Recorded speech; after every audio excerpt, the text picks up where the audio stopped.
Wow, well, thanks points for helping him out so much. Without you, there would be no BurkeBlack. Love you all, Burke.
I remembered the microphone.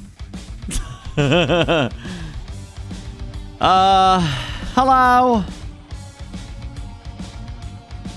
How's it going? I'm great. We're past Christmas. I hope you all had a good one.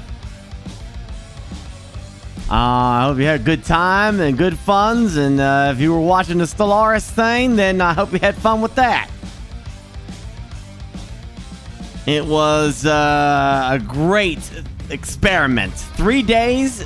Seems like we can bang through Stellaris in 3 days. More or less.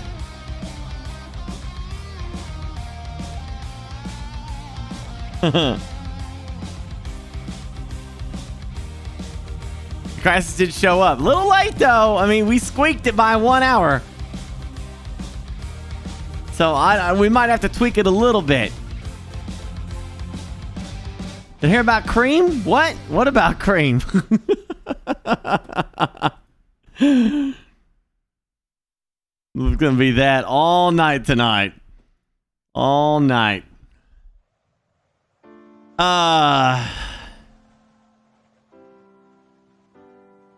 Yeah, I want to make it more fun, though, next time we do Stellaris. I need to get, like, really into it. The dramatics and all that stuff, man. That'd be cool. I'm thinking about some cool stuff to do.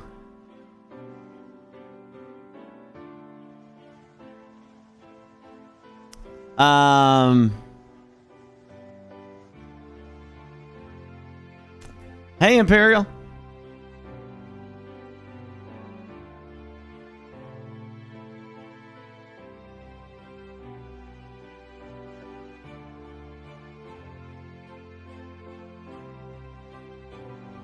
It was discussed in Vin's channel, yeah. I imagine it's gonna be hot topic, yeah. Yeah.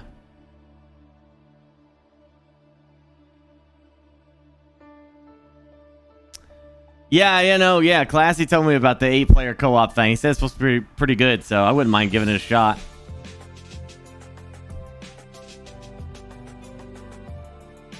I don't know.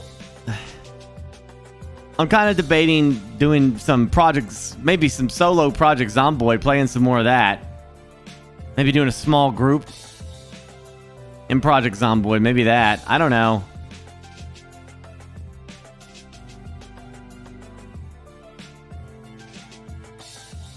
Or maybe doing Stellaris, or not Stellaris, Skyrim, with allowing chat to mess with me.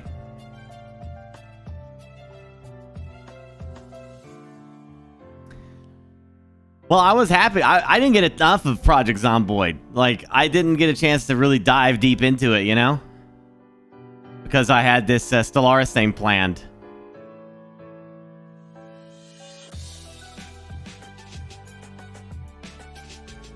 Yeah, Nick, that's cool.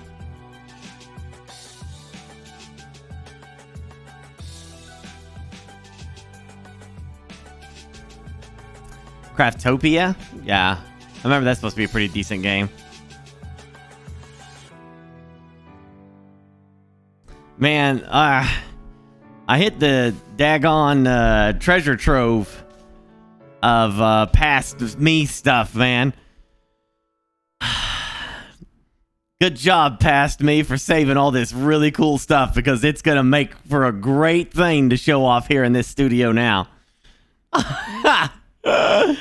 Like I got like man, found this guy.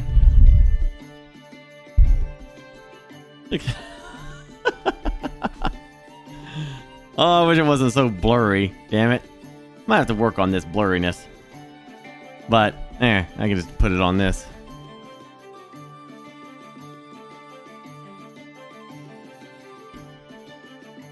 Not just any Venom, dude. This is like Insano Venom.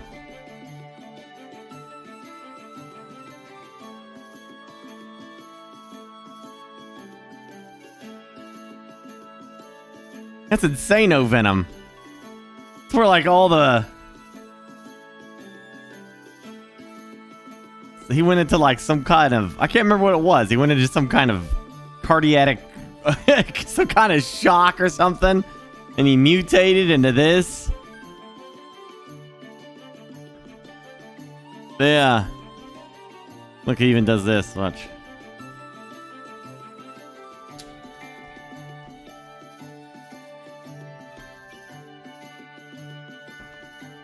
I can't get that thing to pop out. No,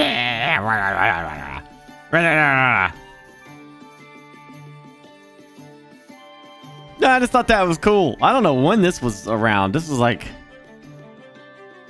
Jeez, I got this in... Are you kidding me? This isn't... It says I got this in 1996.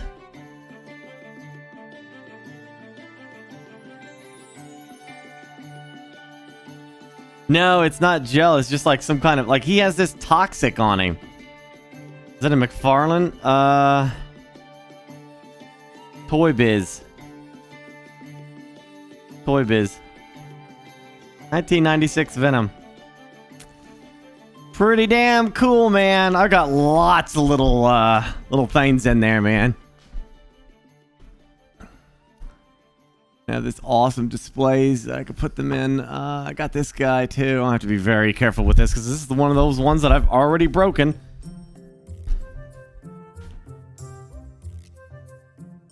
You can't see it that well.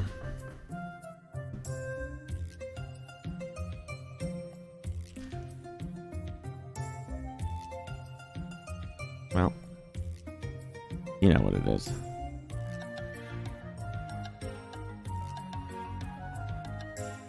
Come on, somebody knows what this is. Darth Vader, no helmet? Nope.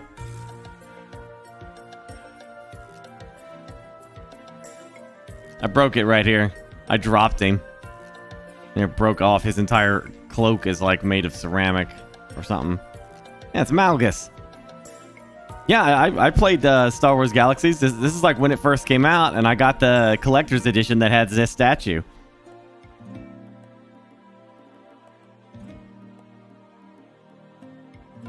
Yeah, it's freaking well done, but I broke it right there. Other than that, it's pretty solidly made. It's all ceramic or whatever it is, porcelain. I don't know.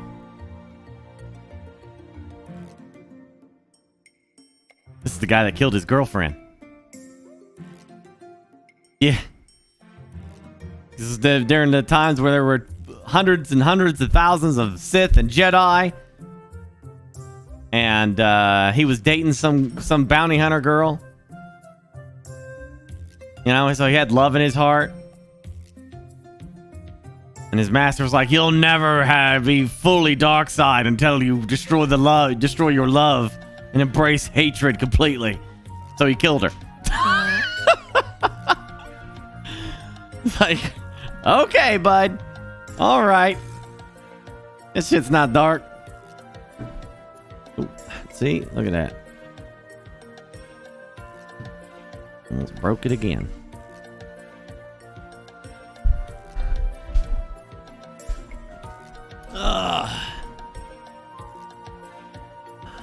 Yeah, I found just a treasure trove of my stuff, man. I'm like that. I'm like the guy in Thor Ragnarok. You know? He's like, "I present to you my stuff." You know? I got this. I found this too.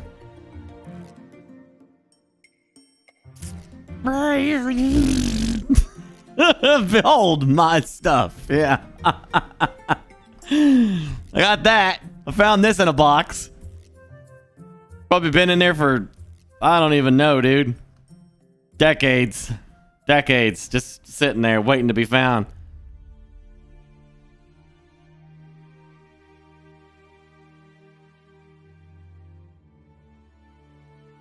$1996. I told you, I never got rid of my stuff.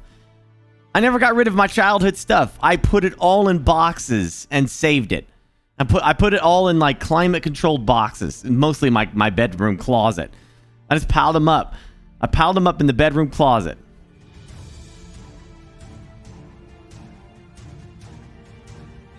Yeah, man, that's pretty wild. I have these figures too. I have so many. This is the 90s. Oh, that came off. The 90s Return of Star Wars figures. It's not broke. It's meant to come off like that. If you're sitting down on your couch with your controller Yeah. in your hand and you're playing football on your TV, that's still a video game. I have the ATSD as well, but it's AT, I guess I should say. But it's that's not the pride and joy though. Was that reserved for this guy? Is this the is this the pride and joy? Oh man, what a freaking cool ass looking ship this is too. That's a handle. You're supposed to hold it in the back like that and just yeah. That's freaking awesome. I think it has like a I don't know. I think there was like a thing back here, like a trigger that did stuff. What year was this? This is Hasbro. 1996 as well. All the stickers are still on there. All that stuff. Yeah, it's supposed to like you're supposed to come in and it automatically levels out the wings so you can land. Han Solo's inside here too. Yeah. Hey, I looked up some of this stuff. It ain't worth a damn thing. None of this is popular right now. But it all swings around, man. Besides, who would sell it anyway? Yeah, he's carbonite in there, yeah. Who would sell it, man? I will say this, though, chat. That is not my favorite. I was ecstatic to see that I still had this stuff.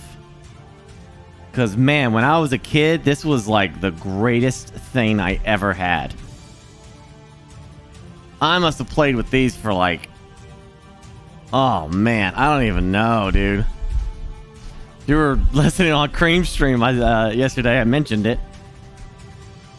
This stuff is called... and these were toys for kids. These are the... Geez, here, let me just...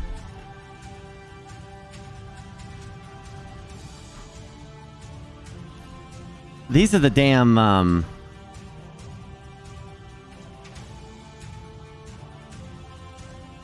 action fleets.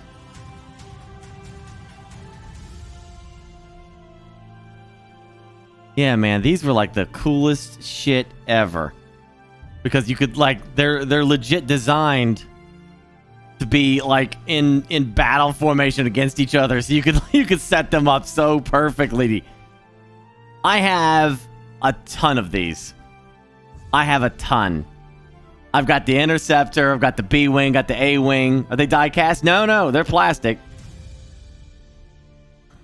Look, it even pops out like that. To go into full X-Wing, you know?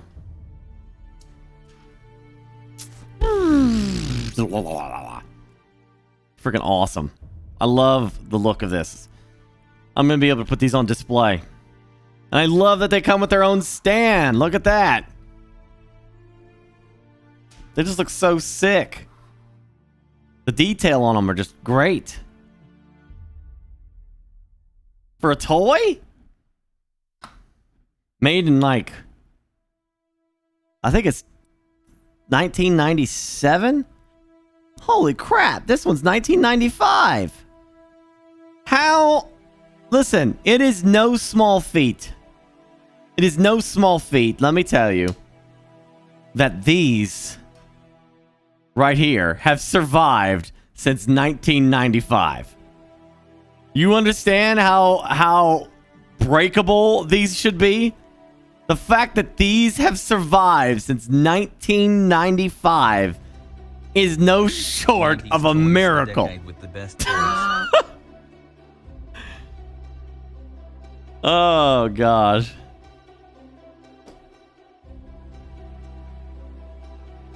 Dude, a lot of my stuff is destroyed. Like, there's a lot of stuff that's like, especially some of the G.I. Joes. Though I will admit, I got more rough, you know, with the GI Joes. I think he used to take them outside and like have actual battles and stuff, have dirt explode on them and stuff. You know, like I've been shot. Yeah, R2 and Luke is inside. You reach inside and you pull out little Luke. Look at him, there he is, little Luke. You know, I'm not a bad pilot myself. You're supposed to put him inside. There was, I think this is like the beginnings of my RTS love in life, you know? Look, you pull out R2. You pull out little R2-D2. But this is like my RTS beginnings here. Obviously, you know, the whole idea behind these things. I loved him so much. You have no idea what I've got. Oh man, I should just take a picture because it's so much to bring up right now. I'm tempted though. Some of this stuff is just insane. I can't believe it's intact to this day. I have some of those 12-inch GI Joes too. You still have the Y-Wing? Hold on.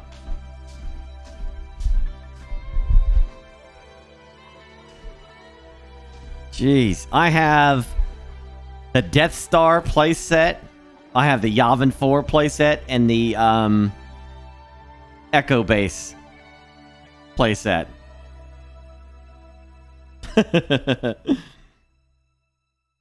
I've got all that stuff, dude. I just cannot believe all of it. I have Prince Zizor's ship as well.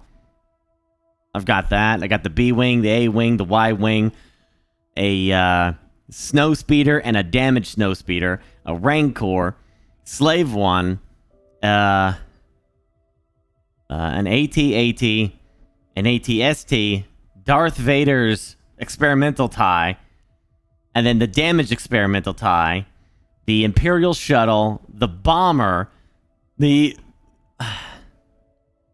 TIE interceptor. I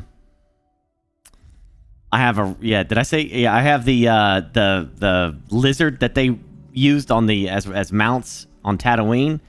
I have the woolly mammoth thing that the Tuscans rode on. Wow, dude. Okay, I have a collection. This is a blast from the past, man. And the fact that none of it is damaged is probably a testament to how much I really love this stuff, because I took such good care of it. Oh, man. I'm trying to think what I would bring over there. You can see this, but I might be able to. Oh boy. Okay. Now he's on our ass. Are you happy? Well, I'm not happy with any dude on my ass, but. Oh. Okay.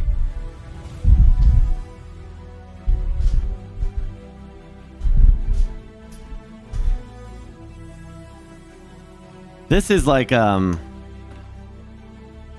this is a set, right? So like the idea behind it was, you know, you could reenact the Battle of Naboo. You fill this up with like these. What are these? The bombards. Is that what they're called? Yeah, these come out like that. Oh, there they go. Yeah, they're supposed to be launched out. The bombards, you know? They're supposed to explode. Bombard. Bombard General. You got Jar Jar hanging off the edge there.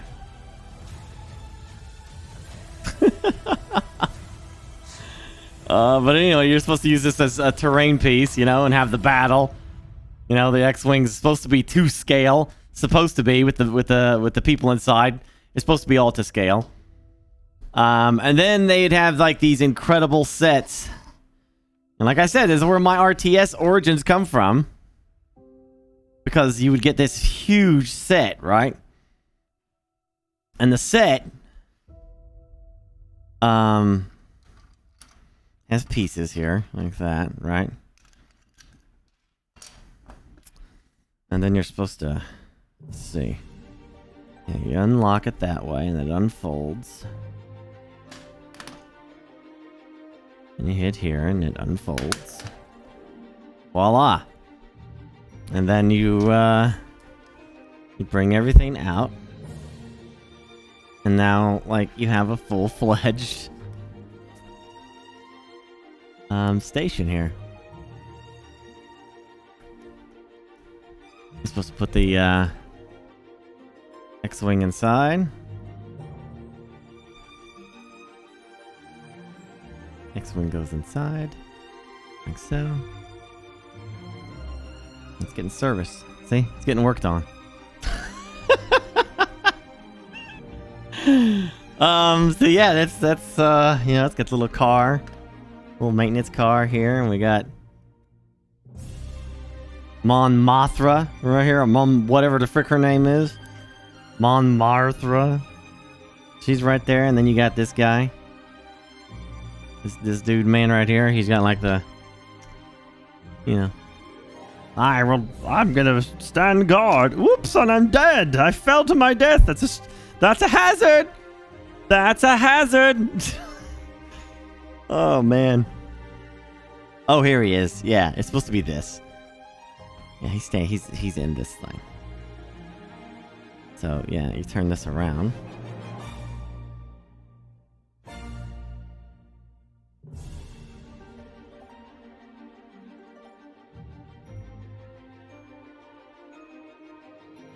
See? Voila. I mean, you know, if you're someone who likes, you know, armies and stuff like that, you know, you're on cloud 9 with this stuff. You know what I mean? It just looks so damn cool. It has so many compartments, you know, like this is supposed to be a door that opens up like that. This is the hangar. So like they launch from that, you know? I mean, I don't know what to say, man. Like this was like the shit for me.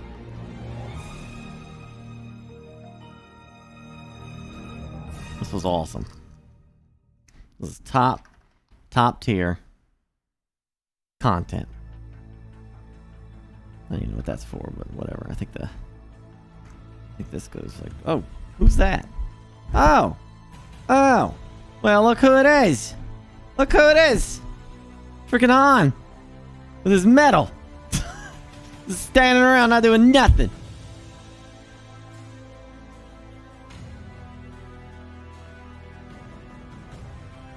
Look how perfect that fits.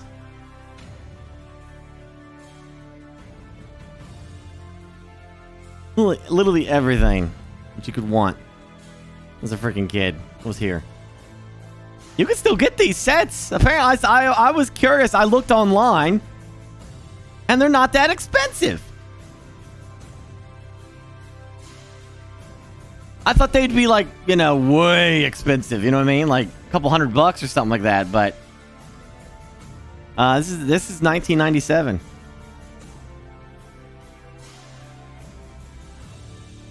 I'm just saying, like it's not out of the realm of possibility.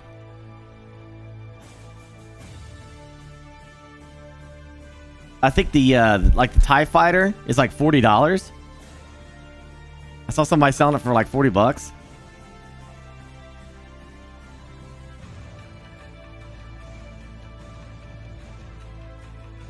So yeah, it's not. I definitely did not pay $40 for this when it came out. I'm pretty sure it was like, I don't know, maybe $10.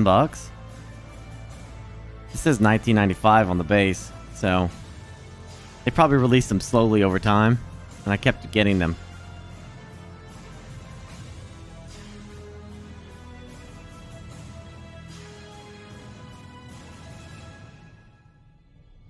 I don't know how much these go for. I haven't look. I didn't look for these play sets. I don't even know if I have them all, but I'd be curious about getting them all. I can tell you that much at this point, since I have so much of it.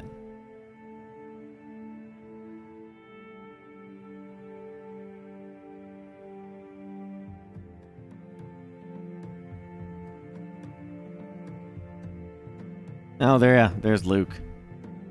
Little Luke.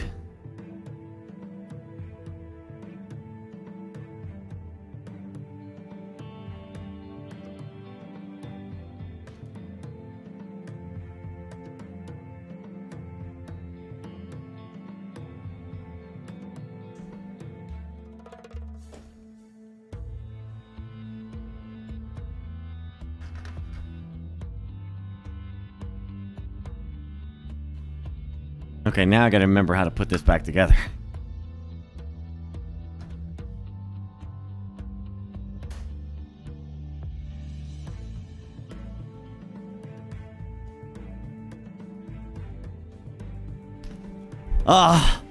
That's a bit like a...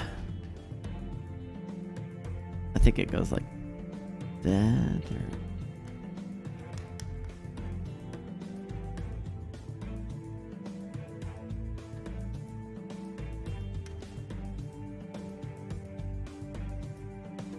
Damn. That is cool. It's almost worth putting them together, you know? Like, put them up somewhere on display. It'd be awesome. I'll have to figure that out. I will have to figure that out. I need to get some of those, like, IKEA display cabinets, you know?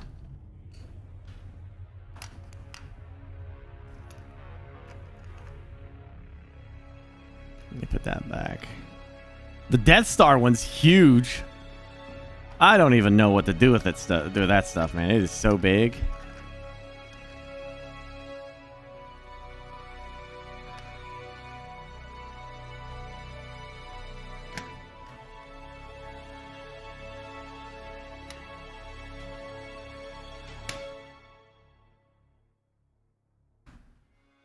These pieces are called like I think it's called this is Yavin, obviously, but it's called Action Fleet. Micro Machines, there you go. Yeah, Micro Machines.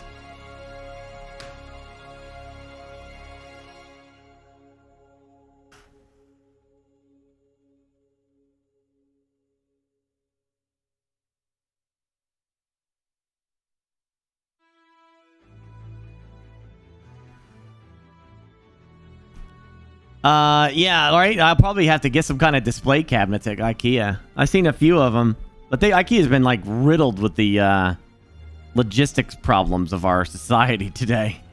They barely have anything in stock.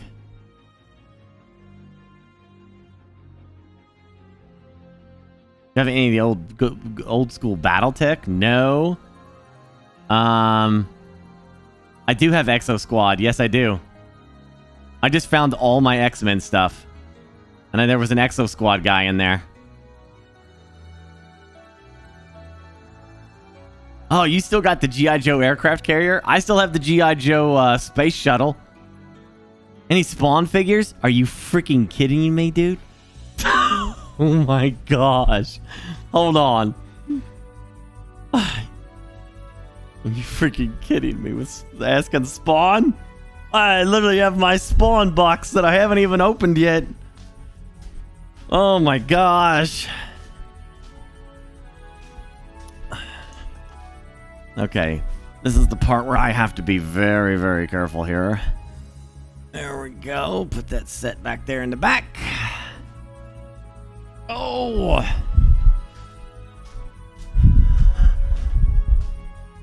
No, I really was like a hardcore Spawn collector for a while. I had a shelf in my bedroom. It was like a very top shelf that my dad installed for me. And it was perfect for putting those guys up there. Absolutely perfect. Spawn figures were like amazing. You know what I mean? Like Cletus. Think Cletus. It's amazing. They were amazing.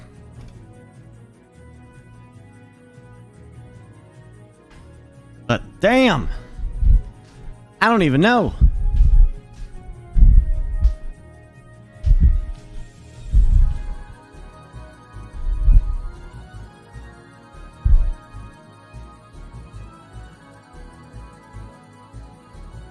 Yeah, I'm doing show and tell.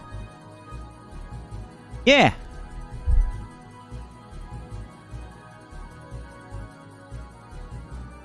Yeah. I wonder if I should show him the Lady Death.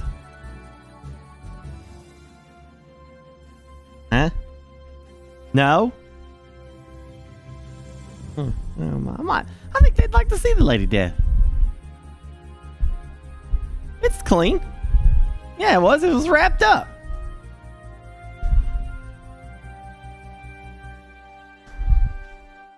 Ugh.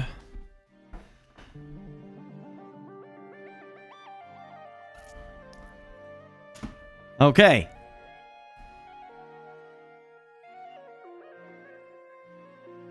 See if you can identify this guy.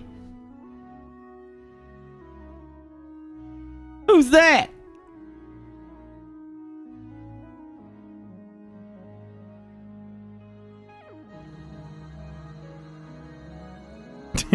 Pumpkinhead. That's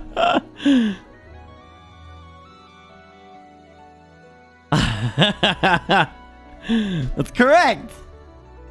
The old Pumpkinhead. This is one of the Todd McFarlane monster series. Oh man, the detail on it. I mean, just look at that. That thing is insanely well done. Ugh. You got the whole damn kit and caboodle there. I've always thought the Pumpkinhead model just looks awesome. The design of the character just looks so cool.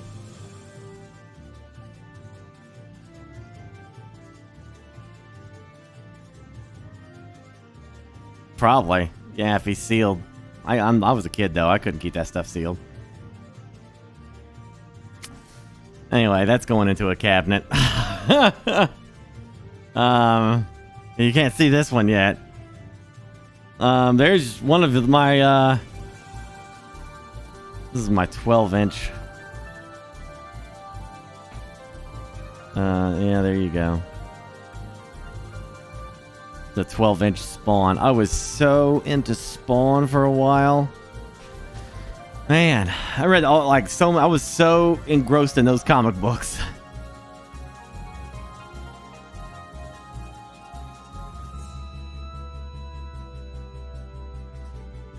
Oh, really? You lost all of your original McFarlane monsters in a storage locker? Damn.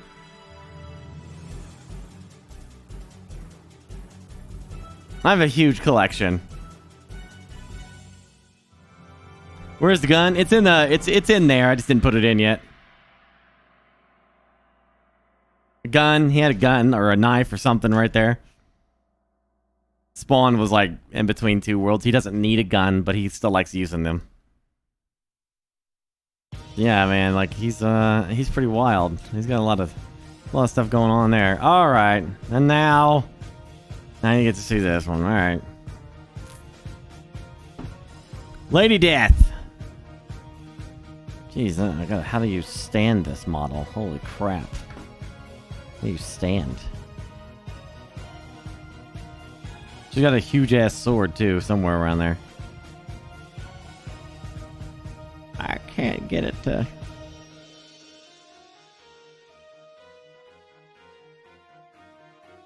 I don't know. Anyway, she doesn't want to stand. She has no, she doesn't have a base. She has a big ass sword she carries around, but that's about it. Thanks to Etch Tubbles for my sub gift.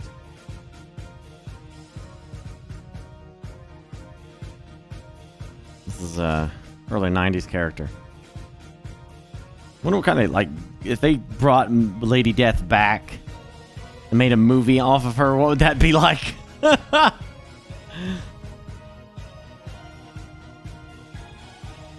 Yeah. Pretty old though. I don't know how old this is.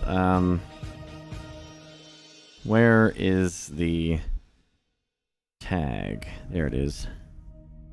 That is not the tag. Chaos, but I don't see the year. No year stamp anywhere. I have no idea.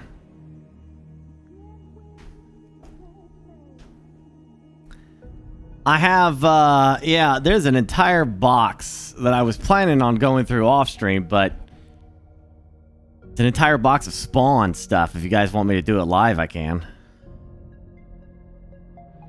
It's a big box. It is a big ass box. Do I have Angela? I think I do actually. I'm pretty sure I do have it. Oh, hey, tonight's stream, like the whole damn thing, is sponsored by Hungry Shark Evolution, which is actually a really fun-ass game. So it's exclamation H S-E. Yeah, that's it. Thank you, Pazuzu. Yeah. I forgot all about that. Hold on. I think I have to... We're gonna unbox this stuff right now, then. Let me put this stuff up there real quick. You can't win if you don't play.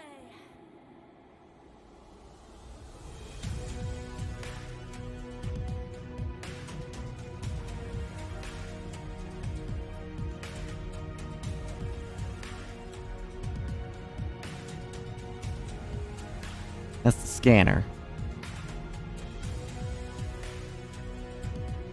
We'll play a little bit of it later tonight, but it's basically you play as a shark, and you just go around eating stuff like crazy.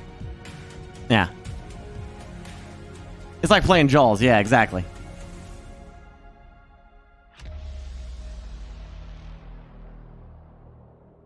All right, give me just a second. I'm gonna go in there and grab the box.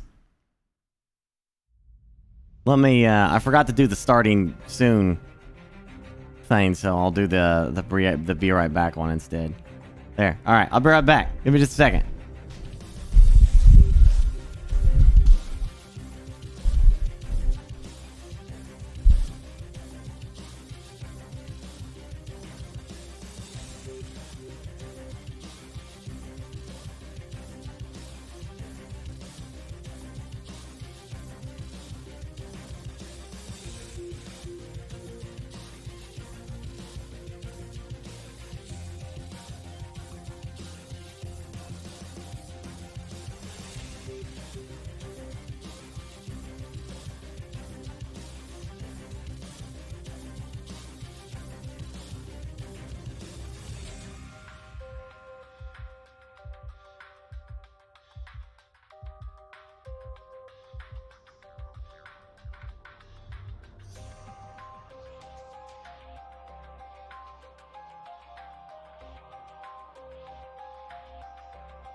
Have been overruled. My dad wants to do this unboxing with me, so we'll just stand by for that. I'll tweet that out when it happens. But I got a couple other things I can show you.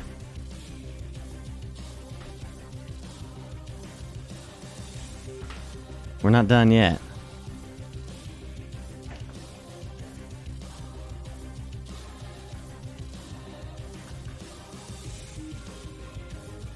Stream boss says no. Not today, youngsters. Not today. Hold on, I got more stuff for you.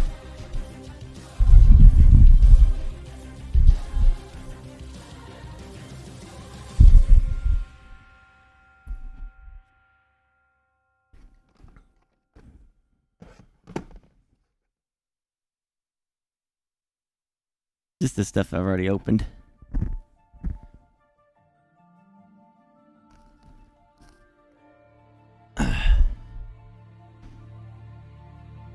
Hmm? Yeah.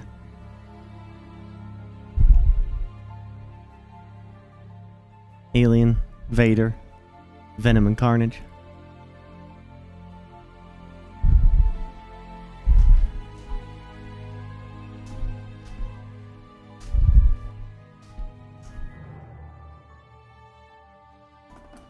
Oh, buddy.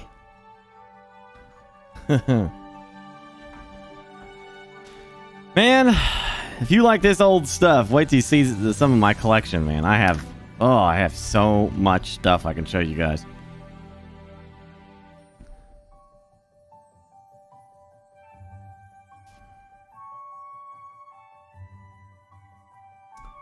Boop.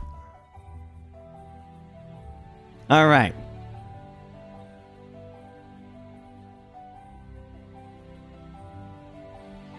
Let me hide some of this. And we'll do this unboxing. Or not, it's not really an unboxing if I already unboxed it, but whatever. Alright. Boop. Be doop. This is, who's that?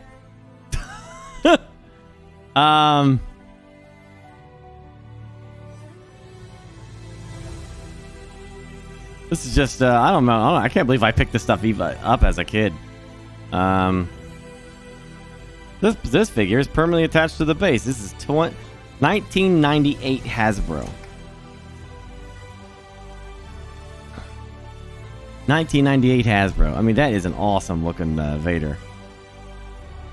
And it's literally a statue. It's literally a statue.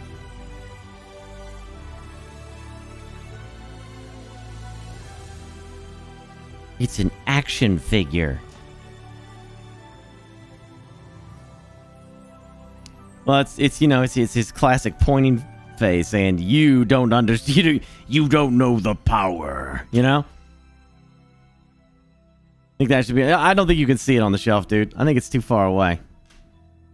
I think it's gonna be too small.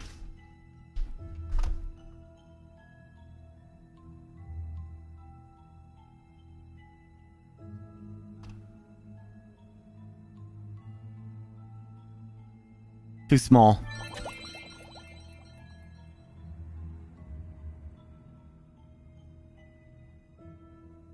Nice doll, Burke. Hey, you want to see my dolly? This is my dolly. The old Lady Death figurine. Okay. This is, do you know what this is?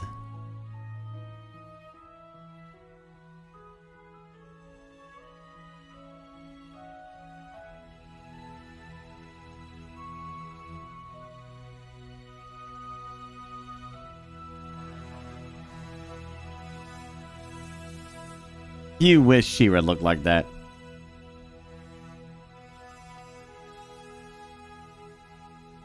Standing up to your name there, holding up to your name there, Geek and Undies. Yes, this is a Witchblade character. Yep. Which Witchblade is it?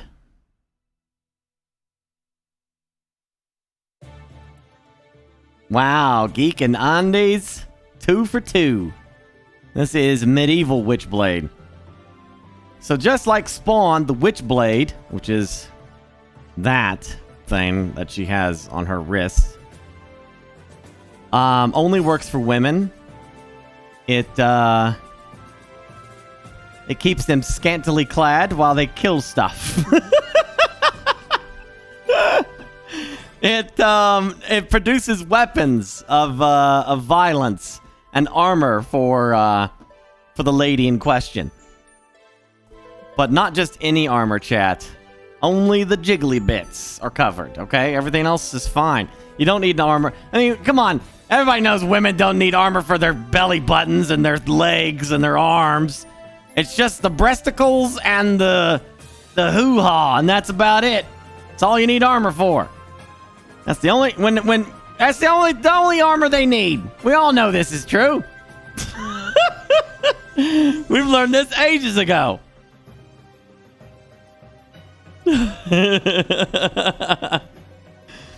Anyway, this is a medieval witchblade. Like, so she even has this huge spear, which I don't know what to do with, so I just make it look like she's carrying it on her back.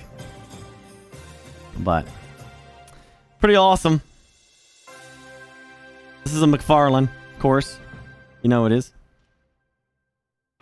It's a McFarlane is what it is. Case in point about the Witcher armor, or the Witchblade armor, not Witcher. Boom! This is the main hero of the Witcher. Oh, gosh dang it. The Witchblade comic book series. This is the main one. She's a detective that the Witchblade attaches to. They made a series about this, and it was actually pretty decent. I didn't hate it. What year is this? This is Top Cow. She's supposed to have something else in her hand, but I don't know where it's at. I have it. I just don't know where it's at. Yeah, the comic is actually really damn good. The storyline is awesome. Like I said, this is the Witchblade itself. It attaches itself as a little bracelet, but it's enchanted, and it can completely cover you, like your entire body. Her entire body is supposed to be covered, but for some reason, it only does the jiggly bits, and that's it. So yeah. Not quite effective. I would imagine if she gets shot here, she's dead, you know. She gets shot in the stomach, you know, she's dead. Right there in the chest, she's dead, you know. But whatever. Hey, who would ever do that? Anyway, it's mystical, it's cool, and she's plagued by some lunatic that's after her stuff. I particularly like that the Witchblade gives her high heels. I like that. Of course, right? And male after all, right? Okay. Here's the baddie.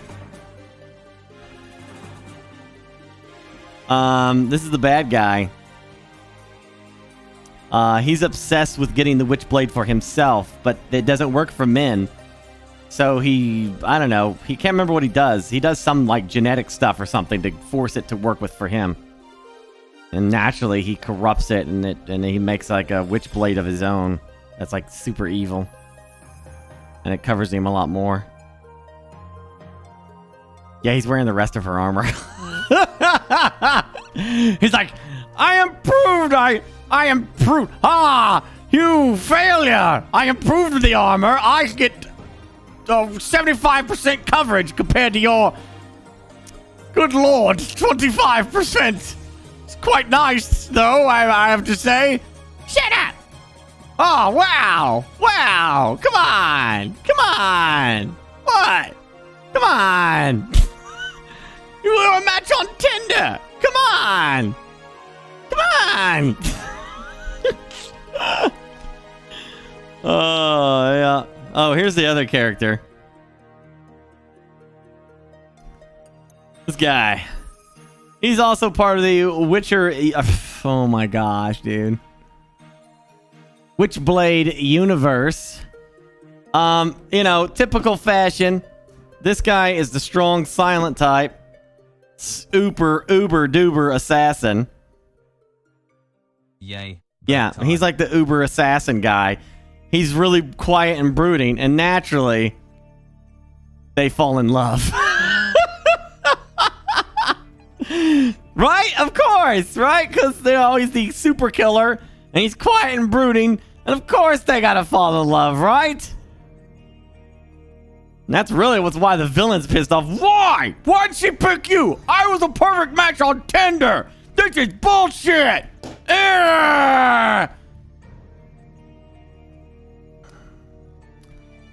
Ugh! What's this? My life for ire. I had to get these, man.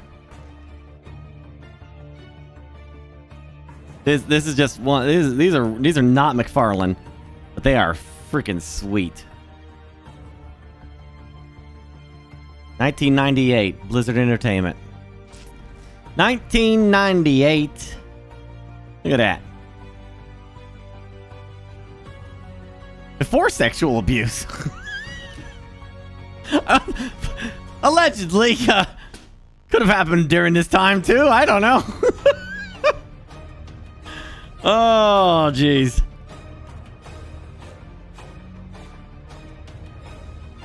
It's extremely well made.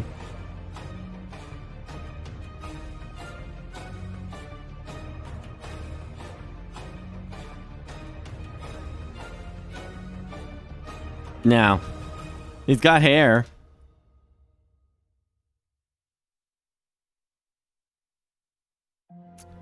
Pretty neat.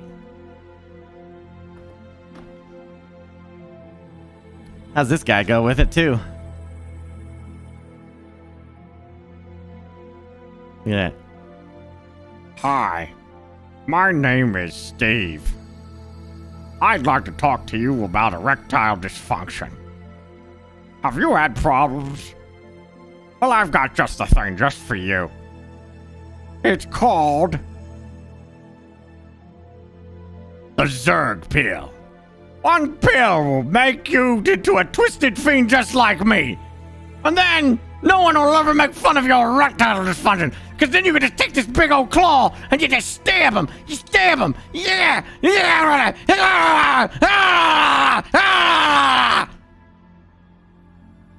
This is your moment. Steve! Steve! Oh my god!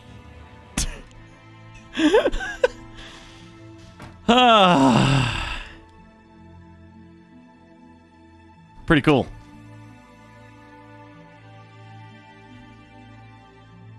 I can almost hear that opening cinematic where like these guys come in and just wreck them. Hydralisks, yeah. The Hydralisks just come in and wreck that crew. And it's freaking awesome. I got his gun somewhere.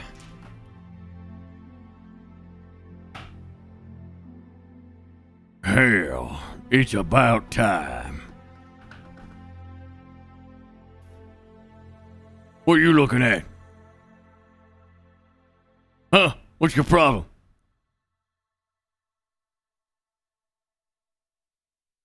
Ain't seen nobody from 1997 before, huh? Huh? Is Blockbuster still around? I love that place. I love Blockbuster. Is it still around?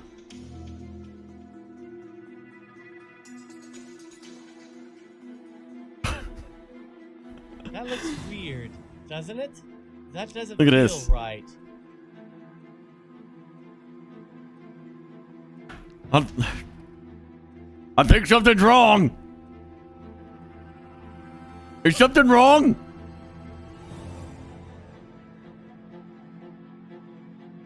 Something doesn't feel right. Cool character. Oopsie daisy. Look at this crazy looking thing. I can't even like display this. His feet are all jacked up. Look at that. Like when they did the mold, somebody was like, "Hey, do you think the feet are okay?" And some dude was like, "Yeah, it looks fine. Look at that." Look. How do you display that? I don't even know what to do with it.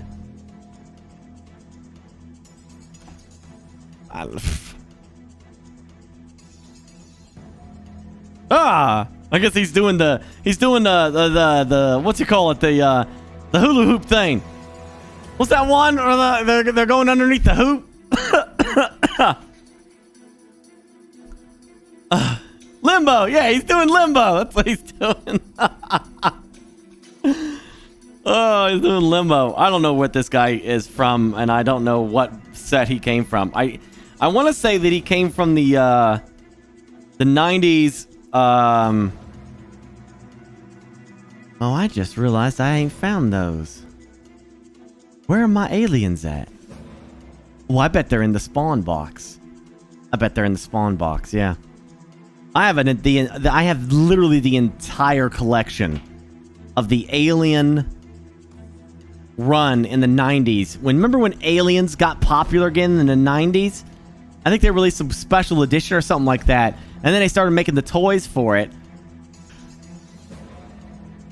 I don't remember, but Aliens got stupid popular again. The astronaut previously? That was a Terran Space Marine.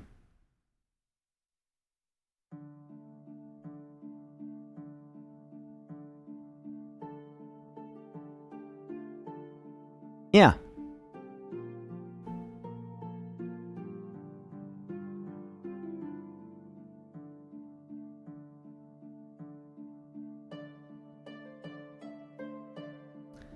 Anyways.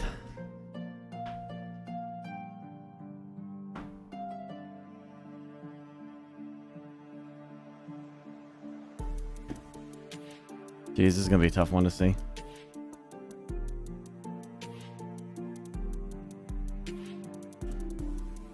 Guess who that is?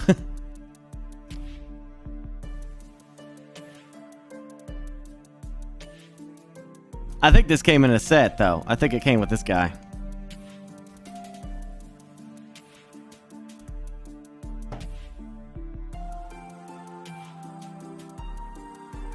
Why do we fight all the time? I don't know. I love you. I love you too. Let's go to the movies. Okay. Hold my hand. La la la la la la la la la la la la. And they lived happily ever after. La la la la la la la la la la la la la la la. Let's mix symbiont. Okay.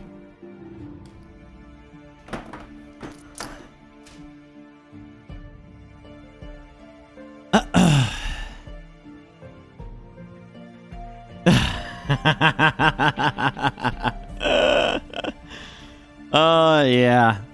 That's the good old days, man. I actually think the Lady Death will... You might be able to actually see that. Better than the Darth Vader. Darth Vader's way too small. But the Lady Death, though?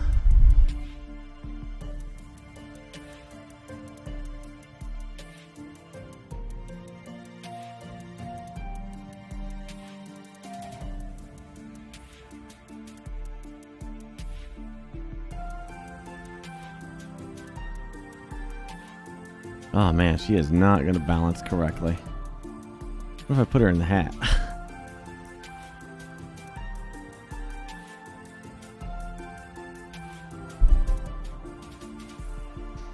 It doesn't look good.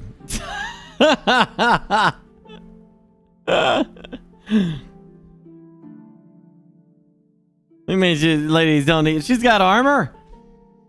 She's got the jiggly bits covered and the hoo-ha. That's it. That's all important. It's covered, fully armored.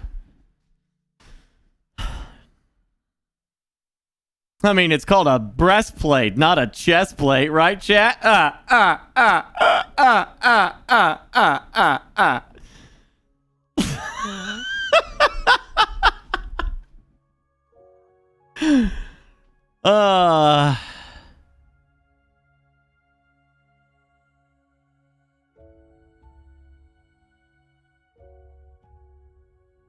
She's got her magic, right? Yeah.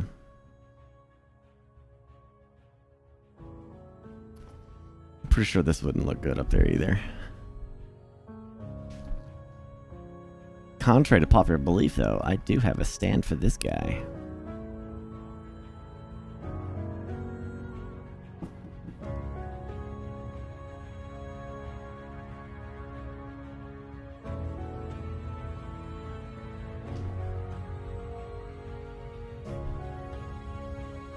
You can kind of see it. Looks kind of neat.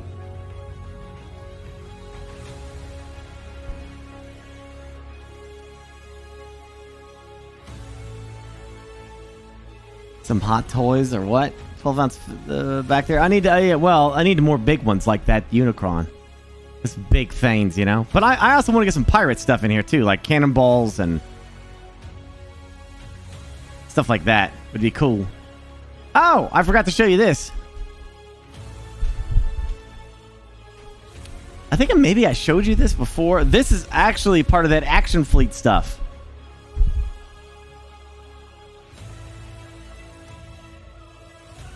Look at that. Hey, Cream.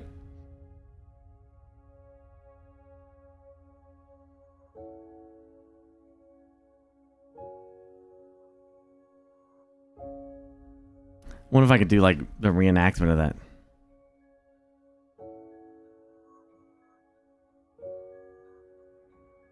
Oh, here we go. Can I read it now? Not with the thing on there. Hold on. I wonder if I can take that off. Oh, oh, oh. There we go. All right, here it comes. Dun, dun, da, da. Dun, dun, da, da, da, da, da, dun. It's so blurry though. Dun, dun, da, da, da, da. Dun, dun, dun, da, da, da, da, da. Scuba doo, scuba da, baba dee. Oh, jeez.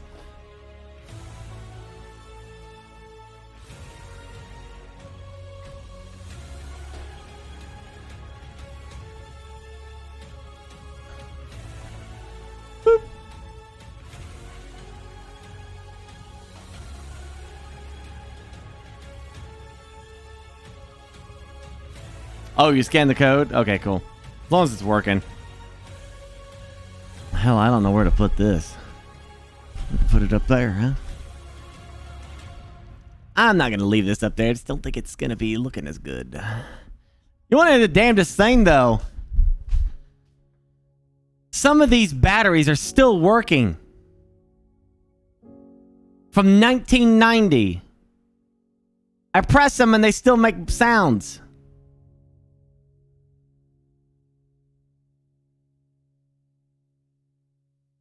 That's insane, isn't it?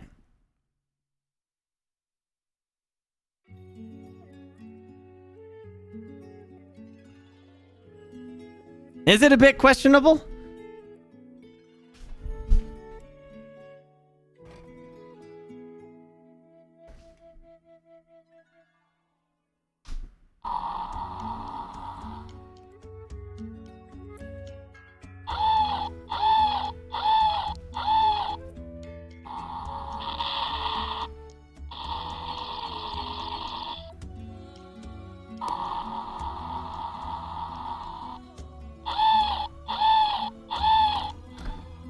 Still working.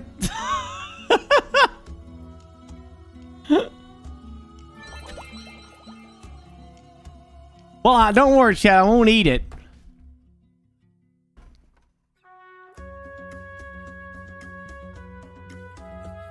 I'm just surprised they still work.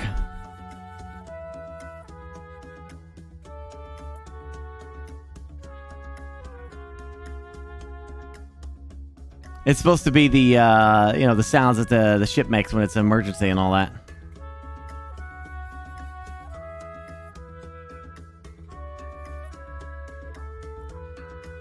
I don't know, Wraith. Something probably to do with Spooder, man.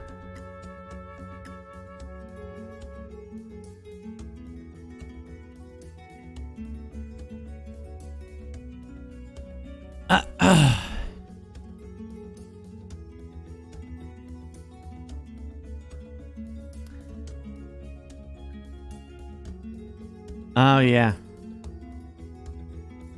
Been snowed in? Oh, yeah, it still isn't cold here in Indiana. It's so weird. It's just still not cold. It's supposed to be coming, but whatever the frick, dude.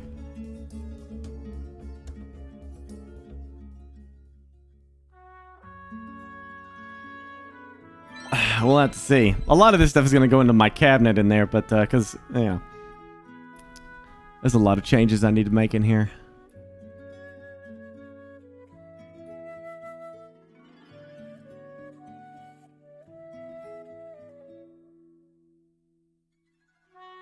Eventually we'll have cold weather. Eventually there'll be snow. It's just getting later and later in the season now.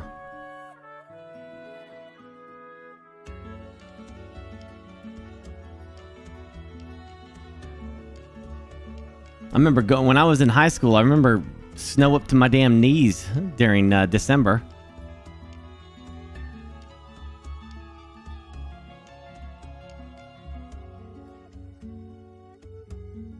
Yeah. Indiana weather's all over the place. But I definitely will admit, dude, like, Indiana is not, you know, November and December have been a lot warmer than they should be.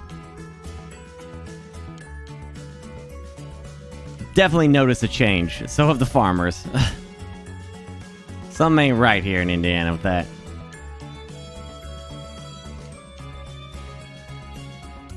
Solaris tonight? No, no, no.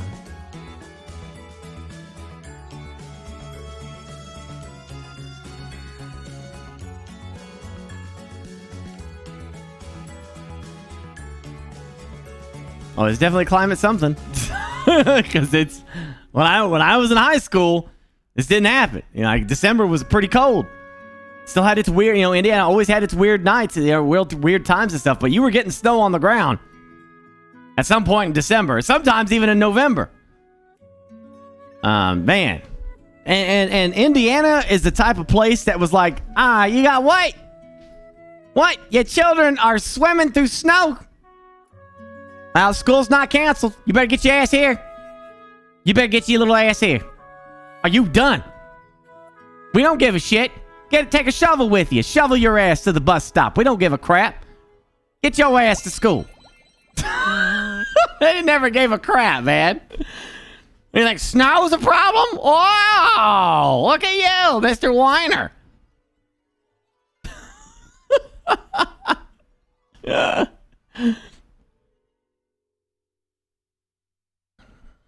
Yeah, and that's what I'm saying. Like, I remember that in high school, and that was like 90s. And today, I can't remember the last time I've seen snow in December. Jeez. But when it hits, it's just going to hit us hard. Sometimes, I used to... You remember... How many of you that live in Indiana used to remember that, like, you used to have this running tab? You know, like... All right, it didn't snow to this day. It didn't snow that day. It didn't snow this day. And what was happening is that Indiana weather was keeping a tally. It's saying, all right, you didn't get snow on that day, so I owe you. You didn't get snow on that day, so I owe you. You didn't get snow on that day, so I owe you. And I'm just going to dump it all on you at once. Have a good time. 3 days worth. There you go. Plop. I owe you that. In Indiana, people were always like, oh, shit, it's keeping a toll. And I know that it's going to dump all this snow at once on us. But, you know, lately, I haven't seen that toll come around. It ain't been doing that. Now it's like, it barely shows up now. It's like Indiana's winters are like, hey, some snow. Oh, my back.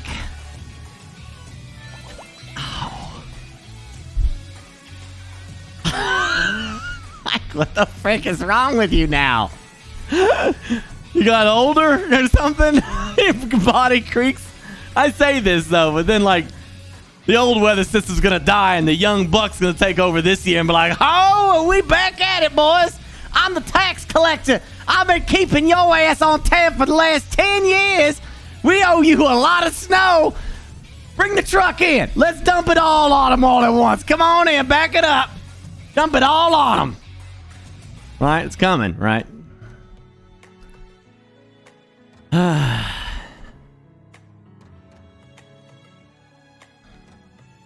Man, it used to snow so much. It gets so crazy. I created a thing called Ice Wars when I was a kid. Oh, you're gonna laugh, but this is my imagination. Okay. So what did I love? I loved Terminator, man. I loved it. I loved John Connor, you know, running at the beginning of Terminator 2 with the fighting and the shooting and everything.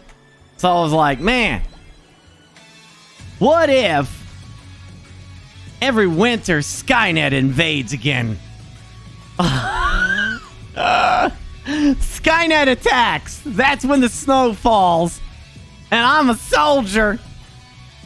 And the TechCom army who's got to defend the neighborhood.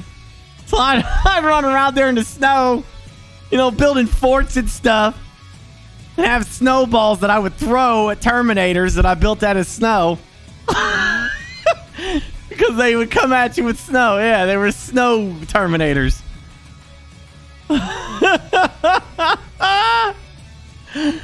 Oh man, I loved it too, and the environment backed up what I was doing, because in Indiana they would always, I mean, I'm sure other states, I'm only using Indiana as an example, but I know other states did the same thing. They would in the malls, they would pile the snow up to a giant mountain. You know, because they collect all the snow from the parking lot and then they pile it up to a giant mountain.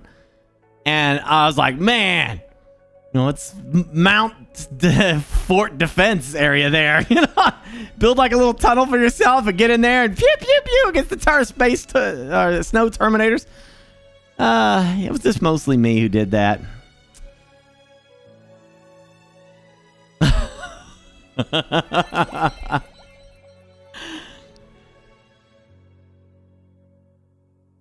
Right, yeah, it wouldn't melt till way later.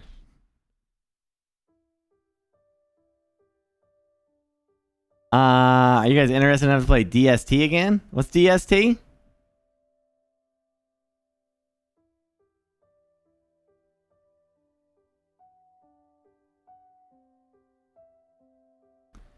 I recall the Great Blizzard of 67. Oh, yeah. Means you're my dad's age. Am I interested in playing Don't Starve? No, I am not. I'm good. That didn't work. Didn't float my boat. I'm over it.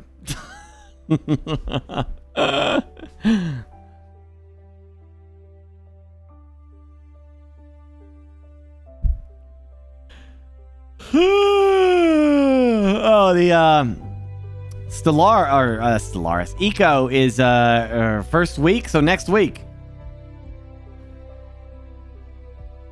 So I think there's an application you gotta fill out. I guess this is a great segue to this. I'll be right back.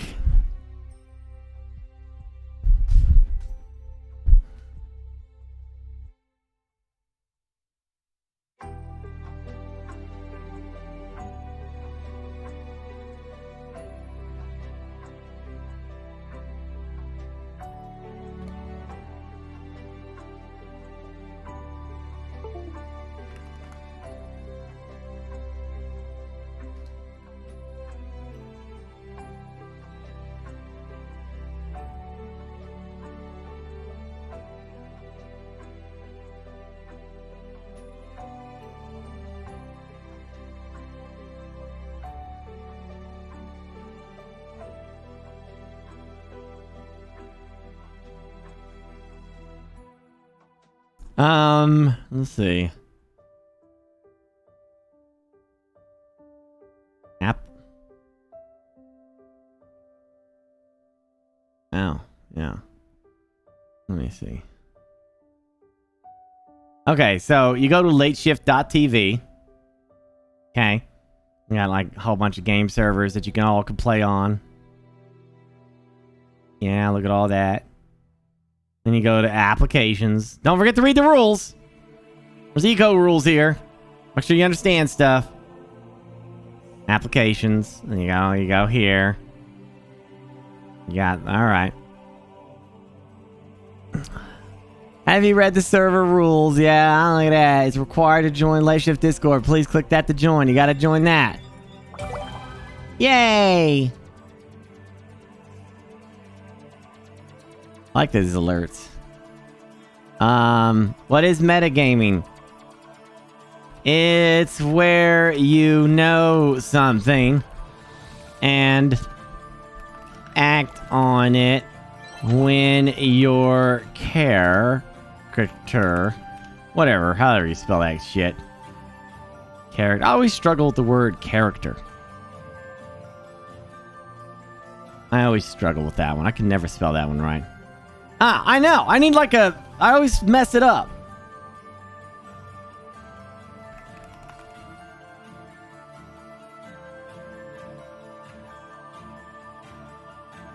Character. Yeah, we'll see if I remember that or not. My brain sucks. And when your character does not. And I'm gonna be a dumb by acting on that and ruin the experience for everyone else because I think I'm playing Call of Duty and I gotta win every time. That's metagaming. What is power gaming? Oh no, I got shot. I'm going to not react to that at all and just keep going like it never happened.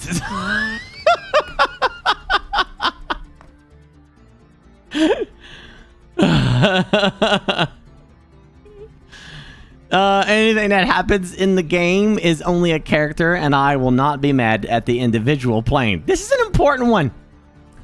A lot of people that we played Eco with last year could not grasp this singular thing and made a lot of the shit personal.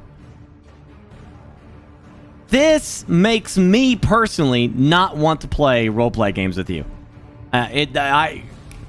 Every time there's drama when it comes to this roleplay stuff and people do that, I'm out. Like, it just kills it. It ruins the experience. It sucks after that. You just make it unfun for everybody else, you know? Because you got, like, an ego, and you need to get that ego stroked, you know? It just gets annoying. So, now we're making it very clear. Because when you get your ass kicked from the server, this will be why. This is going to be like chief number one. You're going to know why you got kicked. We're going to be like, because of that. Now, I understand. If you got problems with somebody, you think somebody's breaking rules or something, you got to take it out to the admins. You got to. And if, you know, regardless, like, you may not like the admin's decision, but you have to respect it and then move on. If you can't do that, you know, just take off, dude. You know? Move on. It's you know, you don't need to win. Right?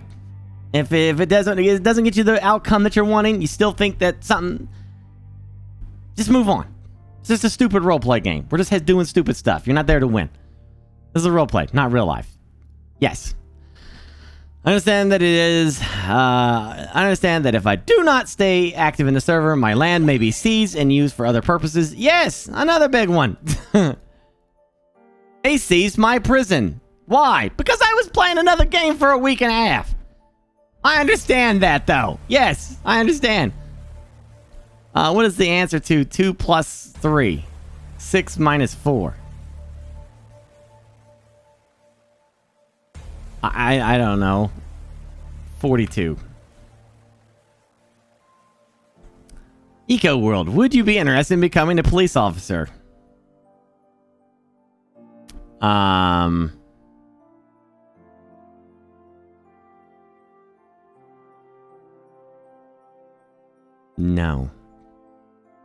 Would you be interested in being the chief of police? No. Would you be interested in a government position? Yes.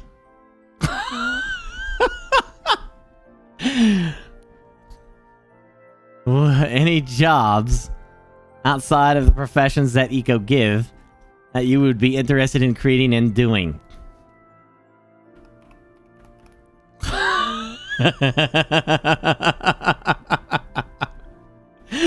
What is your character's name?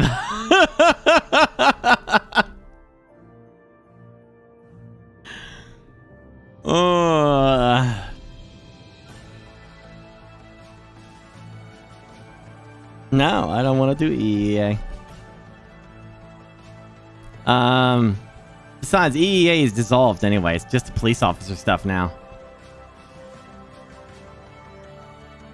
There is no EEA. Unless you call it the official organization. I don't know. You can do that. Whatever. Do the EPA. What's your character's name? Bob. The Bob guy. What are some of your character's personal traits? Minimum 3 personal traits. Scumbag. Evil.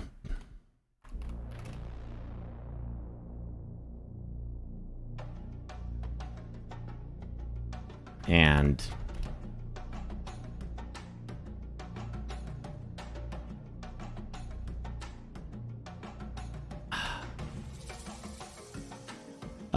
other hates cats. What are just some of your character's flaws? Hates cats. And he's evil. And a scumbag.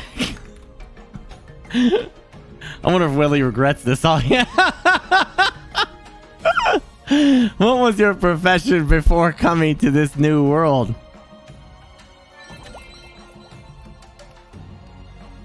Being a low-life scumbag.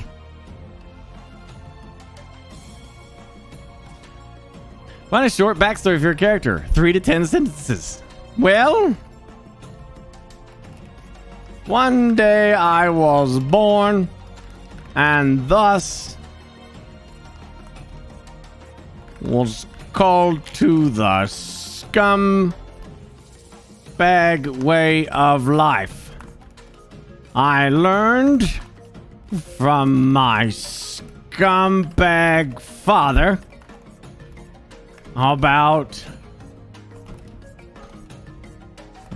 all the ways to con people out of their money. And I took these skills to help me build my scumbag business, where I exploit.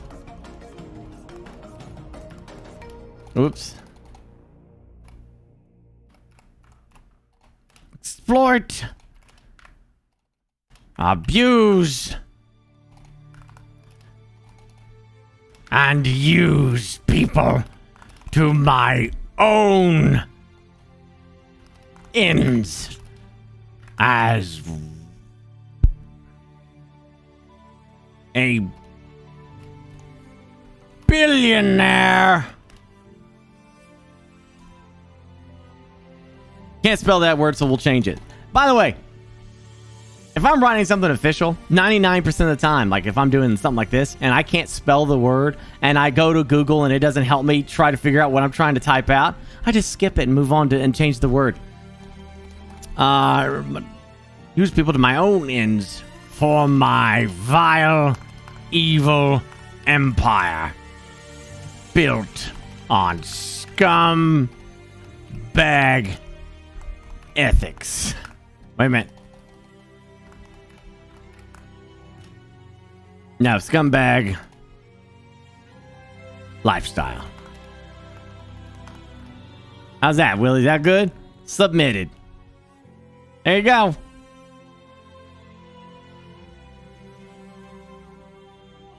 That's how you do the application process. So go ahead and do that. Because apparently we can support over 100 people, so. Do better than me, and you're surefire in if you do better than me.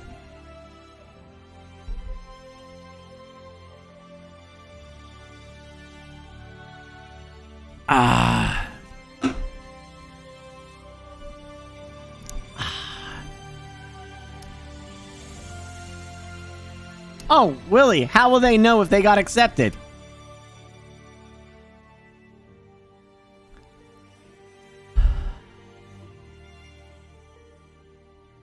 When they're approved or denied. All right, okay.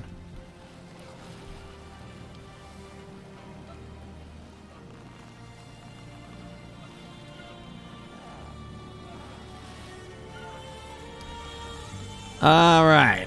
Yay, I just put in my app. Hello, BurkeBlack. Your late shift application has been declined. The following reason was provided. Please take this seriously. This is not a joke. Reach out to the late shift administrator if you're going to follow up with questions. I am a bot. Responses will go unread. Hello, BurkeBlack. Good news. Your recent application has been approved. Your Discord has role has been updated. You've been granted access to the game servers on thelateshift.tv. Yay! I got approved.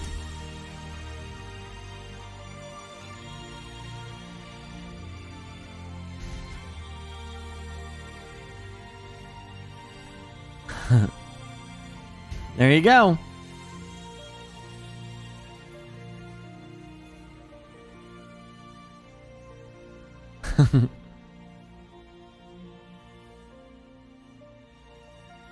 They just accept anyone. So there you go, chat. That's all you got to do if you want to be a part of this. What we like to call an event.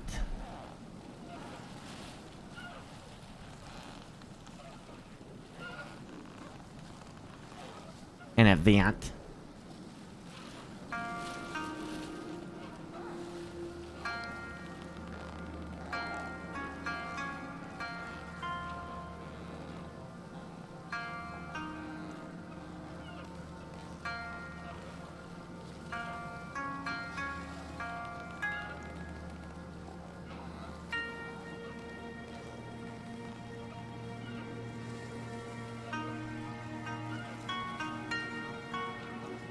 Ah.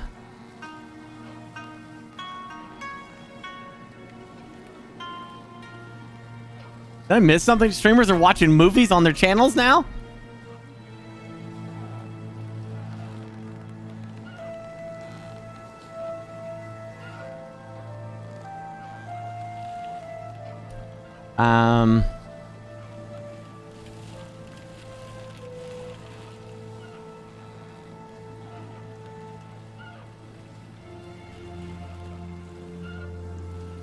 Watch parties is a new way to do watch parties. Watch parties has been around forever. Prime watch parties? Then why are the streamers freaking out then?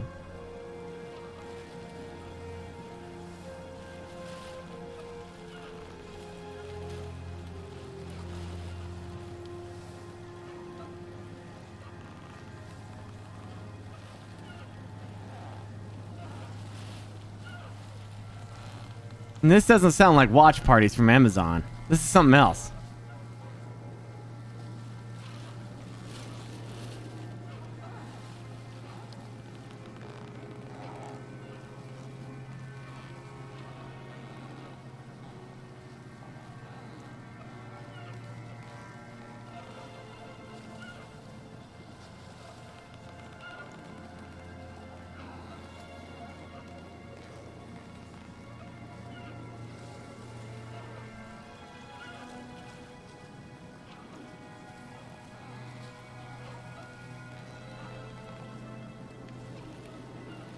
Twitch allowed people to watch Lord of the Rings? I'm so confused right now.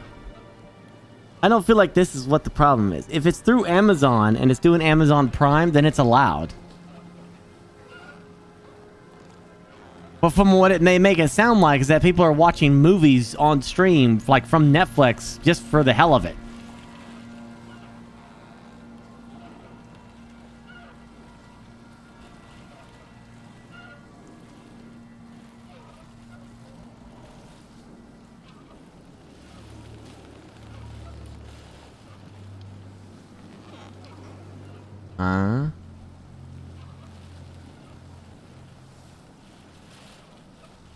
That's the thing. Now you can watch outside Video Prime. What do you mean now you can watch outside Video Prime?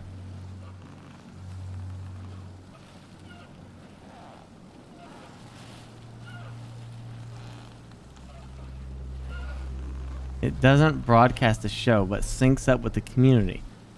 They still have to have their own accounts to the service. Lol, go, cap, go.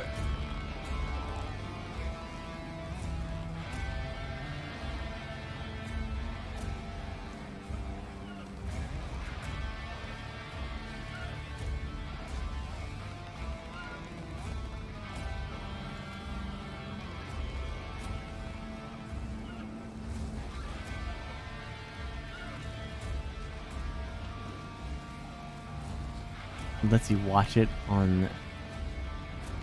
So the stream, you're saying the streamer's not actually streaming that content? It's just their reaction and they're watching it with chat at the same time? It's synced to them? Yes? Okay, we're not talking about that. Yeah, we're not talking about that. We're talking about me as a channel throwing Merry up Christmas and Happy New Year, Burke. a freaking movie. And my viewers are literally watching me stream it.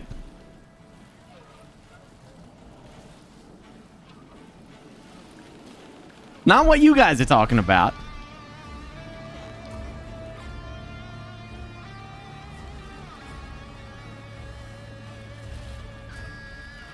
Nobody does that? Apparently that's not true. Apparently people are doing it now.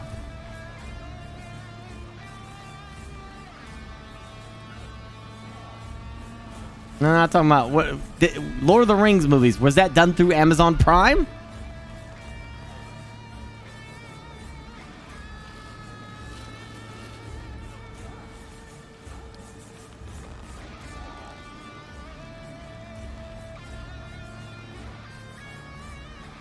No, and it's not a Prime watch party. It's been around for years.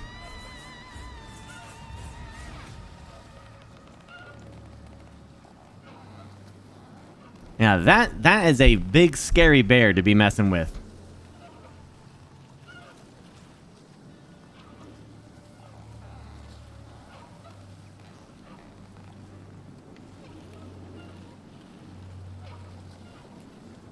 Dude, I've never done a watch party.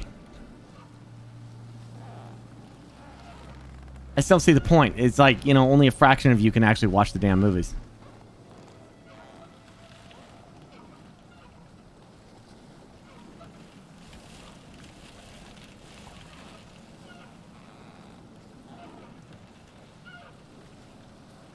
Carnival Row Season 1? Yeah, I liked it.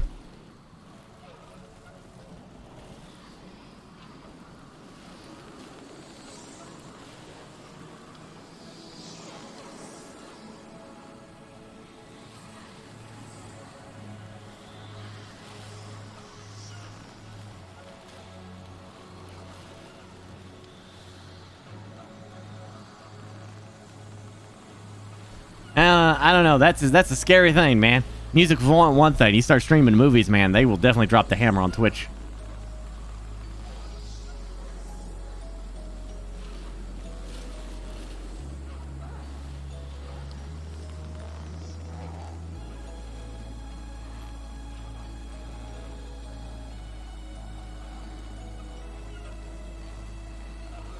I remember Just the TV back in those days.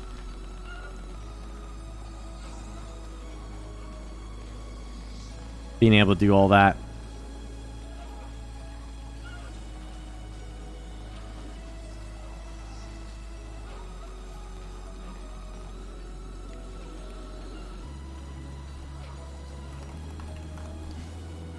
I mean, there's still websites that let you do that.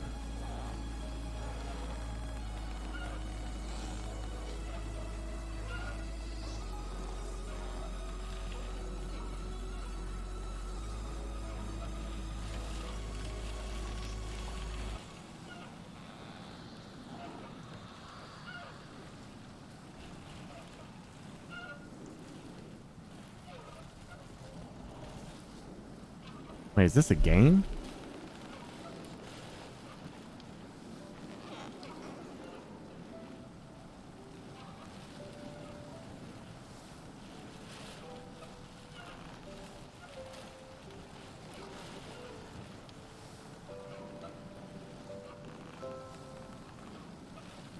Oh, that's a game. Terminator Dark Fate Defiance.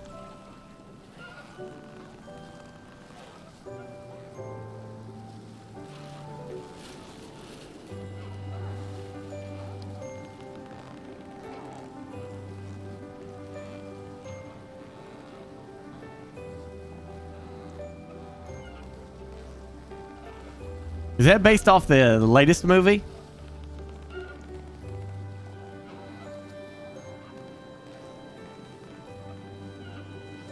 I think it's based off the latest movie, right? So like Legion?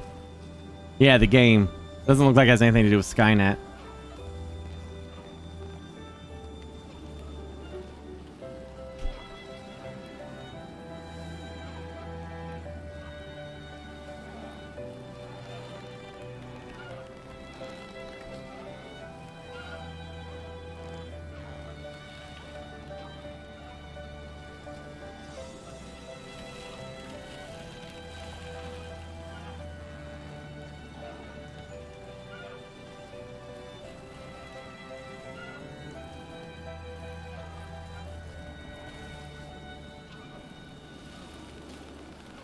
Hey, let's watch this. How about this for some hopefulness?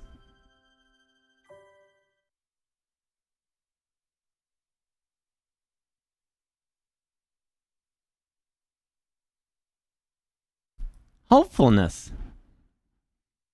Why 2022 will be the best year ever.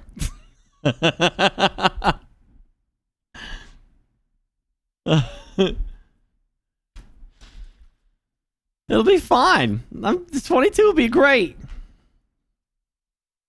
Everything's gonna be everything's gonna be okay now. Yeah. Let's find out. Let's find out. What if we told you in 2022 you're going to be fitter, happier, richer, and less overworked? What if we said come... And before you give me any crap, I have permission to watch this video from Infographic Channel. I have permission to watch it. They gave me permission to watch their stuff. Ta-da! Next summer you'll be stress-free. What a crazy thing to do to ask somebody! What a crazy thing to ask someone if you're okay to watch their content with your channel. How insane! Bound and feeling like $1 million from working your new 4-day work week. You're going to bounce back from these years of pandemic tribulations, and here is why. As we write this, the news headlines are looking slightly apocalyptic.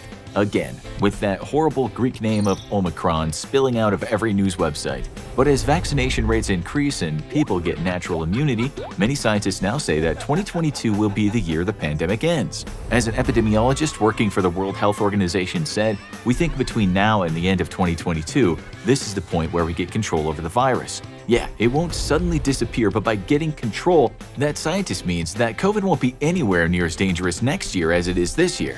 The scientist said the prediction right now is that come the latter part of 22, 70% of the world's population will be vaccinated. She added if we reach that target, we will be in a very, very different situation epidemiologically. This is what an Australian scientist told the Guardian newspaper about that. Being fully vaccinated against COVID protects you from getting severe disease, yes, but it doesn't completely protect you from getting COVID. So if you are someone with chronic health conditions, what might be a mild disease or mild infection in a young person or a person who is in good health will have a greater impact on you. But there's good news here. That is, there are now reports that tell us while many people did unhealthy things at the start of the pandemic, such as eating too much and drinking so much their blood was part smeared off, more and more people have now become health conscious. Many of us have started to cook healthier meals during the pandemic to cure our boredom. This has led to a big boost in healthy eating across the world. The home fitness craze also meant that those who used to go to the gym before the pandemic now worked out at home, and those who didn't go to the gym at all gave working out a try. So privately, many of us are bouncing back big style, but that won't do anything to improve the economy. But many experts are now saying the economy will also bounce back and things will be looking much better in many countries come the middle of 2022. Okay. The World Bank reported this year, a year and a half since the onset of the COVID-19 pandemic, the global economy is poised to stage its most robust post-recession recovery in 80 years. The problem is that this bounce back will be uneven across the world, but one financial expert said the world economy is set to boom, adding that there will be a reversal in fortune that will benefit all regions of the world. Morgan Stanley said this boom will be led by the USA, which will see a 5.9% growth in gross domestic product. China, it forecasts, will see a whopping 9% growth, and across the European Union, a 5% growth. The UK, India, Japan can also expect a bit of growth. It might seem strange to hear that such growth will happen so quickly. US News reported one of the reasons for this is the recession brought on by COVID-19 was not a financial crisis or the result of economic imbalances as many prior recessions were. The IMF said our excellent response to the collapse in 2020 has led to multi-speed recoveries around the world. But you might be sitting there watching this video and thinking, okay, sure, but how will that make my life better? Yeah. When we hear about economic growth, it's not enough to give us immediate positive effects. But one thing that looks set to happen is you will work less for the same amount of money. We kid you not. As you know, many people worked from home during the pandemic. Something that has come out of that is workers are now saying they can get more done at home. They don't need the office. The BBC says this will very likely further change what they've stated as radical transformation in the workplace. Come 2022, you might be expected not to work 5 days a week, but 4.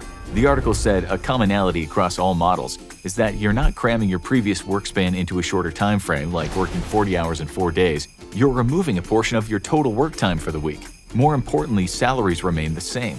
We now know we can get work done in less time, but we also know that being stressed and overworked is not good for our health. Also, it would seem pretty contradictory of governments to tell us to work our butts off when for 2 years they've been telling us to protect ourselves from illness. Some experts are now saying we can improve and become more productive, healthier, and happier by working less. The focus now more than ever is on a good work-life balance. But will companies be up for that reducing ramen your looks hours? good. They might be when they read the research that says people work slower and do worse work when they work more hours. So when they have fewer hours on the job, they actually perform better. You'll probably love a guy named John Trugakos, who's the I've actually heard that. I heard that as well. I mean, yeah, probably not something that they say to like laborers or like putting together or cutting down trees or mining or whatever, but like productivity for people like at offices and stuff. Yeah, you get tired of it. You're sitting at the office and you're like, this is bullshit. I've been here watching that clock. Associate Professor of Organizational Behavior at the University of Toronto. The reason you'll dig this guy is that he's been saying humans aren't made to work 8 hours straight. He said you're stretching people's attention over a long period of time, which is hard for them to do. Thus, they're going to be less effective. Other research talks about something called cyber loafing, which we admit was a new expression for us. It basically means that people in the office or in other work environments spend quite a bit of their time looking at their phones and doing things like checking Facebook. Some studies said at worst, people spend 2.5 hours a day at work cyber loafing. Even if you're very conscientious about your work output, studies say you'll still spend at least 3 hours a week messing around with tech that's not work-related. Hey, we bet some of you watching this are currently being paid to do something else. You naughty viewer, you. Another thing we learned as people started working from home is all the time saved from not having to do things like having those pointless daily meetings where everyone wants to talk but doesn't really have anything to say. We now know so much time is wasted in the office. On top of that, we save tons of cash not traveling to work. The average Londoner spends a whopping £122 a month commuting to work. That's about $160. This is only if they live in the city. It's almost 3 times more if they live outside.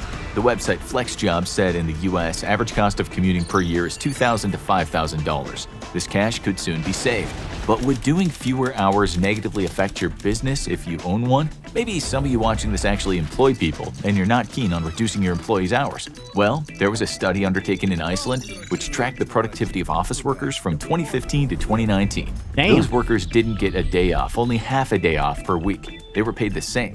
The study showed that people actually did more work. The BBC wrote, in the Reykjavik accountancy department, workers processed 6.5% more invoices once they started working fewer hours. At a police station, meanwhile, the shorter work week didn't negatively affect the number of investigative cases closed.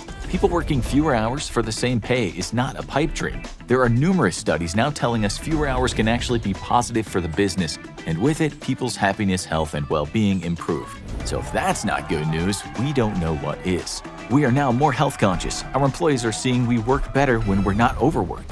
Our governments can't exactly start expecting us to work to the point of stress after locking us down for so long. The world is changing.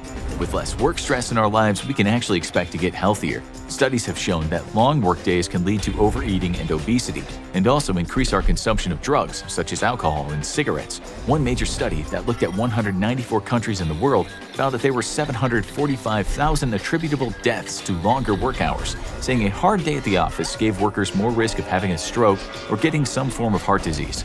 Back in 1930, John Maynard Keynes said that while technology improves, we will work less, just as Karl Marx thought. Improved tech will at some point mean humans don't have to work as hard, and we'll be able to flourish and write poems all day. It hasn't happened yet. But right now, there is an evolution going on in artificial intelligence. Even before we were struck by the virus, the media was telling us that the rise of the robots could lead to an easier work life. Think tanks back then were saying automation in the workplace will lead to fewer hours on the job. Well, 2022 would be the ideal time to start that.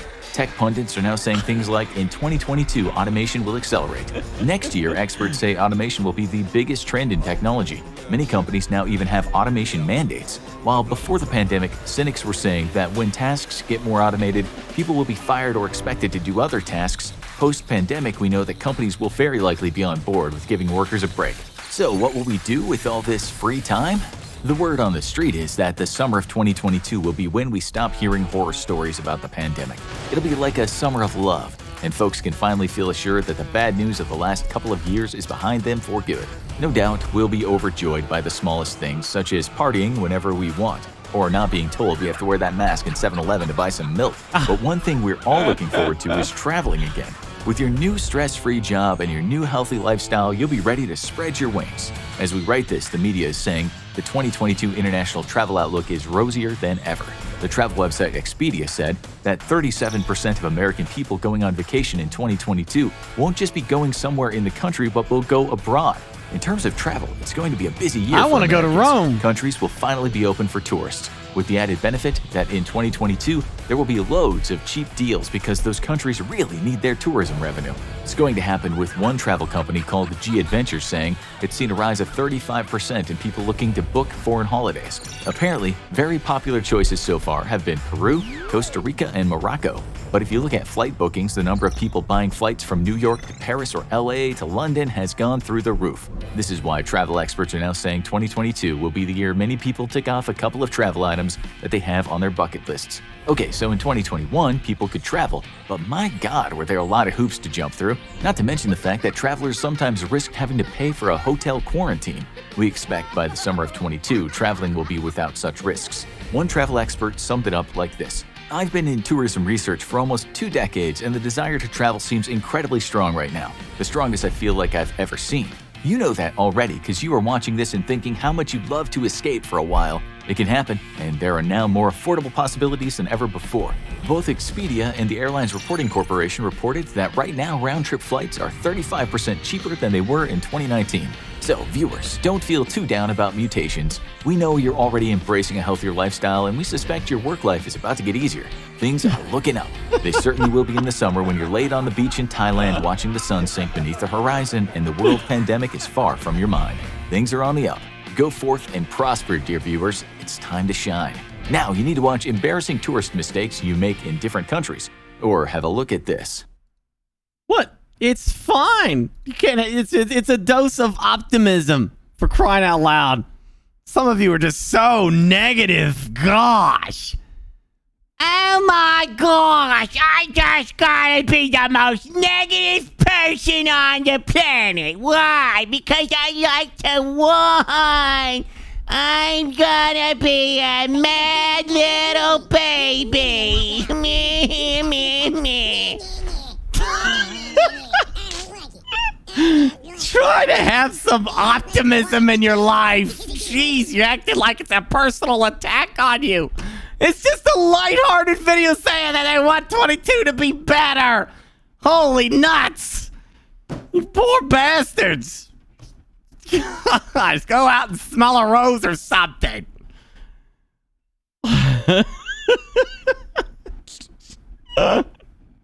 Fine, whatever. Copium, who cares? Just relax.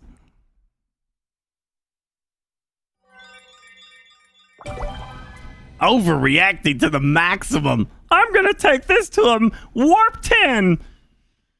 Take a deep breath. Yeah, the vein popping in your forehead is gonna explode one day, and it's just gonna be this gaping hole in your forehead. It says, everything sucks. World sucks. These plants suck. The frickin' my underwear sucks. Everything sucks. Have a laugh. Relax.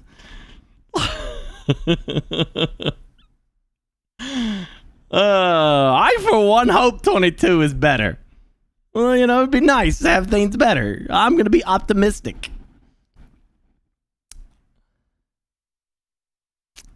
Did you guys hear the story about the guy that survived 2 nuclear bombs, by the way?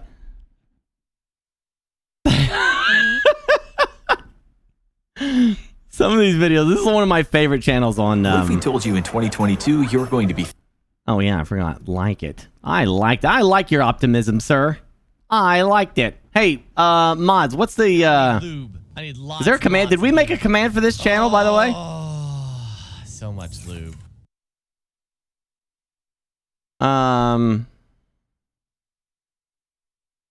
Yeah, this channel is fantastic. They touch on so many different subjects. Like, how would you fight Thanos? Well, you're dead. You're just done. You know, it's over. But I thought maybe we made a command for it. I remember Stubbles was saying something like that. No? Can you? So I don't have to link it all the time? Thank you, Girl of Tomorrow.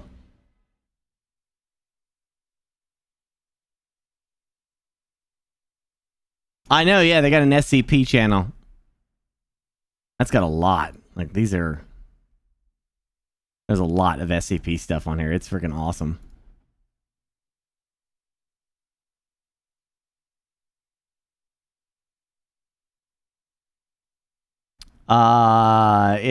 It's Kings and Generals. It's infographic show. It's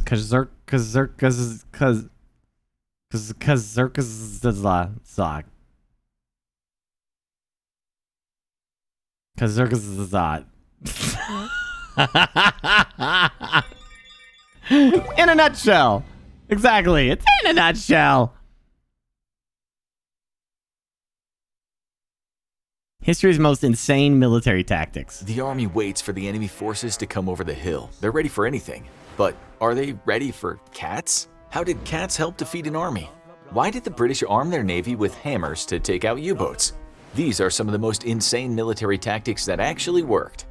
It was the Battle of Arsuf in the Third Crusade, and the Christian forces of Richard the Lionheart faced the Muslim army of Saladin, who outnumbered them 3-1. King Richard knew he was facing a losing battle, so he chose to wait. Forming a defensive perimeter by a river, he let Saladin's army shoot at them from afar until Saladin assumed the Crusaders weren't moving.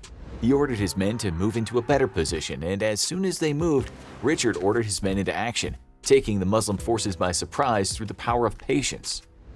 Sometimes high-tech warfare requires a low-tech solution. During World War II, the fields of Europe were littered with Wait, did I just miss that? What the frick happened? What happened? Saladin assumed the Crusaders weren't moving. He ordered his men to move into a better position, and as soon as they moved, Richard ordered his men into action, taking the Muslim forces by surprise through the power of patience. Just raw patience?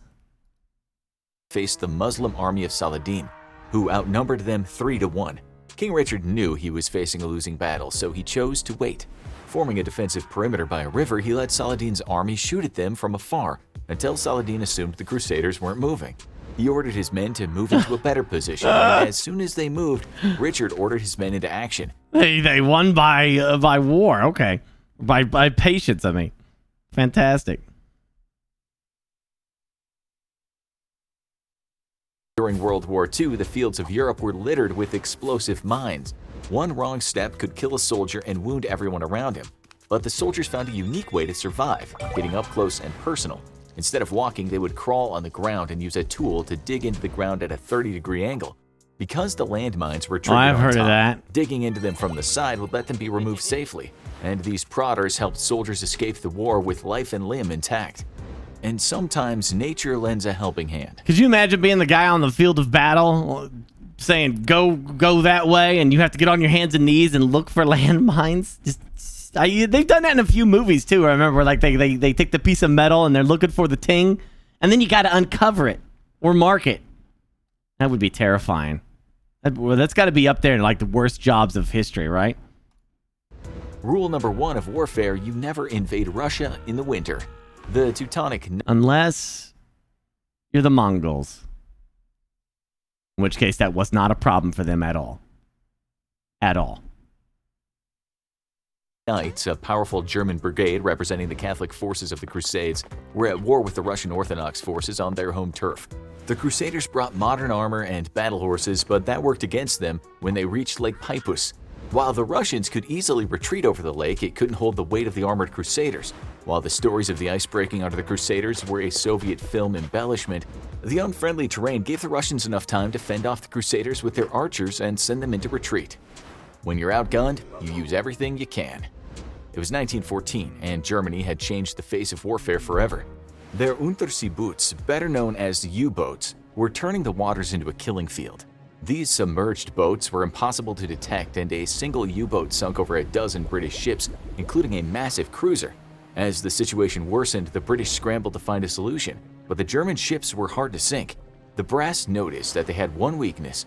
They needed their periscope to find a target before firing. Take out the periscope, take out the U-boat's power. While many crazy solutions were proposed, including training birds or sea lions to attack the periscope or spraying it with paint, ultimately a low-tech solution was proposed. Soldiers would be put on small patrol boats with one job: look out for periscopes popping up to the surface and guide the boat over to them. Then slip a bag on the periscope and hit it with a hammer quickly. If done right, the U-boat will be neutralized and the soldier can get away. No one knows how many U-boats the Hammer Corps managed to knock out before the depth What charges the were frick? invented. It wasn't the only time the low-tech option saved the day. When you think of fearsome wartime I'm just gonna hit it with that damn hammer. vehicles, you probably don't think of bicycles. But in 1942, the British learned that the hard way. The British colony of Singapore was one of the most valuable ports in Asia, and now it had come under attack by Japanese. The war in Europe meant many troops had been sent home, and only a smaller group of Commonwealth soldiers remained to fend off the invasion. But they were confident. They thought the Japanese ground troops wouldn't be able to handle Singapore's rough terrain. Not on foot they wouldn't, but they weren't on foot. The Japanese soldiers came across the territory on bicycles, which gave them a massive advantage. Not only could they move much faster over tricky terrain, but they could strap their provisions to the back of the bikes and not have to carry them in their gear. While much of Singapore didn't have roads for larger vehicles, the Japanese bicycle infantry could make their way over ramshackle bridges with ease. The Japanese forces that invaded were far larger than the British expected, and soon the Japanese and their bicycles had taken Singapore. If you Just need FYI, I won my Hearts of Iron game with Japanese bicycle invaders. The Dark Forest video. Yeah, I'm gonna watch. Let's watch that next. Yeah. I know the infographic channel is so freaking awesome, Buick. I've been watching them so much. When I work out, it's just something just to have on there while I'm working out. edge on your enemy, you can always distract them. In the year 623, what would one day be China was divided between warring kingdoms. The Toyahun Kingdom had invaded the territory of the Tang Dynasty, and the Toyahun had come with a massive battalion of archers. When they got to the higher ground, General Chai Xiao of the Tang almost found his army wiped out. They retreated, but the general knew he needed to get his cavalry into position to attack. He needed a way to distract the Toyahun, and there was only one thing needed in almost any military camp: time to send in the ladies. A pair of women from Chai Xiao's camp were sent to meet the Toyahun along with a musician. When they arrived, the women began dancing to the music, performing an appealing routine that led the soldiers to immediately drop what they were doing and watch them. While the women danced, the Tang general moved his men into position and launched an attack on the Toyahun camp, wiping them out. This could have been avoided if the Toyahun asked where the random dance troupe came from, but they probably weren't thinking with their heads.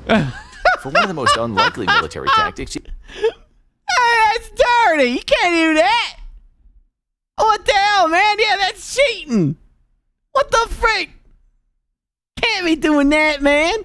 These poor guys, they were probably all excited and everything. Oh my gosh, there's a girl. Holy crap. Now I'm dead. you have to go all the way back to Roman times.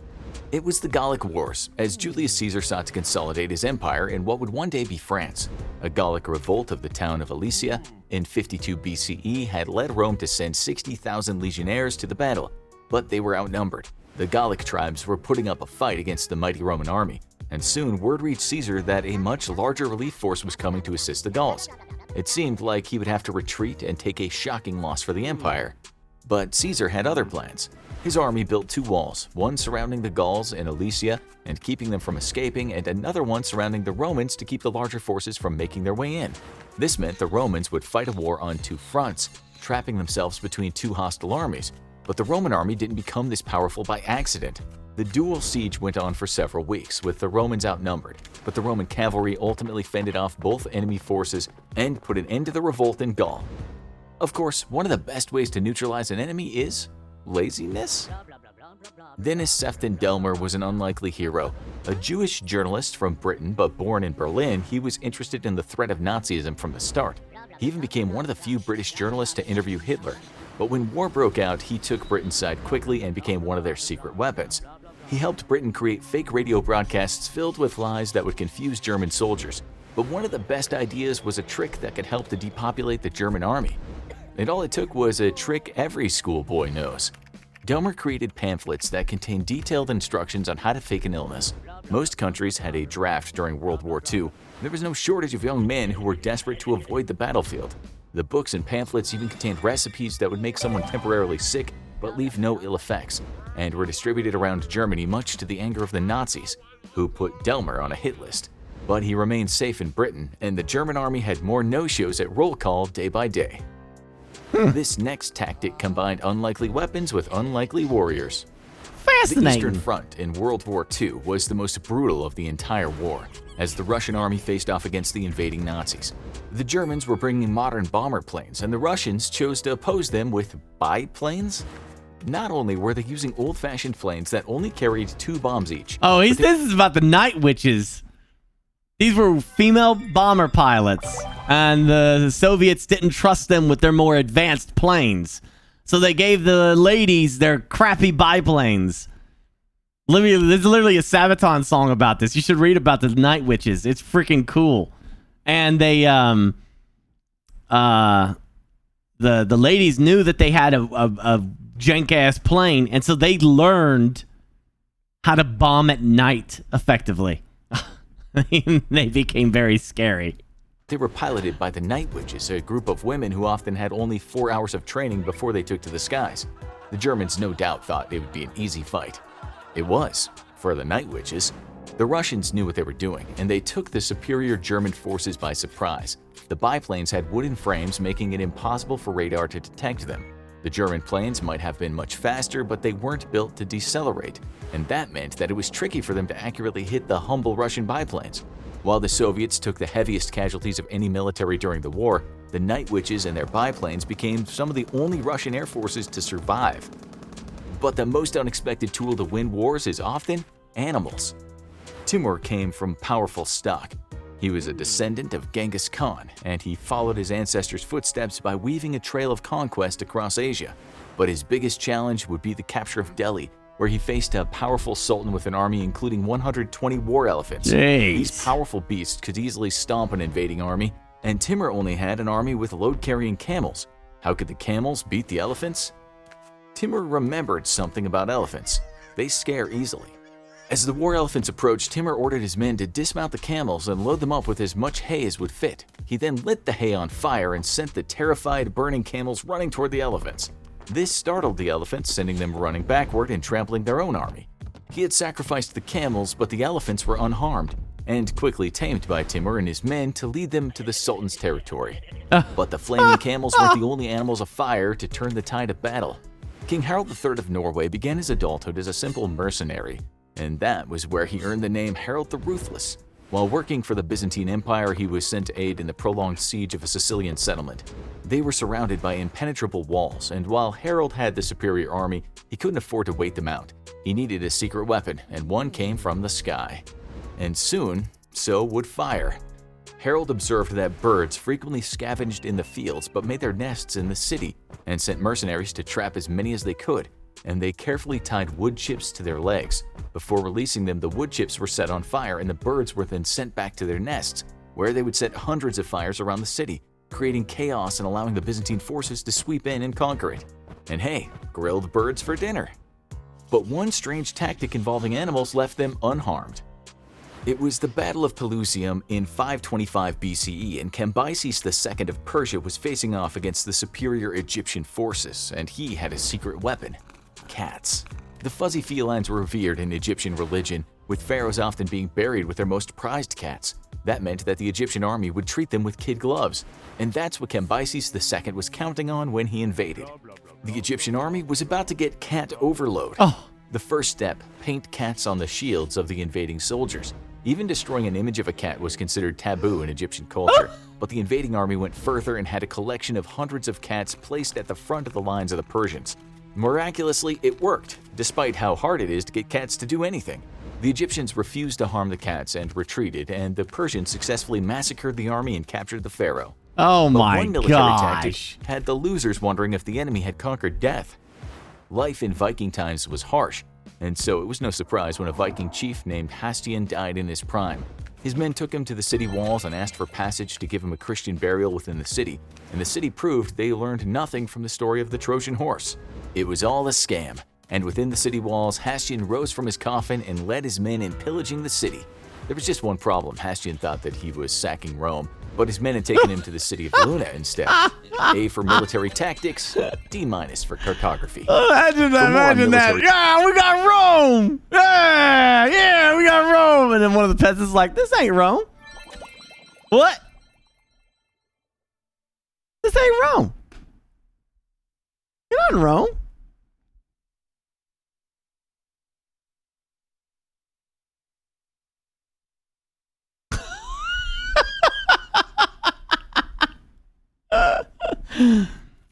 Have you seen this Warhammer 40k on par with Astartes?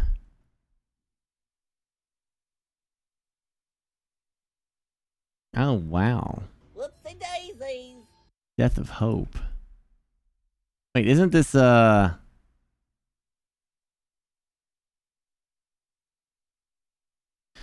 that based off the cartoons that are they're being made on the Warhammer channel?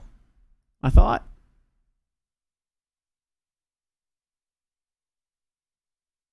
I don't know.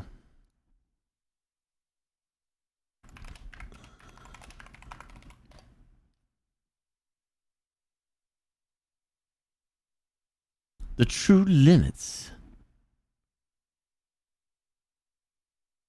Oh, the Dark Forest theory.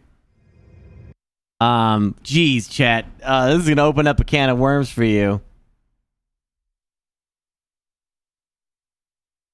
This is basically stuff you don't want to think about. This is all about like the yeah, this is in a nutshell.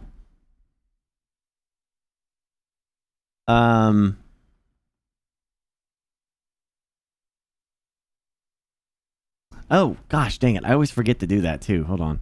Boop, boop, boop. The army waits for the Yeah, and like. Boop, boop, boop. I mean, this ain't gonna give you nightmares, but it's just deep level of thinking, and you know, nobody's opinion on this is wrong because we don't have an answer yet. You know, of life outside of our beautiful blue orb. So, there's some people, like many people, have all kinds of theory. You know, people people just sit around thinking. You know, they've been thinking about stuff. Just thinking. You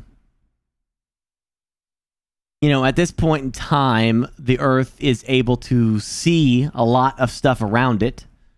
Even though our galaxy is massive and we've probably only seen a small percentage, that's, you know, like, you know, radio signals and lights and all the stuff we could see into the sky, you know. There'd be things that we would detect that is weird, you know, if there were ships and stuff flying around up there, you know? Who the frick knows? Maybe it's technology we have no idea. The point is, that's where theories come from. When people start asking, I wonder why we don't see this, or I wonder why that. Chat, you have your own theories. You'll start spouting them off. Anyway, the idea is these are theories. Ideas as to the why, to your question of why, you know? Is the entire Milky Way completely dead? Are we the only existence in the Milky Way, period? It's just us. We're the only ones. Well, that's possible. That's possible. As crazy as that might sound, it is possible, right? Or maybe there's a lot of life out there, and maybe there's something, you know, that blocks life from getting to a certain stage to be able to take over the entire galaxy. Because our galaxy is old enough that a lot of these Earth-like planets, by now, if they had life, they've had plenty of time to conquer the entire galaxy at this point. Millions of years, plenty of time to do it. Why? Why haven't they?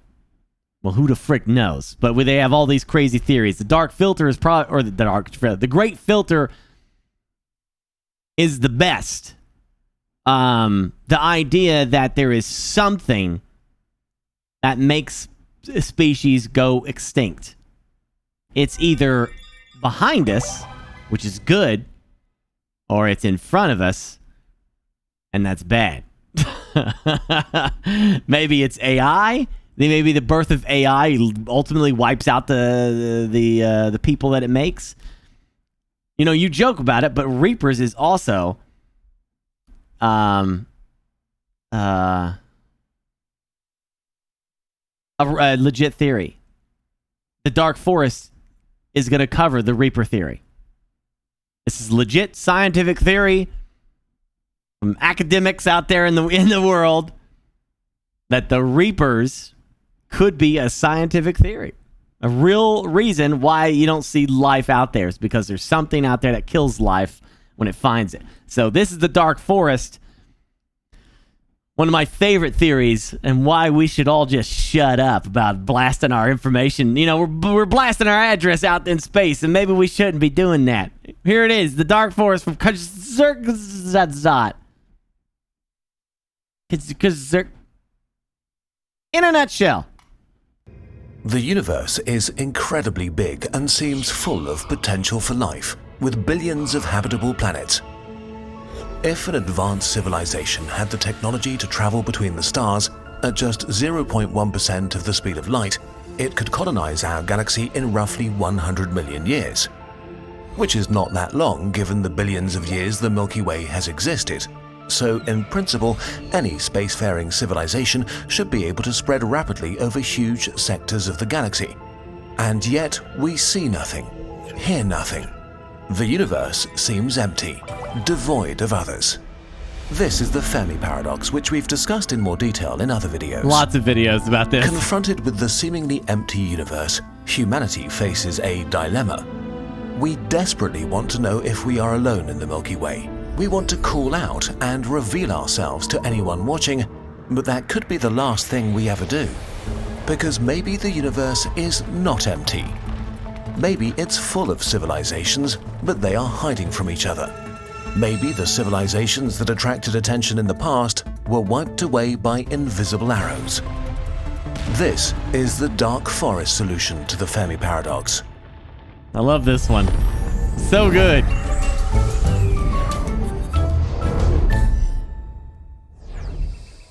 The way of life. We're getting links made, don't worry. The hunter awakes in his hiding place and carefully listens for suspicious noises from the thick undergrowth before he gets up. Another night has passed without incident. The forest is dark and full of fog. He considers calling out to others to end his loneliness, but stops himself at the last moment. What if they are like him? All living things seek to survive, secure resources, and multiply. Their greatest obstacle are other living things that share the same objective.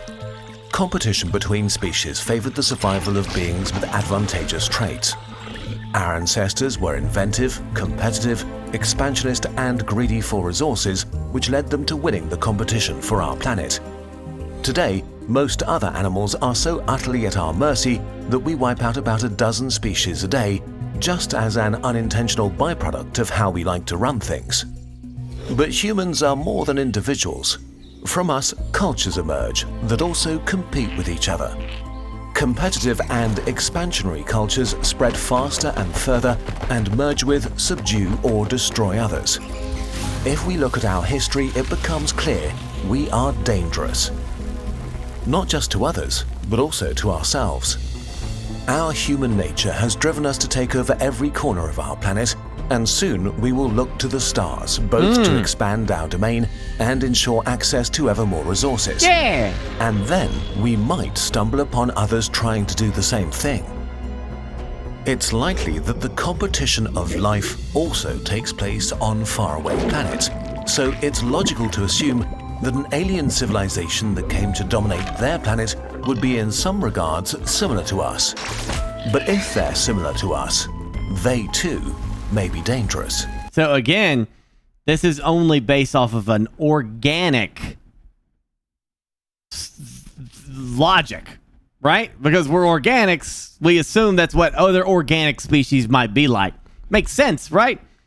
But that's why the AI thing is a singularity, because you have no idea what a machine is going to think or what it's going to feel. You know, you don't know. You can't know because you're an organic person and you can't put yourself in that position. You might be able, maybe you meet an alien and you might be able to relate to it because it's organic too. Maybe it's got the same wants and needs that you do. Food, needs to breathe something, has its own babies. But you have no clue what a machine intelligence would think, act, or feel. You have no idea. And you can't, and including feel, because you have no idea if they can or not. You won't be able to decide that because you're not a machine. So that's the big scare of AI, because that's going to scare the shit out of people as that gets closer. The implication. As the hunter sneaks through the dark forest all alone, he knows that there might be others like him. He can't know their intentions, if they are aggressive or not. The hunter knows he would kill to ensure his own survival, so he has to assume that they would too. And it might be that if he stumbles upon another hunter, the one that shoots first survives. Yeah. None of this means that conflict is unavoidable. So far, the progress of the modern world seems to have made us more peaceful, not more violent. Maybe this is true for other civilizations too, that eventually progress means less conflict, not more. Different alien civilizations also should vary from the mild and peaceful to the malevolent and militaristic. The existential problem we're facing is that when we meet others between the stars, we have no way of telling who is peaceful or aggressive and what their true intentions are. Similarly, they might not understand or trust our intentions even if we tell them that we are peaceful. On top of that, if we did discover another civilization and they discovered us, the light years between us would mean years of communication delay. Both sides would be in a state of uncertainty, wondering if the wisest move is to just attack, because there's another serious issue: technological explosions and the first strike advantage. We don't know where the limits of technology are, but we do know how much technological progress matters in war. A few hundred or thousand years can turn conflict with uncertain results into a one-sided massacre. Caesar's legions would stand no chance against Napoleon's army with their cannons and muskets, which would be eradicated by artillery from the First World War, which would not stand a chance against today's drones and guided missiles. That's right. So the power level of different civilizations may vary massively, and even if not, between the time it takes us to detect another civilization and us saying hi, we might already be hopelessly behind on the tech tree. Like me and Stellaris. But the nature of interstellar conflict makes this worse. If your opponent... If you watch the Stellaris event, Tyrosin literally gave you an example of what our universe could be. Yeah, Earth would be me, you know, and Tyrosin is some crazy advanced species out there. Is light years away, sending an invasion fleet takes so long that by the time it arrives, it might be hopelessly obsolete. So war between civilizations might be just about eliminating the other to remove an existential threat to yourself. Someone else who might be so scared of you that they attack the first chance they get. In this environment, the only way to guarantee a win is to strike with such force and speed that the target has no chance of survival or time to counterattack or escape to seek revenge later. The stakes are the highest possible, with no room for error. If we assume that the majority of civilizations live on planets, that leaves them pretty vulnerable. All you need to do is throw something massive at a planet to make it uninhabitable. So the ultimate interplanetary annihilation weapon is probably something like a relativistic kill vehicle, a missile shot at a planet at a significant fraction of the speed of light. For example, a missile the size of a person going 95% the speed of light has as much energy as all nuclear bombs on Earth. If you shot a few dozen at the civilization you wanted to wipe out, success would be fairly certain. Even a single hit would suffice. This is not that absurd of an idea. A civilization only slightly above us on the Kardashev scale would have enough energy to send multiple strikes against every planet it suspects of harboring life. Jeez. What makes these weapons so sinister is how much they favor a first strike, since they would be so fast that it might be impossible to protect yourself effectively against them once they're launched. Conflict between civilizations may not be lengthy affairs, but rapid winner-takes-all situations, where the first one to shoot wins. This makes any civilization an existential threat to any other. And if every civilization is an existential threat to every other, there may be only two kinds of civilizations out there: quiet ones and dead ones. So, what should we do? Should we worry? It's unlikely that anybody has noticed humanity yet. The radio signals we've transmitted in the last 100 years traveled a relatively tiny distance and have long decayed into unreadable noise. At our technological stage, if we don't actively try to get noticed, and if nobody specifically looks at our pretty unremarkable solar system, we'll stay hidden. But one day we will venture into space in a serious way and need to consider these kinds of questions again. We don't know if there are others or if we are going through the forest alone. But we have no way of knowing for sure. For the time being, it seems the best we can do is to carefully listen. And even if we see others step into a clearing and make themselves known, we should not reply right away, but carefully watch them from the undergrowth. Perhaps we are also thinking about this all wrong by allowing our primitive brain that evolved in the context of the gruesome competition of life to conjure fears of predatory aliens all around us. Maybe the fact that we are looking at the universe like this is a sign that we are not grown up yet as a species. There could be a friendly, welcoming community of alien civilizations waiting to hear from us when we are ready. As for now, the good news is there is actually little we need to do. We just need to be thoughtful about the signals we send out into the galaxy. We need to watch the sky and learn more about our galaxy, our forest. Too late. Because whatever the nature of our forest is, full of dangers or friends, or nobody at all, only careful observation can tell. So, let's do that. At last, the hunter reaches a clearing and finds a comfortable position. Slowly, the sun melts the fog away. Lost in thought, he admires the vegetation until suddenly, he is eye to eye with another hunter, frozen in terror just like himself. His mind is racing, considering all the different options. The hunter takes a deep breath and makes a decision.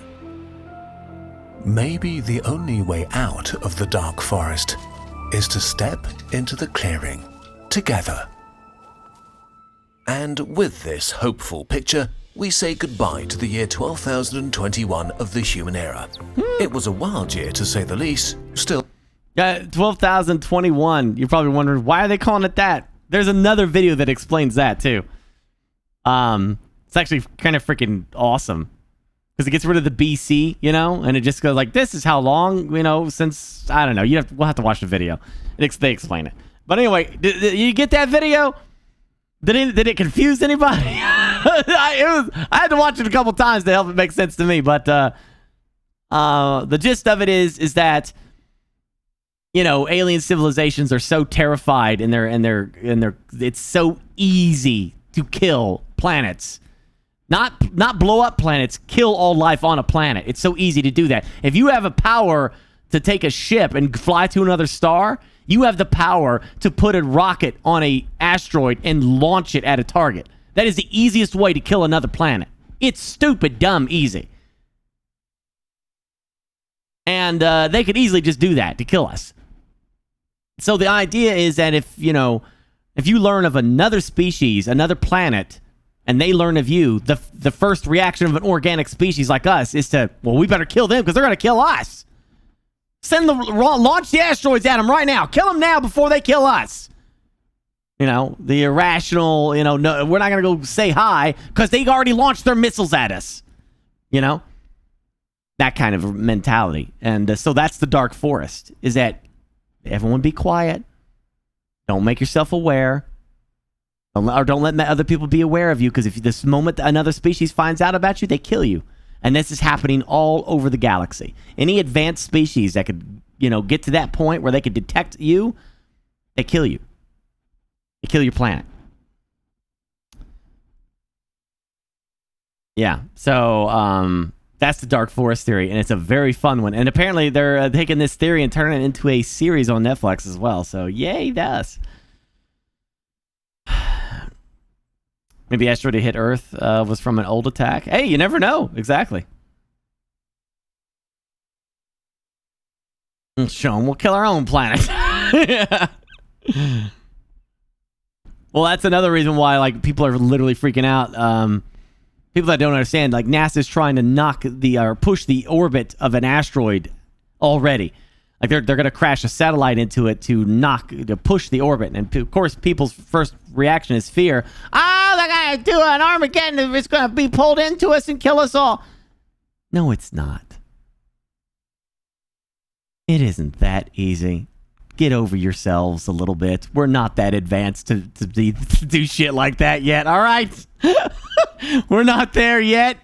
This is just a test to see if this could even impact the asteroid at all. This is shit we should probably be looking at now. Because if there's something on its way to Earth in the darkness of space, we're dead. It's over. We have no means to stop it. Could launch every nuke we got and it would laugh at it and keep coming.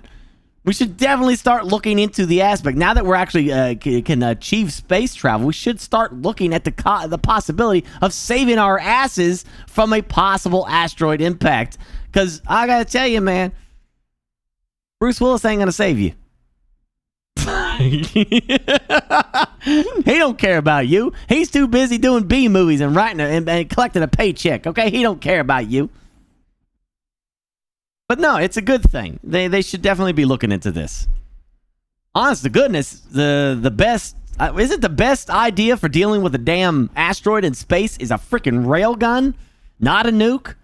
Launching another projectile at it that can match its speed in space and destroy it before it ever gets here. Because the nukes ain't gonna do it.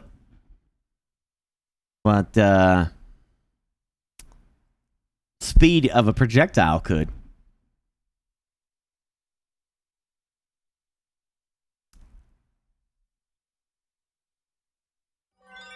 Not the idea of an orbital defense. I don't know, something. Moving the Earth is the best defense.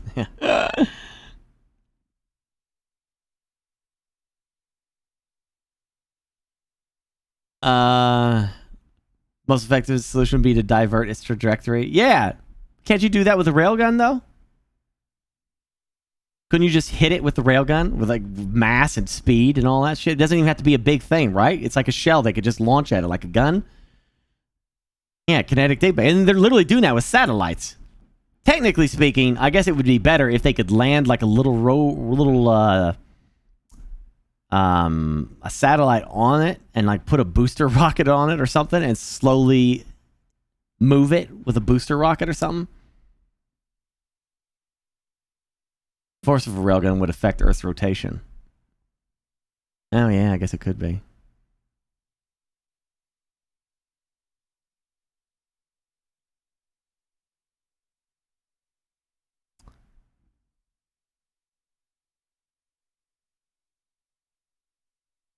Yeah.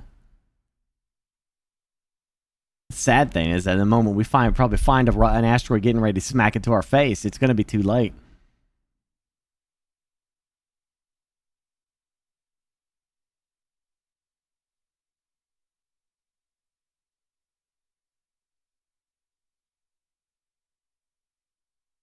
An orbital railgun like on the Expanse? Yeah, okay, sure.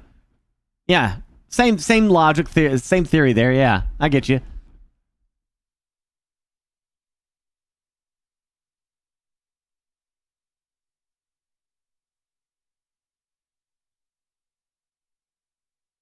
What if it's bigger than the Earth? Well, then kiss your ass goodbye. They have a lot of great stuff on here, man. Just so much. Uh.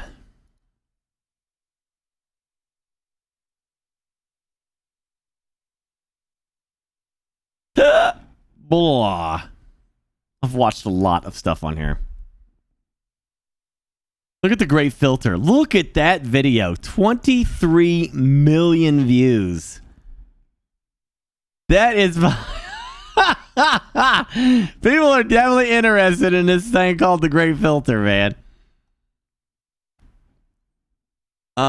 Skinny Bob video? A what?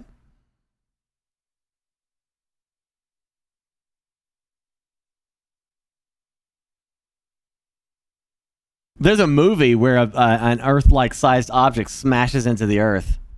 There is a movie based on that, by the way.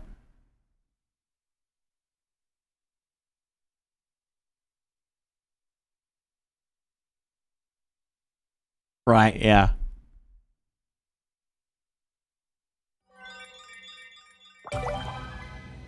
Spin launch on YouTube? Well, I can't watch other videos. It'd have to be something on their video. Thank you for the gifted sub there. Hoorah. Thank you all.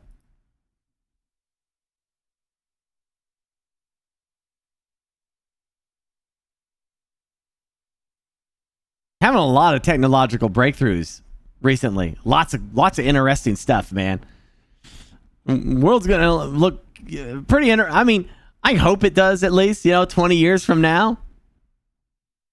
And just think about how what is different today that we didn't have at 2000. I mean, social media is one thing, and that's either, depending on your perspective, that's either a negative or a or a positive. I don't know.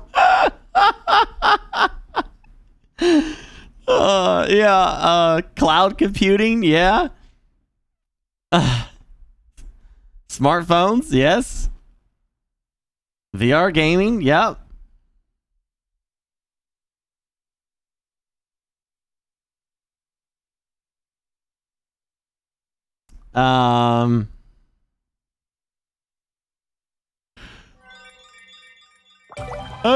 Arthur? No, I haven't seen that. VR was around? Not really, though.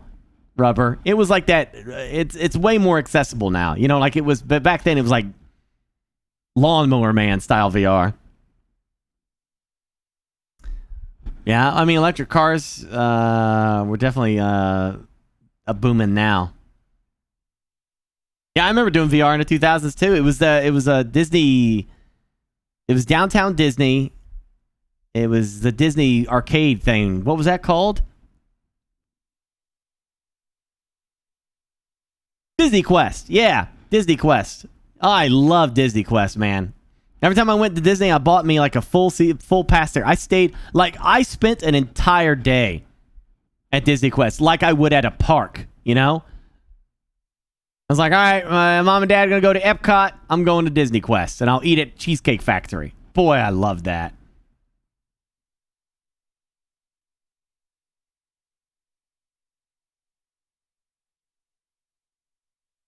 Right, yeah. There was no streaming services, really. You still had to rent movies. Redbox was very popular.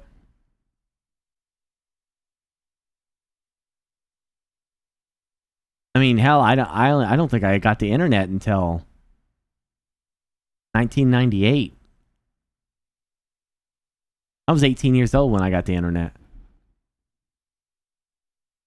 So, like, the internet was new.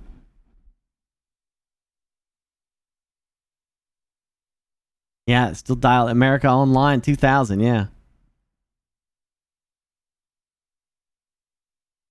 Internet is by far one of the biggest technological leaps, I think.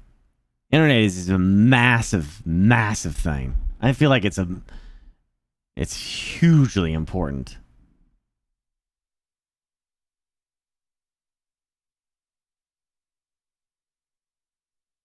Yeah. I'm yawning. What the hell? So what do you think's going to be in 20 years from now then? What do the next 20 years look like? What is gaming going to look like? Don't get too crazy. It ain't going to be no Sword Art Online stuff. It ain't going to be that. You're not getting that. But it's going to be crazy. You ain't gonna have no Halo holodecks. No, you're not gonna have any of that stuff. You might have more advanced VR, but you're not gonna have Sword Art Online. That's like you people in the 50s saying we're gonna have flying cars.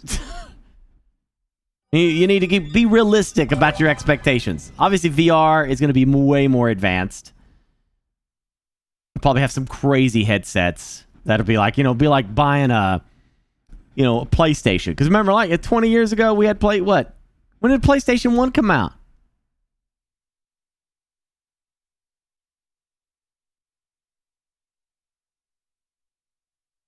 I think it came out in, 96? Yeah, PS2 was like early 2000s, if I remember correctly. So, yeah, your VR tech is just going to get more advanced like that. Eventually, there will be a PS5 VR headset kind of thing. You know what I mean? AI-generated games? Ooh, that's a real possibility. Hey, Test Game, are you in here? Stubbles. What's the possibility of that coming? Like AI-generated games. I mean, we're kind of already have AI doing a lot of that stuff, right?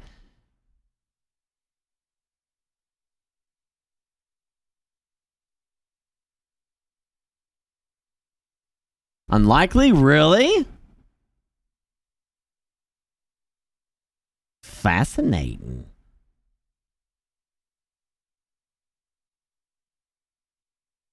Boston Dynamics releases Spot 2 for general. What do you think? There's actually going to be Boston Dynamics is actually going to create a consumer robot at some point in the next 20 years? I don't know about the next 20 years. I don't think you're going to have your personal AI walking around your house, cleaning your house in 20 years. We'll probably have, we might have Star Citizen. Yeah, we might get Star Citizen.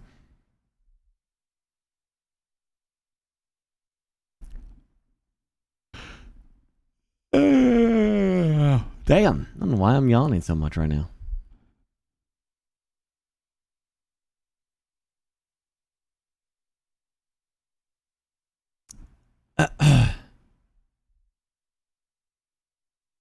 Yeah, EU5 is going to create some amazing games.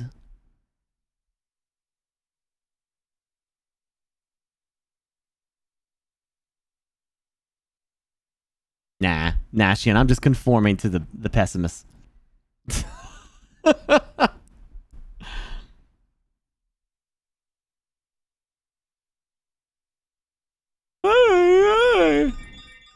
Do you think foldable tech with phones is going to take over? We're like at the cusp of it right now. That new foldable Samsung phone is really not that bad. There's a slight crease there. No? Why?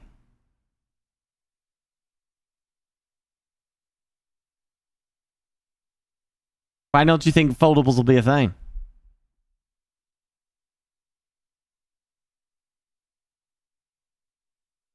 Really expensive to repair. Everything goes up and goes down in price. Foldables are a gimmick. They are. VR was called a gimmick as well.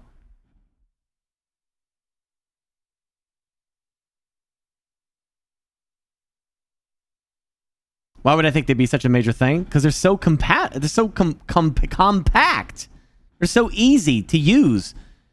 Have you tried that Samsung Fold 3? It's a flip phone. It literally flips up, and then it's a smartphone, like my Note or your iPhone. It becomes that, and then you fold it down to be just this little bitty thing. Slip that into your pocket. Like that doesn't seem like a gimmick to me. That seems like somebody that wants to minimize their product space. It doesn't improve anything over a regular smartphone. It improves not being as bulky. I would consider that a huge benefit.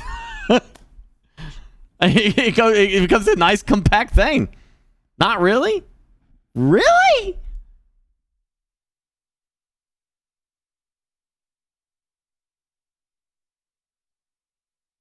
Ah, that's interesting. That's not important to you, huh? Fascinating.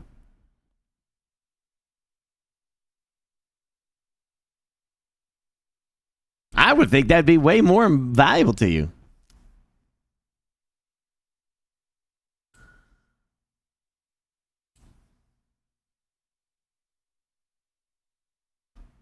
I thought it was neat as hell.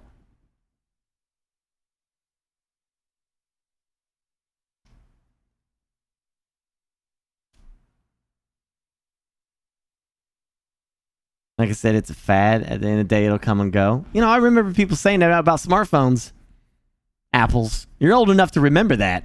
People said the same damn thing about smartphones.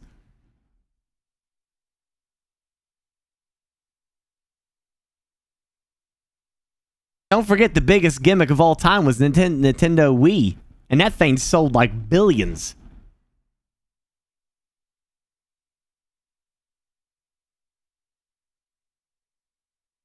I guess I'm surprised you're so dismissive by it. I'm taken back by that. I wasn't expecting this response. I wasn't expecting that. I'm surprised. You caught me off guard. I was expecting everyone to be like, "Oh yeah, foldable phones. That's where it's going to. That's where it's going to be at." I wasn't expecting this at all.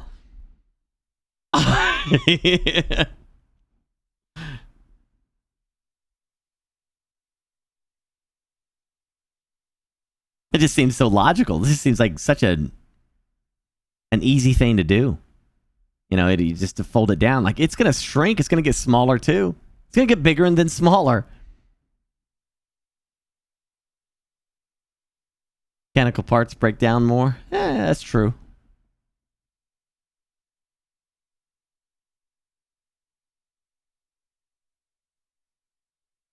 Yeah. Anyway, I know one thing. The next 20 years are going to be great for gaming. Boy, man. I'm 40. I'll be 60. I'll still be gaming. Yeah.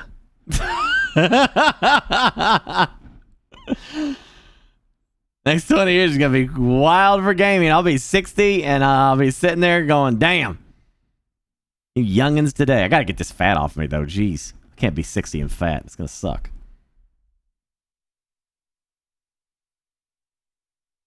Are you also overweight at 58?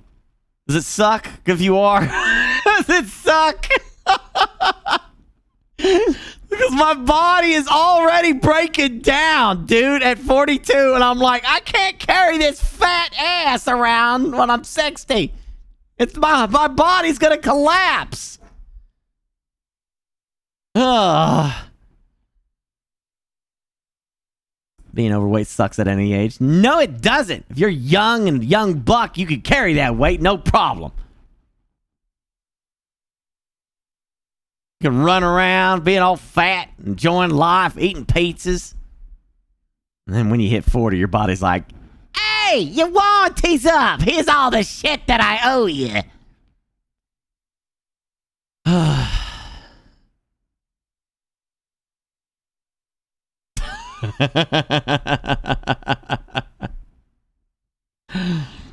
Oh gosh, I've been carrying around another human being with me for way too long.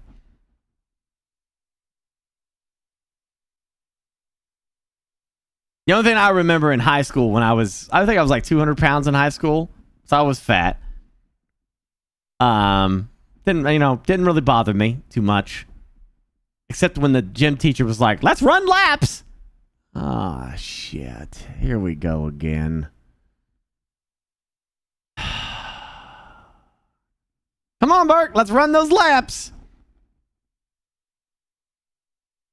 It's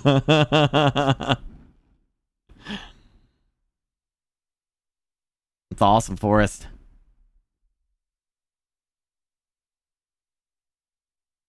Yeah, I'm trying, though. You know, I got the row machine. I'm doing that stuff every day. We'll see. Ever watch Kingsman? I've been watching my Lord of the Rings stuff. I just finished The Hobbit tonight.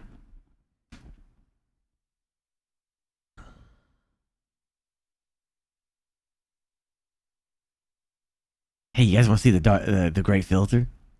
You'll see it. It'll freak you out. Huh? You'll see it. Let's watch it. Come on, let's watch it. Let's freak Imagine you all out. NASA announced today Yeah. that they found aliens. You Bacteria. get that right. Hold on, I'm gonna start that over. That's important. Imagine if they find aliens today. It's gonna freak you out. You ready? Woo! Imagine NASA announced today that they found aliens. Bacteria on Mars, weird alien fish in the oceans of Europa, and also ancient alien ruins on Titan. Wouldn't that be great? Well, no, it would be horrible news. Devastating even. It could mean that the end of humanity is almost certain and that it might be coming soon. Why? Why would the most exciting discovery of our lifetime be bad? Why would that be bad, chat? Why would it be bad?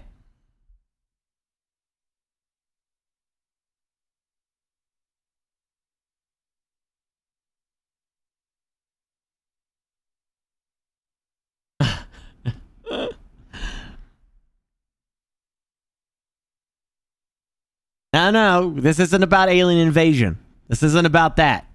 Why would finding fish on Europa be bad?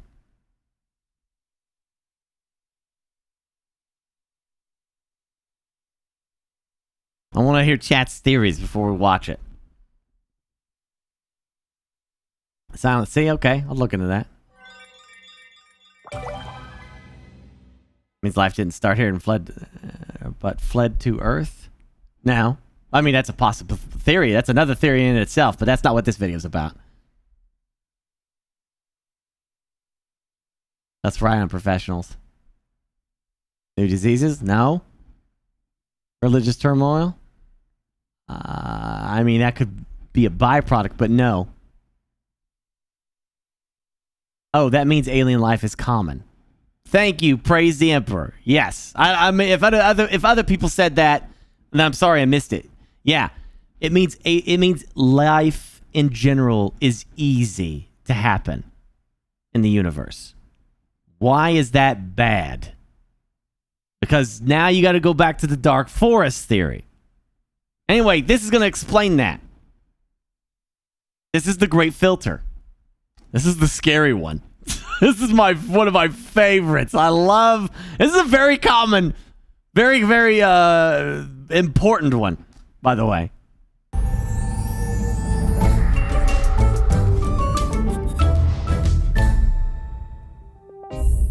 Let us imagine the development of life from its inception to us today as a flight of stairs. The first step is dead chemistry that needs to assemble itself into self-replicating patterns, stable and resilient, but also able to change and evolve. The second step is for our early life to become more complex, able to build more complicated structures, and use the available energy much more efficiently. On the next step, these cells combine to become multicellular beings, enabling unbelievable variety and further complexity. The step above sees the species evolve big brains, enabling the use of tools, culture, and shared knowledge, which creates even higher complexity. The species can now become the dominant life form on its planet and change it according to its needs. First, shy attempts to leave its planet are happening. This is where we are now. It's in the nature of life as we know it to reach out, to cover every niche it can. And since planets have a limited carrying capacity and lifespan, if a species wants to survive, it will look for more places to spread to. So the steps above the current ones seem logical. Colonize your own solar system, then spread further to reach other stars. To the possible final... The colonizing your own solar system turns you... I can't remember if that's a type 1 or a type 2 civilization. Because I know there's a type that controls its own planet first before it leaves the solar system. Or before it colonizes its solar system. That's a type 2. So type 2 colonizes its own solar system. Yeah, think expanse, exactly. That's a type 2 civilization, right?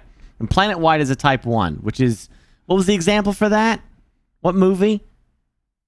It's not Star Trek, so don't say that. It's, Type 2 is Galaxy? No.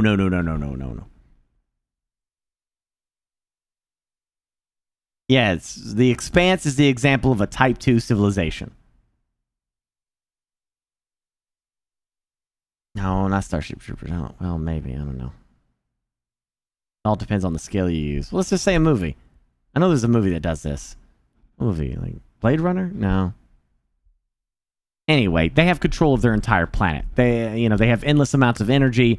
There's no more storms, no more violence, stuff like that. Yeah, okay. Wait, it goes straight to Type 3 as Galaxy? I thought Type 2 was just a civilization. Okay, so yeah, you're right then. It's a 1.5 then. You could make the argument it's a 1.5. Just control of your own solar system. Because Type 2 is a stellar. It means multiple planets, or multiple stars that it can colonize. So, yeah, let's say it's a 1.5 then. Yeah. The in-between. The before you go to another star system. Where was I going with this? I don't know. We're like a 0.5. We're trying to get to 1. I think we're 0, actually. Yeah, we're trying to get to 1. We're not even at 1. We're not even a Type 1 civilization. Type 1 has complete control of its planet. No more earthquakes. No more tsunamis. No more tornadoes. We control the weather. We tap into the energy reserves of the planet. We have full domain over the Earth. Yeah, we're not there yet. Not yet. Step, becoming a galaxy-wide civilization.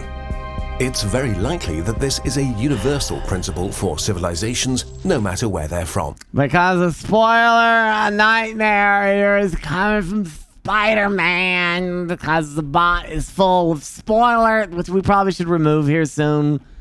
Spoiler stuff, Spider-Man to protect the chat from bots. They like to ruin shit.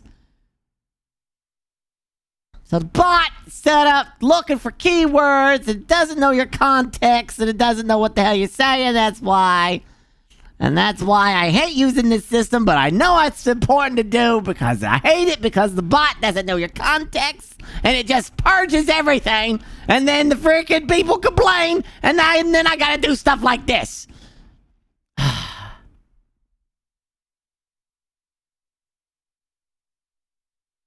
Yeah. Anyway.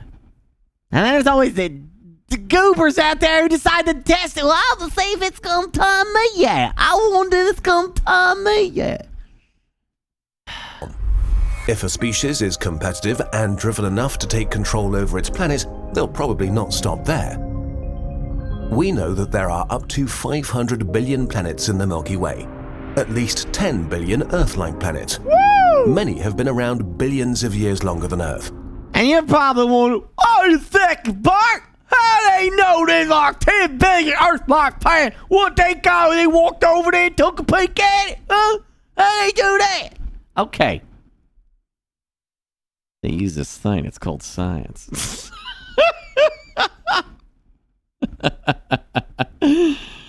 That's a whole nother video to watch. The science behind figuring this stuff out. You know, back in the day, in the 70s and the 80s, there was the theory was that maybe Earth is unique. That Earth is the only place in our galaxy that's like it is. See, we only, the rest of the planets are all shit, and only Earth is unique. And I think to some degree, some people still kind of cling on to that, but for the most part, most of science has moved on beyond that. And the reason they've moved beyond that is because they're finding now that Earth-like planets, which is planets that are in the Goldilocks zone, not too hot, not too cold, is in abundance. They're finding that shit everywhere. Literally everywhere. They don't know is if those planets have oxygen or not. Like there's other things. Or they might know that now, I don't know. I think some way they're able to like look at the. Oh my gosh, dude! The amount of math that goes into this stuff. Like they're able to detect. If you look at a star from like Hubble telescope kind of stuff, you look at a star, and that star will dim. Why did it dim? There should be nothing dimming it. Well, the only thing that's plausible that's dimming it is that there's a planet or something that is orbiting that star that dims it when it crosses over. Not talking dim like, like you're dimming your lights or something. We're talking about like a very, very faint, even the Earth, the sun does this. They can measure this from the sun. They could see the sun gets a slightly dimmer because of Mercury and Venus passing in front. They could detect that just from the numbers and math of it. You're going to have to watch videos on this if you want a deeper, better explanation of this because I can't explain it to you that well. But that's the general idea, the science behind it. They can look at a star and see it dim and say, well, they could base on how much the dim hit, like that could tell them so much. They can get the size of the planet, they can get its rotation, they can get all kinds of crazy shit from that. And what they're finding is like Earth-like planets are in abundance. They are plentiful. They're finding them everywhere. Everywhere they're looking at a star, they're finding another planet that's situated like Earth, right in the perfect spot. And they're able to also, use more science and shit. They could detect atmospheric reflection. That could determine atmospheric composition. Like if there's, it's super math, dude. It is super, super duper science shit. And that's why they've moved past the Earth is rare argument, because more than likely Earth-like planets are everywhere. Whether they have oxygen on them or not, that's debatable. We don't know. They don't know. Because oxygen would mean some sort of, at least on Earth, it's plants, right? Plants make oxygen. So they don't know about that. They're still looking at it. And actually, the James Webb Telescope's going to help them find that out. Ooh. Another reason I like the James Webb is because of that. The James Webb is such a powerful telescope. It's going to be able to beam in on those stars and have a peek at those planets that are orbiting it and actually get some kind of server or some kind of reading off their atmospheric composition to see if they got oxygen or not, because oxygen does some shit to light or something. It does something to light. I don't freaking know. You're going to have to look this shit up. It does something to light. It alters light in a different way than CO2 does, so it would look different. Yeah. I mean, not what peaks back. Exactly. So, anyway, long story short, they've moved past that Earth is unique. They think there's Earth-like planets everywhere. So that's where this whole great filter thing, this great filter has been really kind of taken off because it's terrifying. But we're observing 0 galactic civilizations. So they're saying there's tons of Earth-like planets out there where life could have spawned, then what the frick, man, How come we don't see nothing? How come we ain't looking up in the sky and seeing galactic cruisers just on their way to deliver space pizzas? How come we don't see that? Well, this might be why. We should be able to see something, but there's nothing. Space seems to be empty and dead. This means something is preventing living things from climbing the staircase beyond the step we're on right now. Something that makes becoming a galactic civilization extremely hard, maybe impossible. This is the Great Filter, a challenge or danger so hard to overcome that it eliminates almost every species that encounters it. There are 2 scenarios. One means we are incredibly special and lucky. The other one means we are doomed and practically already dead. It depends on where the filter is on our staircase. Behind or ahead of us. Scenario 1. The filter is behind us. We are the first. If the filter is behind us, that means that one of the steps we passed is almost impossible to take. Which step could it be? Is life itself extremely rare? It's very hard to make predictions about how likely it is for life to emerge from dead things. There is no consensus. Some scientists think it develops everywhere where the conditions are right. Others think that Earth might be the only living place in the universe. Another candidate is the step of complex animal cells. A very specific thing happened on this step, and as far as we know, it happened exactly once. A primitive hunter cell swallowed another cell, but instead of devouring it, the two cells formed a union. The bigger cell provided shelter, took care of interacting with the environment and providing resources, while the smaller one used its new home and free stuff to focus on providing a lot of extra energy for its host. With the abundant energy, the host cell could grow more than before and build new and expensive things to improve itself, while the guest became the powerhouse of the cell. These cells make up every animal on the planet. Maybe there are billions of bacteria-covered planets in the Milky Way, but not a single one, apart from us, has achieved our level of complexity or intelligence.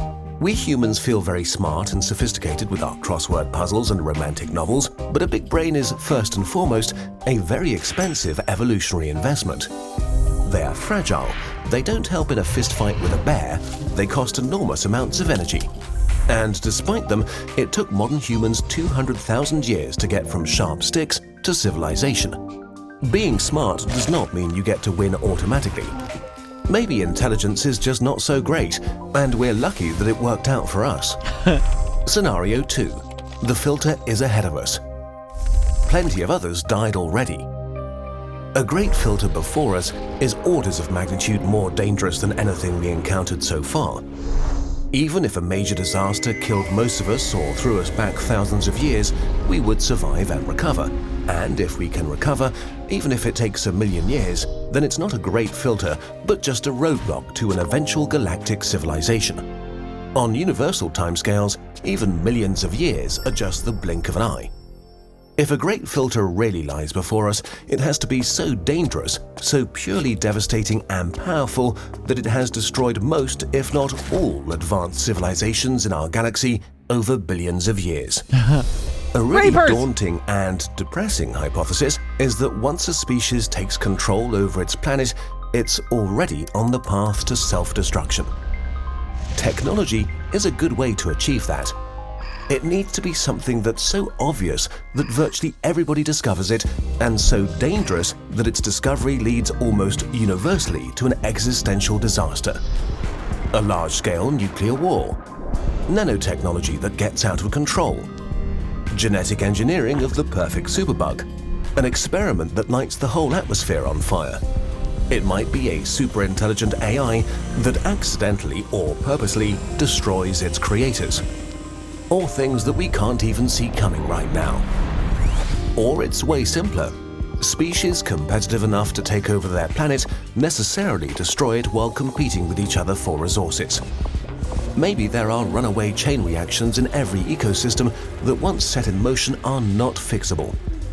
And so once a civilization is powerful enough to change the composition of its atmosphere, they make their planet uninhabitable 100% of the time. Let's hope that that's not the case. If the filter is ahead of us, our odds are really bad. What we can hope for. This is why finding life beyond Earth would be horrible. The more common life is in the universe, and the more advanced and complex it is, the more likely it becomes that a filter is in front of us. Bacteria would be bad, small animals would be worse, intelligent life would be alarming. Ruins of ancient alien civilizations would be horrible. The best case scenario for us right now is that Mars is sterile, that Europa's oceans are devoid of life, and the vast arms of the Milky Way harbor only empty oceans hugging dead continents. That there are billions of empty planets waiting to be discovered and to be filled up with life. Billions of new homes waiting for us to finally arrive. How likely is it that we'll find life outside of Earth that is similar to us?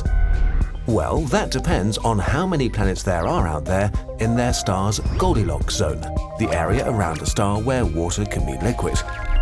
Because stars come in all sizes and configurations, this zone is different for every star system and requires a little bit of physics to figure out. If that sounds like fun to you, this quiz from Brilliant helps to break down the maths for exactly how this is calculated. Brilliant is a problem-solving website that teaches you to think like a scientist by guiding you through problems. They take concepts like these, break them up into bite-sized. I like the video. Type exclamation. Cause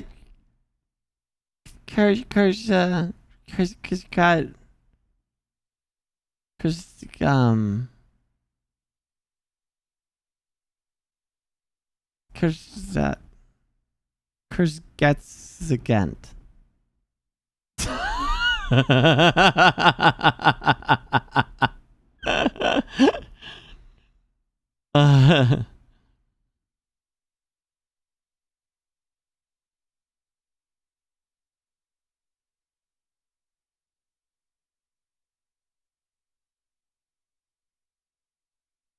That's possible to tunnel rat, yeah.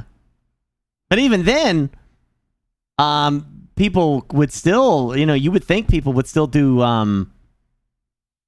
the people like, look at words. Look at us, using us as an example. In history, humans, generational shifts, exactly, yeah, the desire to explore and to colonize, in human beings has been very strong throughout years. Take your family with you and just go. We're pioneers, that kind of stuff is really big deal. And if people were willing to do that, then they would still colonize the galaxy by now. But it's possible, dude. Maybe we're the ancients, Maybe it's us. It's possible. It could be just us, dude. Maybe we're the first. It's crazy unlikely, depending on, because of the amount of galaxies in our, that are out there. But maybe we are. Maybe the entire universe is dead. And it's just us. The only ones in the entire universe. Every galaxy is dead.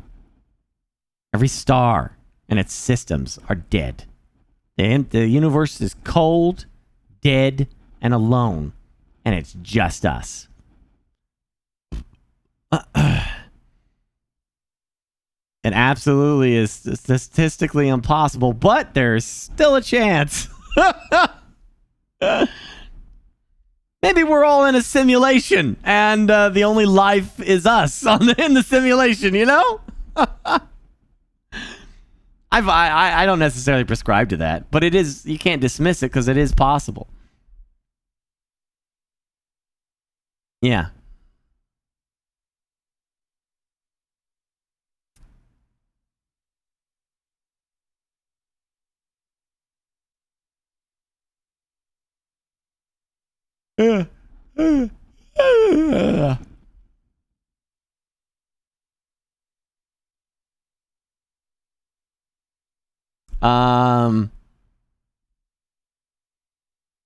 Exactly, yeah. What about the multiverse? Yeah, that too. Multiverse is possible as well.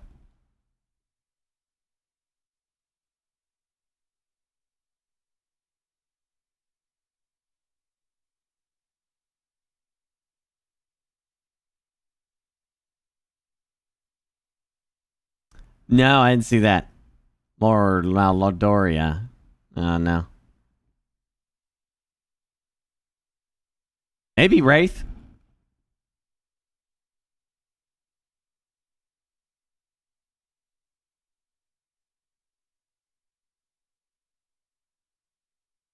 Maybe the concept of God is a really super advanced alien species that's been keeping us safe this entire time in a dark forest of planets where we would die so easily.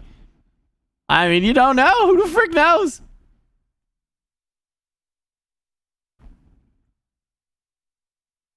Yeah, I mean, we could be living in the Matrix. You don't know. That's a crazy thing.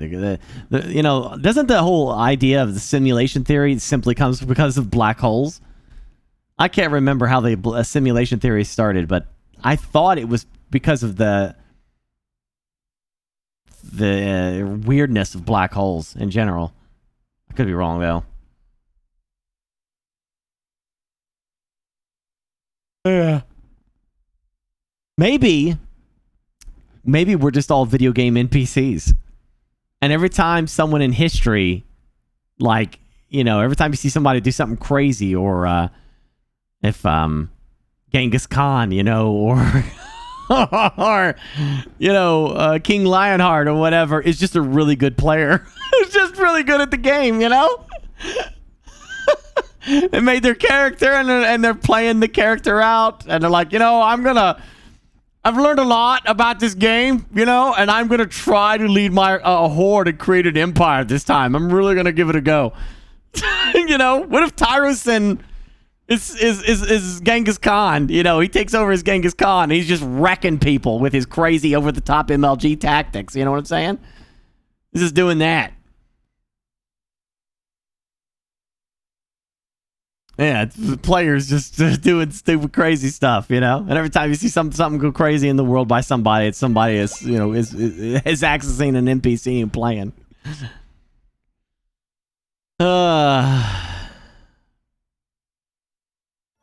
Yeah, you got the Cletus player doing Egyptian stuff, or Rome.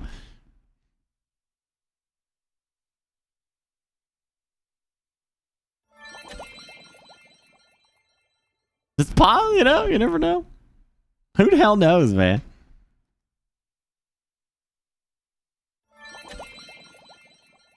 Here's the, Are we the only living things in the entire universe? The observable universe is about 90 billion light. Why is it in Arabic? What? I'm sorry, what? Arabic?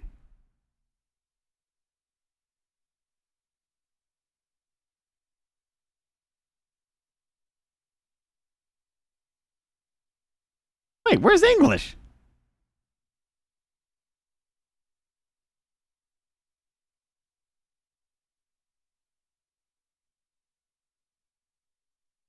Wait, is Spanish United States different from Spanish in Mexico?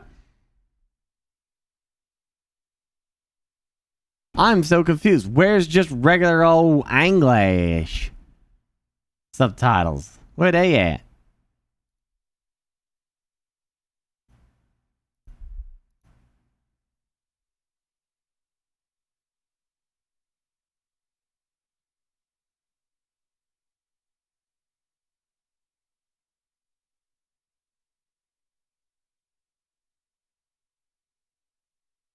Oh.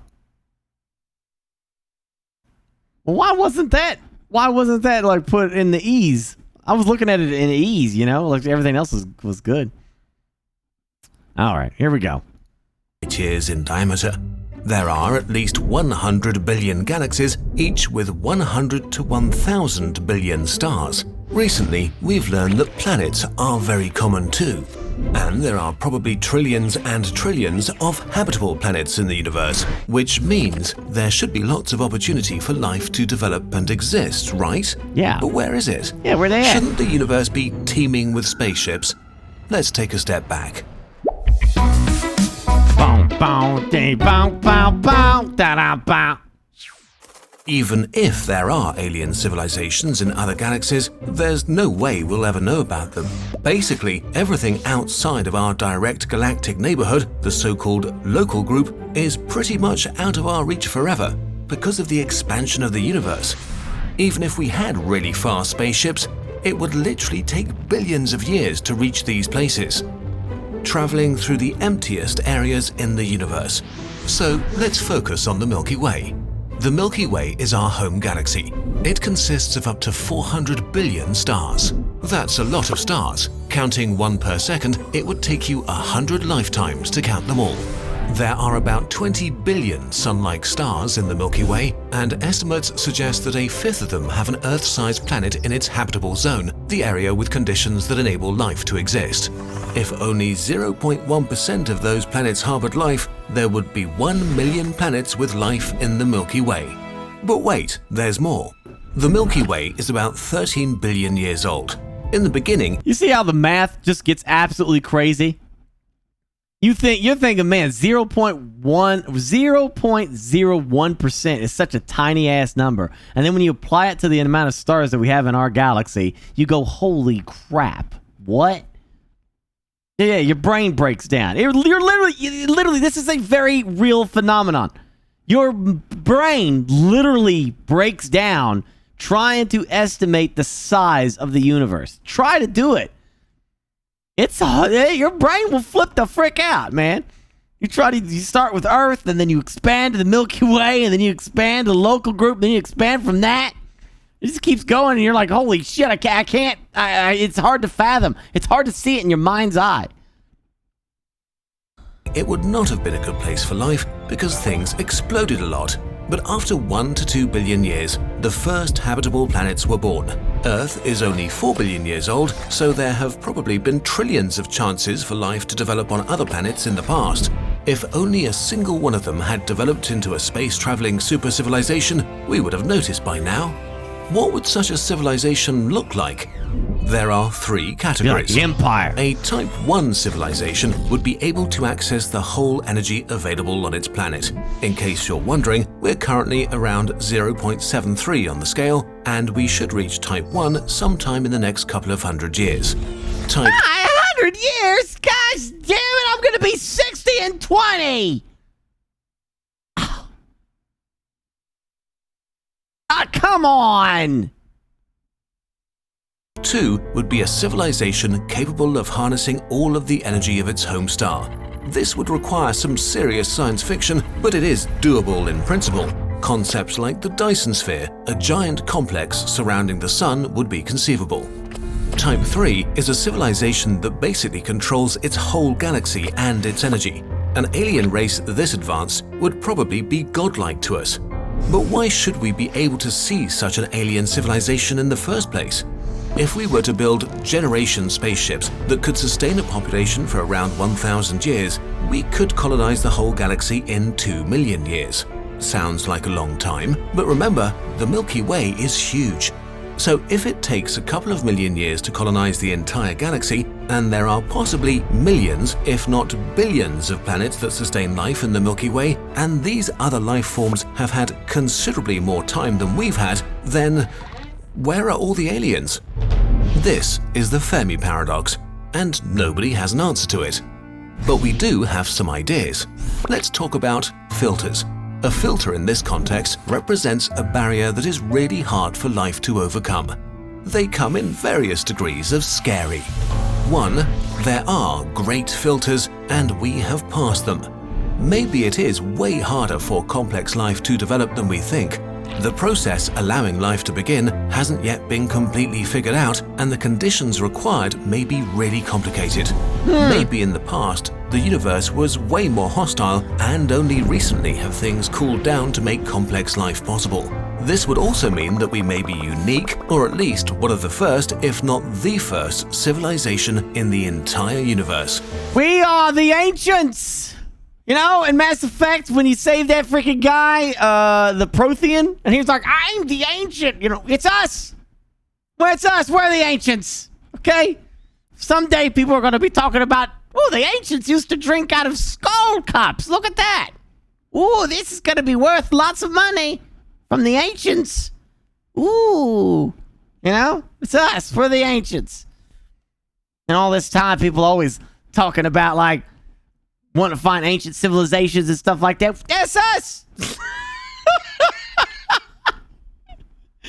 They did the same. Man, just think ancient Egyptians were probably doing the same bullshit you're doing in chat right now. Talking about your farts and laughing about it. Playing your stupid games and laughing about stupid stuff every day and complaining about everyday stuff. I don't like this newfangled thing they got called paper. It's stupid. We should be writing in stone. Who wants to write on this flimsy piece of shit? I ain't doing it. Ain't gonna make me write on that paper. I'm gonna stick to my stone writing because that's the way it should be done.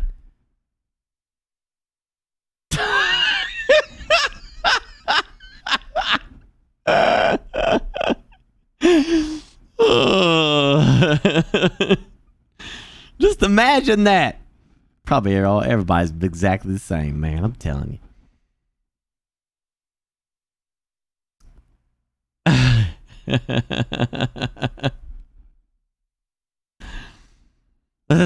Stories tell us the legendary ancient pirate used to watch rant for hours on end. Gosh, why were those people watching that guy?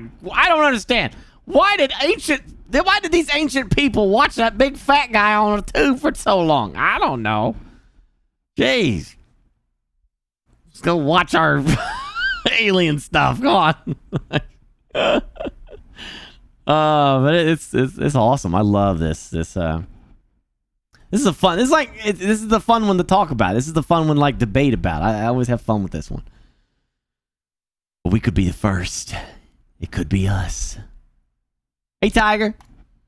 2. There are great filters, and they are ahead of us. This one would be really, really bad. Maybe life on our level exists everywhere in the universe, but it gets destroyed when it reaches a certain point, a point that lies ahead of us. For example, awesome future technology exists, but when activated, it destroys the planet. The last words of every advanced civilization would be, "This new device will solve all of our problems once I push this button." If this is true, then we are closer to the end than the beginning of human existence. Or maybe there is an ancient Type 3 civilization that monitors the universe, and once a civilization is advanced enough, it gets eliminated. Welcome to the Reaper theory. It's not, they don't call it the Reaper theory. Us gamers call it that. But it's literally the Reaper theory. So Mass Effect, exactly. Where do you think Mass Effect got its idea from? There is quite literally a Reaper theory out there that there is an advanced civilization that kills the rest of us. And that's all it does. And it could be AI. You don't know, because like that makes sense. What about, we're all talking about creating AI right now, you know? What if another civilization's already done it? What if there was already an AI created and it literally just lingers out into the fringes of space, listening for the sounds of organic life to go and kill? Because it doesn't trust us, and for whatever happened in its past, it's decided that organic life is always dangerous and it needs to die. That's possible. It could be something our ancestors have to deal with. I don't know.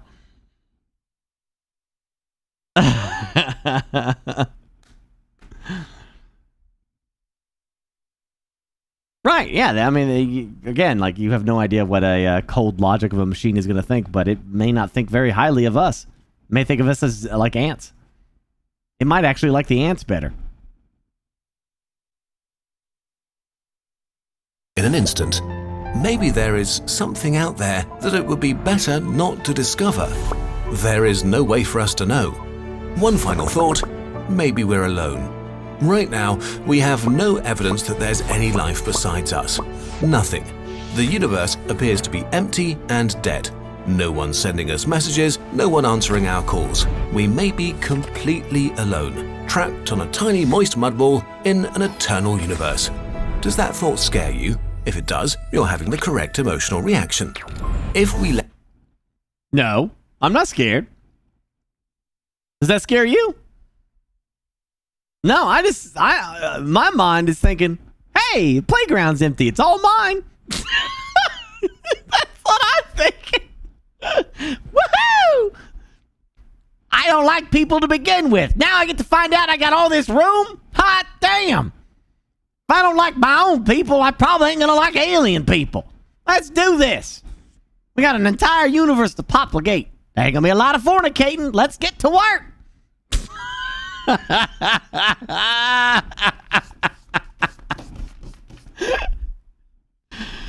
If so, the question is, why is it empty? Well, I think in the concept of this, I don't know. Yeah, and the concept of this is about the great filter. Yeah, you're right. I should have said. Whoopsie daisy. In the context of this, it's about the great filter. So that would be bad. Yeah, okay, all right. Let life on this planet die, perhaps there will be no life left in the universe. Life will be gone, maybe forever. If this is the case, we just have to venture to the stars and become the first Type 3 civilization to keep the delicate flame of life existing and to spread it until the universe breathes its final breath and vanishes into oblivion. The universe is too beautiful not to be experienced by someone. This video was made possible by your support. It takes at least 200 hours to make one of our videos. And wow, that's why I highly encourage you, chat. Here, I want to do this. And you'll be happy to know, Tiger. And no, I know this is a broken record, but I feel like it's important. Tiger, I got their permission. I'm very proud of that.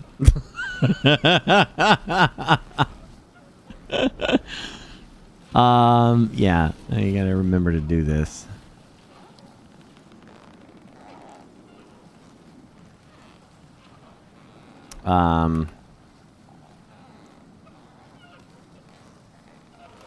There, yeah. Click that link, go over there, give their video a like. That's how YouTubers make their money. You could leave a comment too if you want, and subscribe if you like their stuff. Yeah, but you don't have a link to the video I'm watching, though, Stubble. So I just want them to... I want to give them a chance to go straight to the thing. You know what I'm saying? You know what I'm saying, bud? You know what I'm saying, bud? You know what I'm saying? You know what I'm saying? Yeah, you know what I'm saying? Click the link. You know, and you can, like, leave a comment like, wow. Great work on the video. I don't get ads because I got the YouTube Red thing. Boop. Yeah, see that little comment right there. Boom. Look at that. That helps them make money. You gotta like it. And when you know when YouTubers are saying all that stuff and it gets annoying to hear all the time? It's because that's how they make their money. The algorithm of YouTube is weird. And it's like if you leave a comment and you like it, then there's engagement. And if engagement, then they're more likely to promote your video on this doohickey thing on the side. So people are like, oh, I wonder what that's about. I'm gonna click it and see what it is. Oh, there's an ad.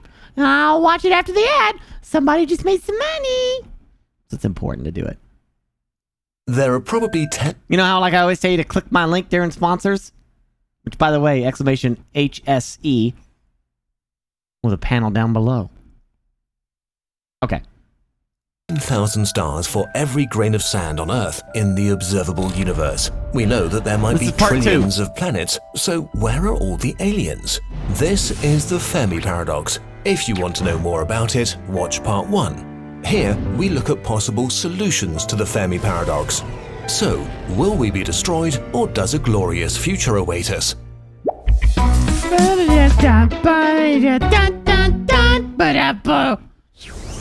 Space travel is hard. Although possible, it's an enormous challenge to travel to other stars. Massive amounts of material have to be put into orbit and assembled. A journey of maybe thousands of years needs to be survived by a population big enough to start from scratch.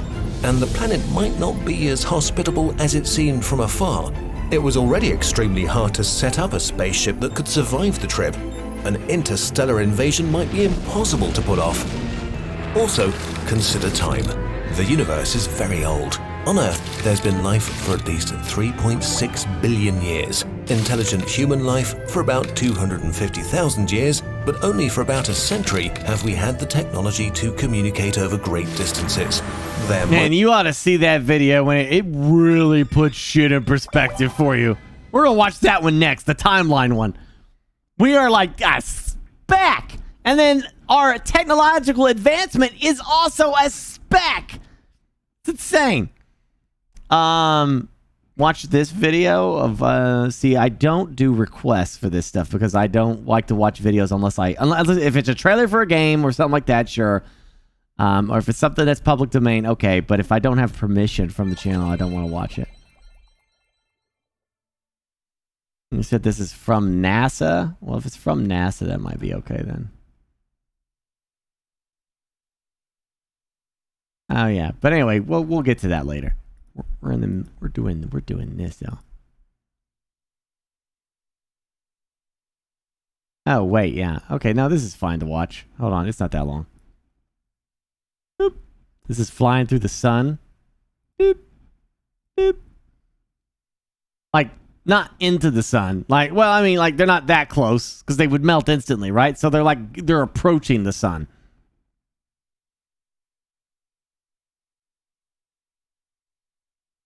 True.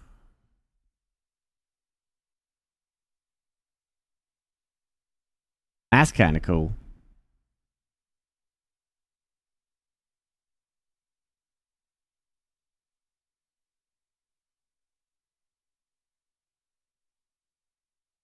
Huh.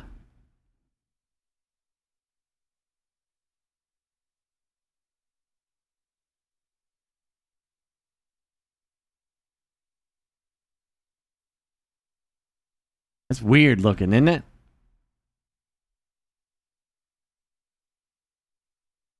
Yeah, that's pretty wild. All right. 49 months, Burke. My ex said I couldn't handle long relationships. Well, look at me now.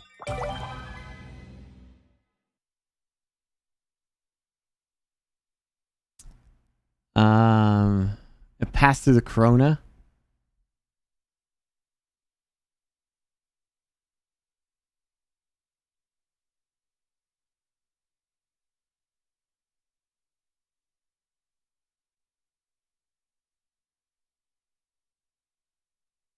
Huh.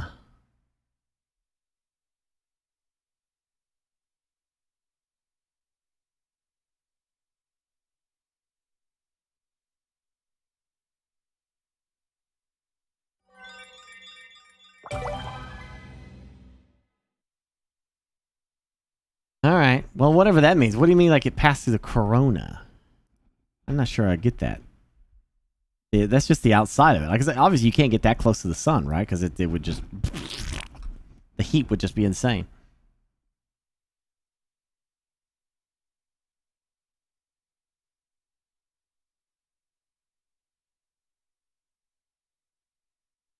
Yeah, exactly, yeah.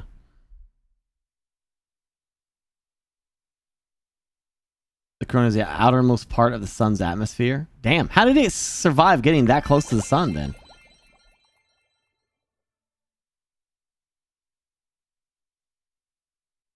Damn, that's insane.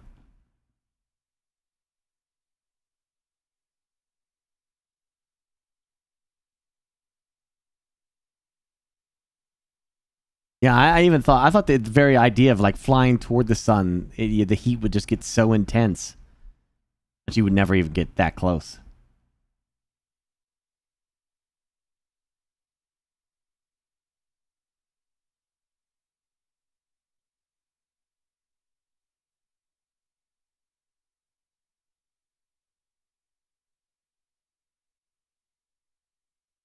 Yeah, right. Well, anyway, let's continue. Might have been grand alien empires that stretched across thousands of systems and existed for millions of years, and we might just have missed them. There might be grandiose ruins rotting away on distant worlds. 99% of all species on Earth have died out. It's easy to argue that this will be our fate sooner or later. Intelligent life may develop, spread over a few systems, and die off, over and over again. But galactic civilizations might never meet, so maybe it's a unifying experience for life in the universe to look at the stars and wonder, where is everyone? But there is no reason to assume aliens are like us, or that our logic applies to them.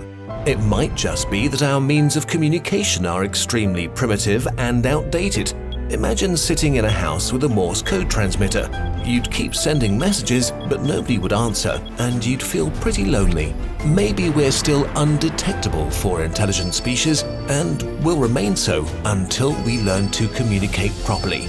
And even if we met aliens, we might be too different to be able to communicate with them in a meaningful way. Imagine the smartest squirrel you can. No matter how hard you try, you won't be able to explain our society to it. After all, from the squirrel's perspective, a tree is all that a sophisticated intelligence like itself needs to survive. So, humans cutting down whole forests is madness. But we don't destroy forests because we hate squirrels, we just want the resources. The squirrel's wishes and the squirrel's survival are of no concern to us. A Type 3 civilization in need of resources may treat us in a similar way. They might just evaporate our oceans to make collecting whatever they need easier. One of the aliens might think for a second, oh, tiny little apes, they build really cute concrete structures. Oh well, now they're dead, before activating warp speed. But if there is a civilization out there that wants to eliminate other species, it's far more likely that it will be motivated by culture rather than by economics. And anyway, it would be more effective to automate the process by constructing the perfect weapon. A self-replicating space probe made from nanomachines. They operate on a molecular level incredibly fast and deadly, with the power to attack and dismantle anything in an instant. You only need to give them 4 instructions. 1. Find a planet with life. 2. Disassemble everything on this planet into its component parts. 3. Use the resources to build new space probes. 4. Repeat. A doomsday machine like this could render a galaxy sterile in a few million years. But why would you fly light years to gather resources or commit genocide? The speed of light is actually not very fast. If someone could travel at the speed of light, it would still take 100,000 years to cross the Milky Way once, and you'll probably travel way slower. There might be way more enjoyable things than destroying civilizations and building empires. An interesting concept is the Matryoshka brain, a megastructure surrounding a star. A computer of such computing power that an entire species could upload their consciousness and exist in a simulated universe. That is interesting. Because, like, you're already seeing VR. Like, and it's still in its infancy, but it's getting more accessible. Like, the Quest 2 is so accessible now. You don't even need a computer at this point. You could just play Quest 2 games, no problem. You don't even need, like, tracking stuff. The only limitation to the Quest 2 would be battery life, I suppose. But it's, you know, people are finding a lot of fun in that stuff. The Quest has been a huge boom. You expand upon the metaverse, the constraints. There's definitely going to be those of you that are going to be like, you know, the purist, like, I want to scale Mount Everest myself. I will never do it in a video game, blah, blah, blah, blah, blah. But gamers, like, all of you that are in watching me now, you're all gamers. So, like, this would be a weird take coming from you to say, like, no, the idea of jacking into something and just doing Grand Theft Auto style gameplay in a virtual world where you could be whoever you want, do whatever you want, enjoy whatever you want, would be weird for you to tell me that's not something you'd be into, because you're gamers. So that's literally what we love to do. So if you love that, then you have to assume that there's going to be a lot of gaming in general is way exploded. A lot more gamers now than there ever was in the past, especially more than there was in the 90s. So what if this virtual reality thing gets bigger and better? You know, what if the metaverse does happen? What if all this stuff really starts taking off, you know? And they decide, you know, yeah, it'd be fine to do, like, to jack into a game world and do like a Ready Player One and just live that life. What if it's easier where you don't have to do the treadmill? What if it's like Sword Art Online where you can just lay down and you jack in and off you go into this incredible universe? You know, wouldn't that be amazing? That'd be incredible.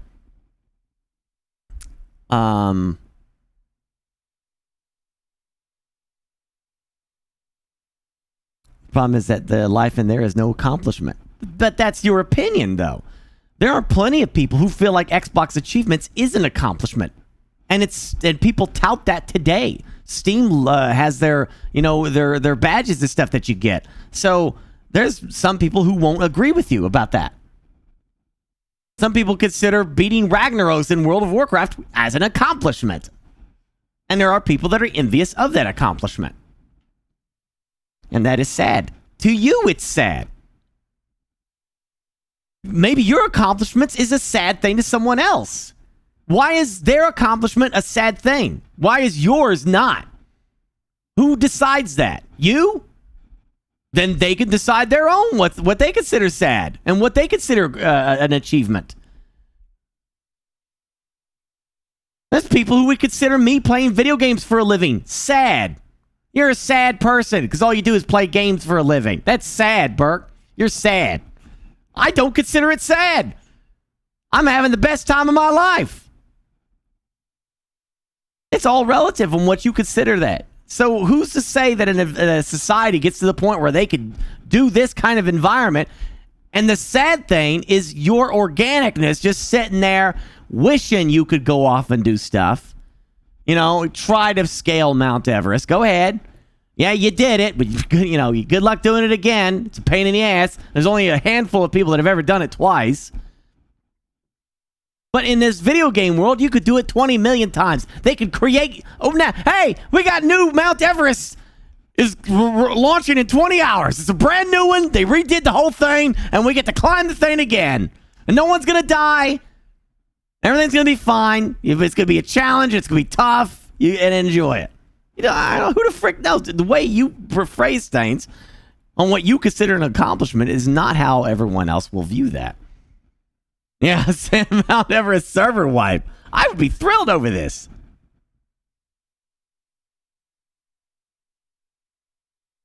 Hey, Classy. Do we get to fight Yetis? Oh, in the new one, yeah. In the new one, yeah.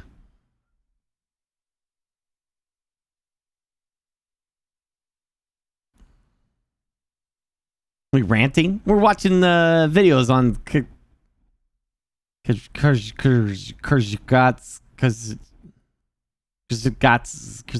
in a nutshell.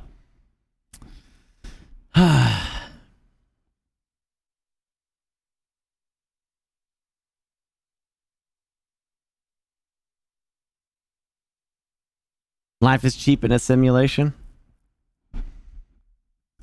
In your opinion, though. You're not hearing me, dude. There's people who might think that what you think is valuable in life is not what someone else's value in life is.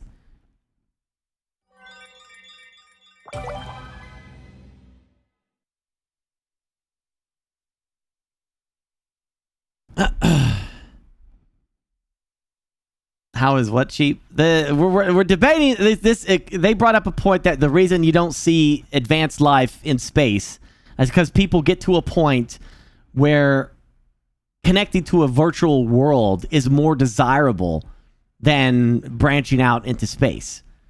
Space is dangerous. You could die out there. There's a lot of risks involved. There's a lot of resources required.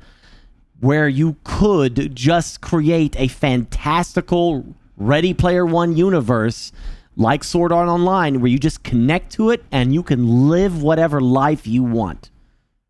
You can be whatever you want. You're not held within the constraints of flesh and body. You're the sky's the limit literally at this point. And some people in chat think that's not good. That there's no value in that. Like the Ready Player One experience, which, makes the point in that movie. I'll say, makes the point in that movie that people should disconnect from the universe and have real life in exchanges with real life people. However, my point is that to some people, your ideology is not the right one. You can pound your chest and proclaim to the sky that you're the right. But there's some people, a virtual world would be better for them. And some people would find way more value in a virtual world than anything else. Not just people who have disabilities. I just mean people in general, dude. Yes, those people have God complexes. There you go again. Just putting them in a box. I like playing my games. But you're gamers, though. That means you have a God complex if that's what you believe, though. You play video games, right? Do you have a God complex, then? I mean, you got to keep in mind. You got to be very careful with your accusations here, because this is literally gamers jacking into a virtual world. These are your people you're insulting. It's you they're talking about. You're telling me that if you had the ability to do Sword Art Online, you wouldn't do that? What gamer would say no to that? Really?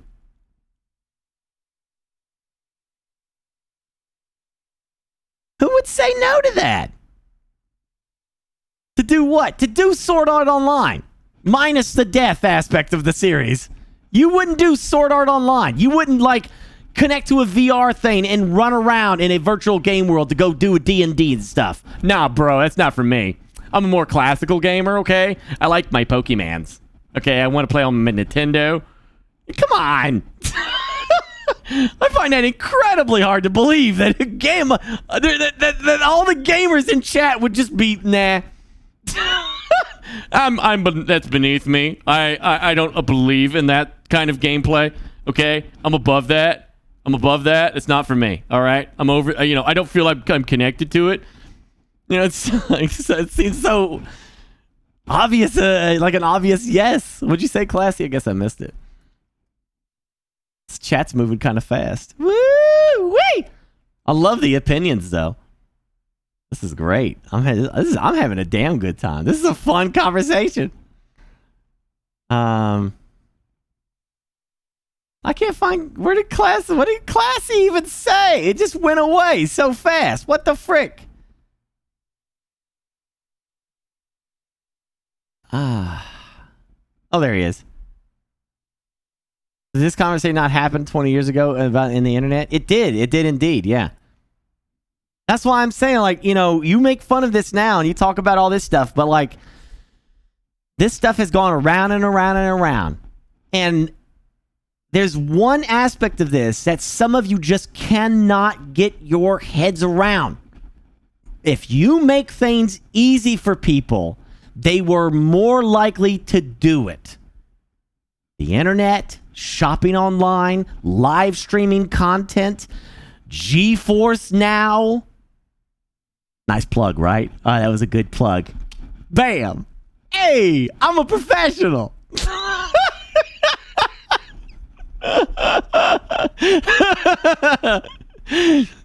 If you make things easy for people, they're more likely to do it. I can really see this being a thing. I could absolutely see civilizations getting to the point where they would rather jack into a virtual world and live than go off and do other things, because it's simple. They could do it at home. They don't have to worry about hopping in the car. There'd still be people that want to do it, just like there's enthusiasts who. Yeah, just like there's enthusiasts who, like, I won't do streaming. I have to buy the video. I'm one of those people.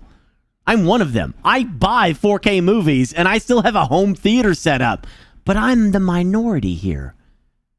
There's less of me, and there's more people who just stream from their TV and just watch it.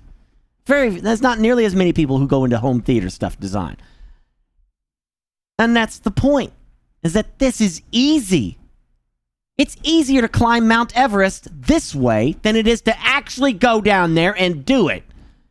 And then this could take off way bigger.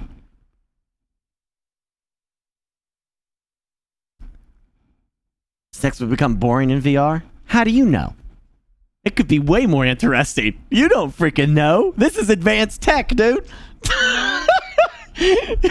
You're basing off your experiences off VR chat. You got no clue what the future. They're gonna, trust me, if there's one thing they're gonna be focused on in the next 20 years, it's getting you into one of these and really making that experience something premium that you pay for. You bet your ass on that. They're bending over.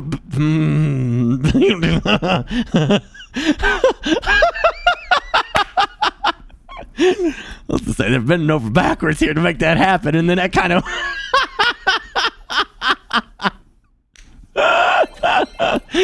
You know this to be true, man. That industry makes this stuff as accessible. That it's kind of like. It's kind of like, military stuff. That the advanced technology from the military trickles down to the people, right? Well, when it comes to entertainment, baby, there's one industry that really does a lot of trickling down, okay? And it's and they're gonna be the ones that are gonna push this kind of tech like crazy.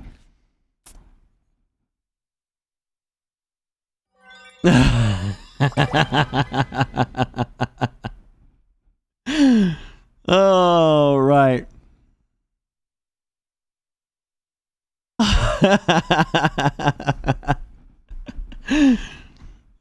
But no, this is a fun discussion. Like, I mean, how you feel is how you feel. I'm not saying you're wrong. Like, your emotion is, or how you feel about it is how you feel. It's not.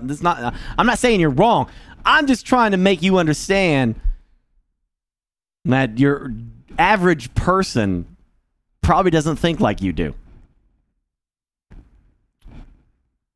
and you might be, and your ideology might be put on the back burner.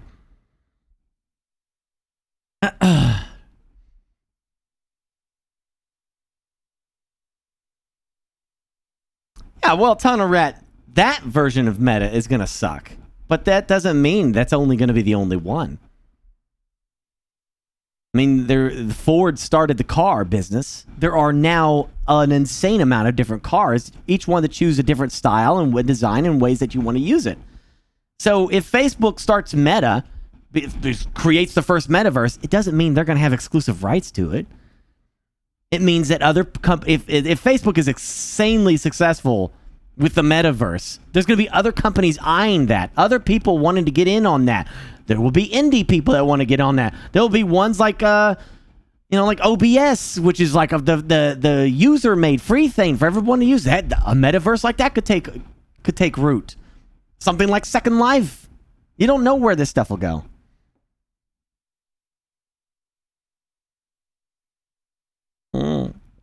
Imagine if people fought wars in the metaverse. I'm just saying, like, of all the theories of the Fermi, whatever the freaking, that paradox, right? This one, if alien life is everywhere and we don't see them anywhere, maybe it's not a great filter. Maybe it's a great arcade. Maybe technology gets so crazy that people decide to just jump into a virtual world because they can experience crazy stuff in there. More than anything else. Dude, you slay dragons in Skyrim. You race down mountains in, like, The Crew. You fly from planet to planet in Star Citizen. The idea that virtual worlds could offer you experiences that you could never achieve in reality. Be Superman. Be the Predator. Create worlds. Populate it. You could do whatever you wanted. Play Pong, yeah.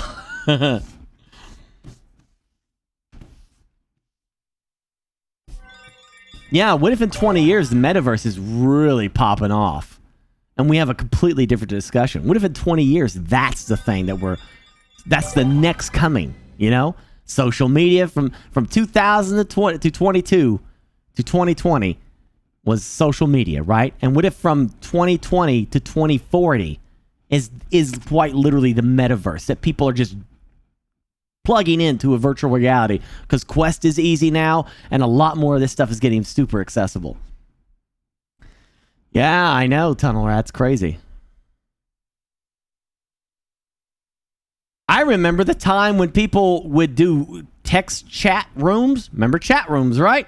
Chat rooms in AOL, and we're role-playing stuff. I did this. I role-played in a text D&D thing for Wing Commander. And then, after Second Life came out, they all wanted to create avatars and do that in Second Life instead, and actually run games in there. That's when I first learned about Second Life. And then you learned about the other stuff. Why is Second Life still so popular? Because people can live a second life. And that's very appealing to a lot of people, man. That's very appealing. That's why I don't think you should dismiss this. Anyway.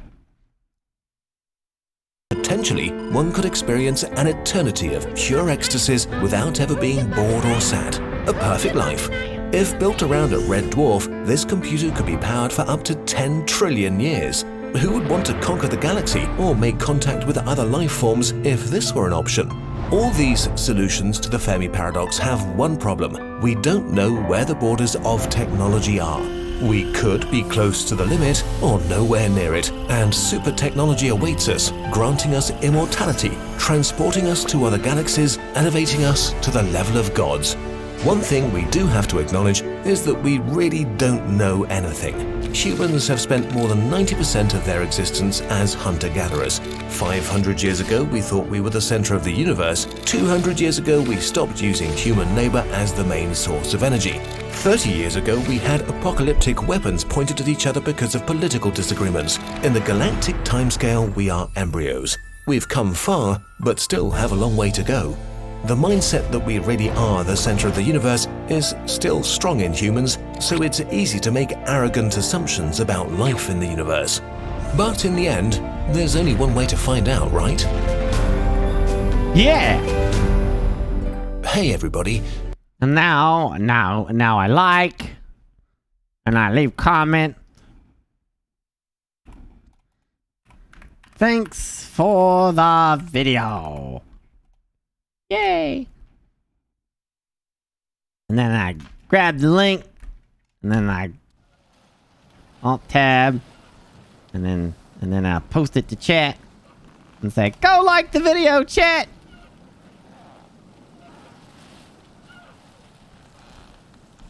Boop, boop, boop-a-da-doo, doop, doop, doop-da-da-doo. There we go. Just leave that there. Anyway, bloop.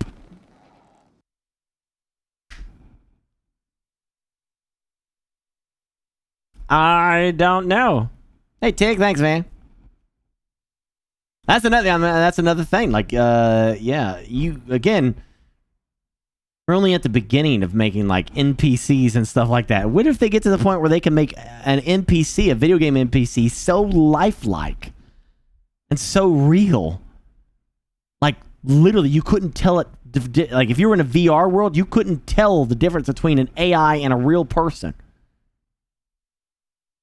You couldn't tell. You know? And you're just like, I just decide I want to live a life of like a Mongolian. I'm gonna be Genghis Khan. Like Free Guy. Exactly. He'd be so lifelike. You just couldn't tell. What if Free Guy becomes the norm? Yeah. But could you tell you're still you? Well, I mean, yeah. You'd know you're still playing a game. Or just plugged into a virtual world or something that you could do whatever you want anytime you want. But like, hold up! I don't like this Mongolian story. Sucks. I'm over it. Goodbye, children. Yeah, I know, but I'm tapping out. All right, let's go be Iron Man. Let's make Pepper. All right, time to save the galaxy. Woo! Now I'm Iron Man. You know. But Burke, what about meaningful life things? You know, what about having a family and stuff? Well, I don't freaking know. Who the hell knows what that kind of future would look like? I have no clue.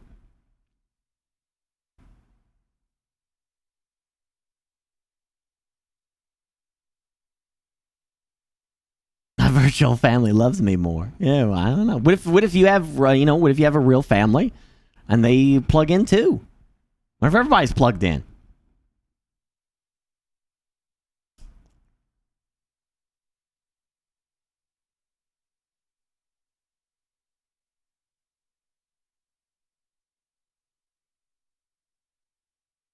Oh, after the game finishes, you remember everything? Yeah. That would be wild.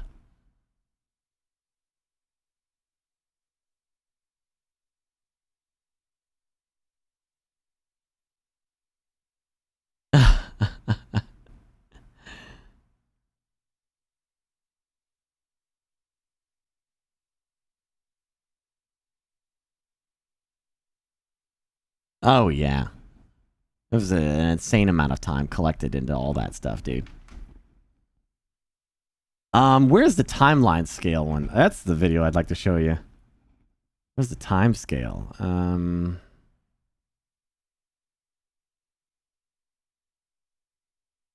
That's a really fun video. The scale of time. I think it's under human stuff. Yeah. Oh man, this one's so good. This one freaks you out too. Earliest animals were Hey.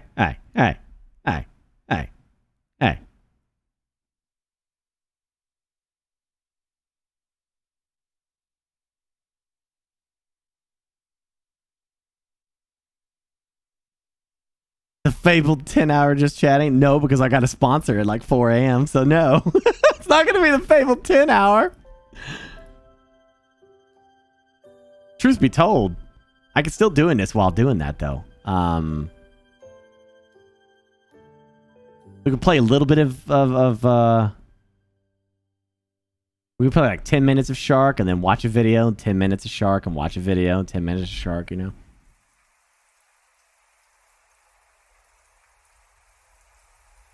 Only a matter of time till Twitch VR comes out. They technically kind of already have that.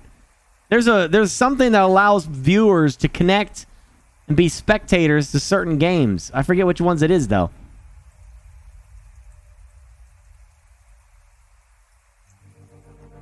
Oh yeah, of course I played Steel Division 2. You kidding me? I'm the guy that watches a lot of World War II stuff. You kidding? I wouldn't miss that game.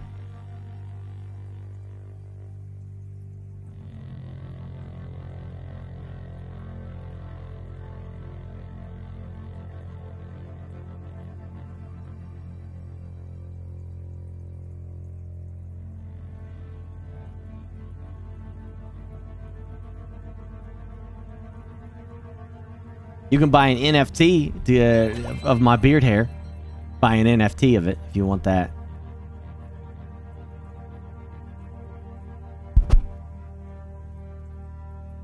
Want that? What do you mean, ew? You're ew. Ew.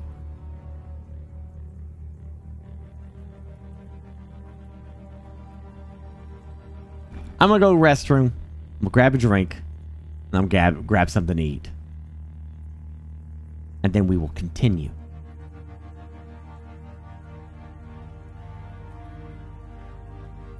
Hall of Arms with Classy? Yeah, I would love to do that. I think that'd be great.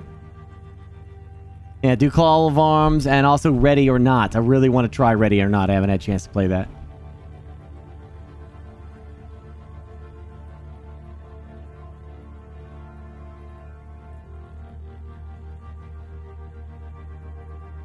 Yeah.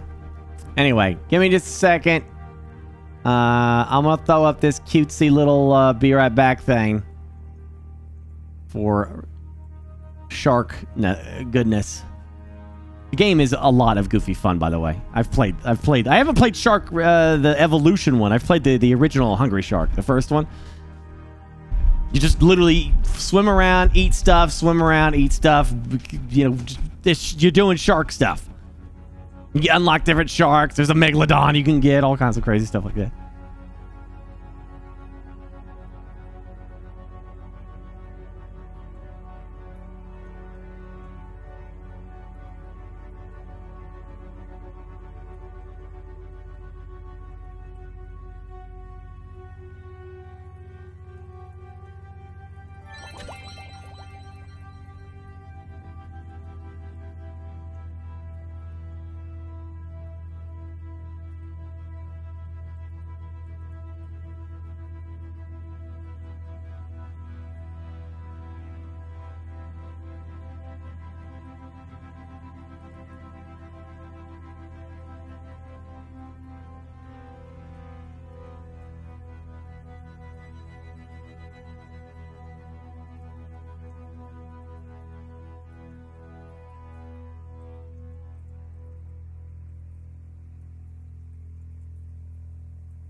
Oh my gosh, I killed so many people with my poop water. What have I done? What have I done? I killed so many. They're all dead. They're all dead. Oh, damn it.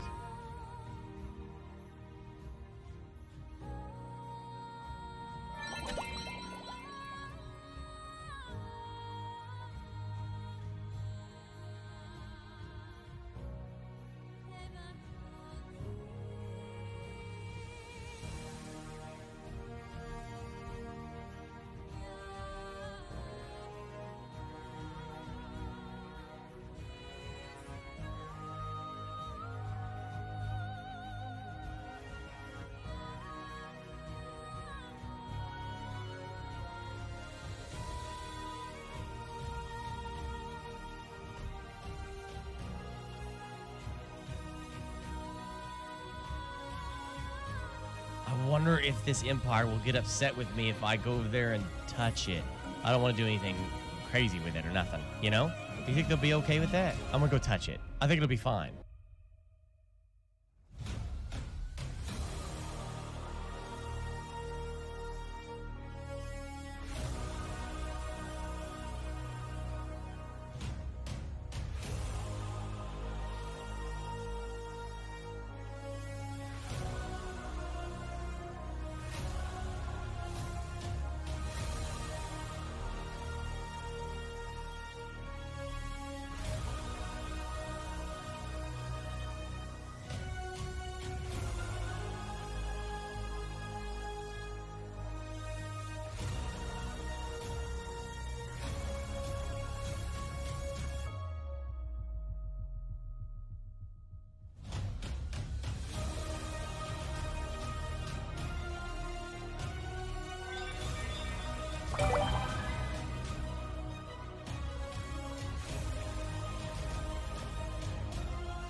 At least we're not bleeding anymore. That's a good thing.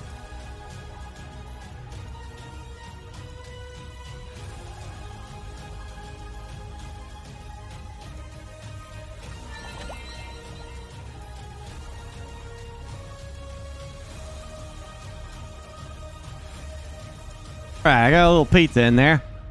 Hey! You know,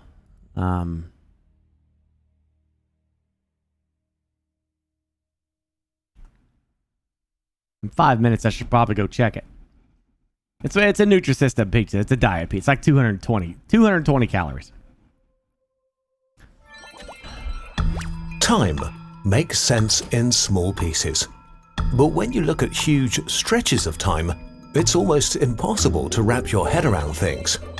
So let's start small, with minutes, hours, days. You probably spent the last 24 hours mostly sleeping and working, and you probably wasted a good chunk of yesterday on the internet. Days become weeks, weeks become months, and then we have a year. Yeah. Let's look at 2017. France started to train eagles to hunt terrorist drones. A Czech nuclear power plant held a bikini contest to pick their new intern, and people on the internet made a challenge out of eating bleach. You know, the usual stuff. Let's go back further. A kid born in the first year of the 21st century is 18 years old now. But the century is still young, even if you're not. Wow, look at that. The Sims, Wikipedia, YouTube, iPhone 1.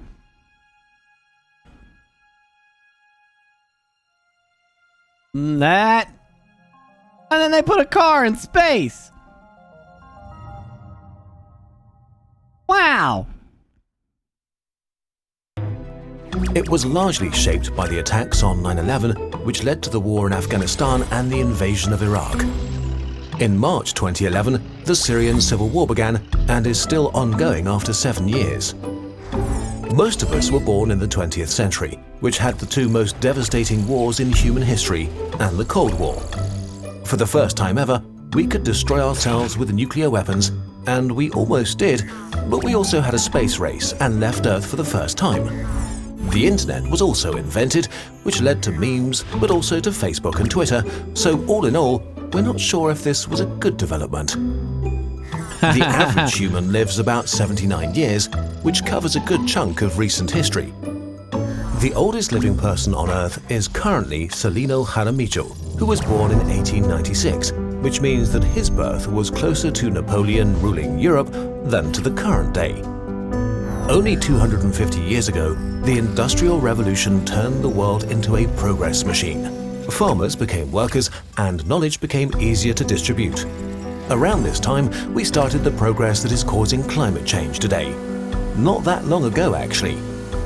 The theory of evolution changed how we saw ourselves and the world we live in. Newton wrote down his theory of gravity. We discovered distant stars and very close bacteria. The 15th century was very eventful. Columbus's discovery of America and the fall of Constantinople marked the end of the Middle Ages. War was all the rage in the Middle Ages, but the number one killer was disease.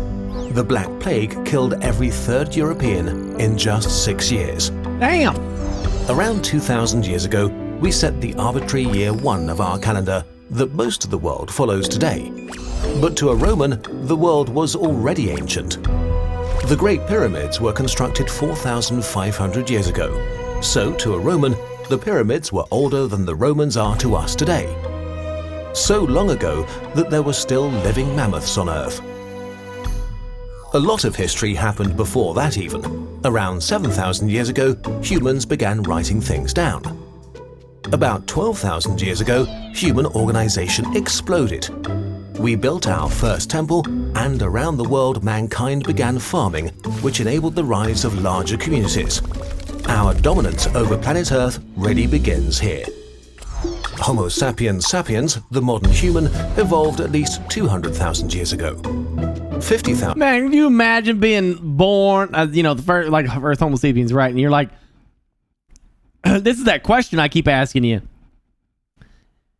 Imagine being like one of the first actual Homo sapiens, whatever that looks like, right? For one of the first ones, whatever time, wherever that, looking like us, right? And living all that time, living all the way till today. You could see all of this history, all of it. You can experience it. You just can't affect it, right? You can't affect it. You can't change history. Like no matter what you do, you can't stop 9/11 from happening. It's going to happen no matter what. Everything you try, you fail. Or you can't stop World War II from happening. Whatever. Whatever you try, you fail. You can't affect actual events in history. So the question is, would you do it? Would you go from today and be transported back to the moment that Homo sapiens start walking on Earth and live all this history and then come back until you get right back to where you accepted the deal, and then you get to continue with your normal existence after that? Live and die at that point. Live, like I'd come back to be fat 42-year-old me right now going, oh, well, that was interesting. Would you go back and live all that time, 200,000 years, without even a millisecond of doubt? I would accept. Really? I would too.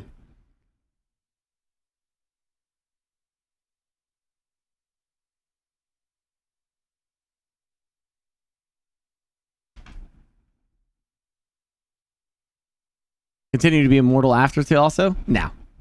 You'd be done. The pact has been done. You just get to experience 200,000 years of human history, and then that's it.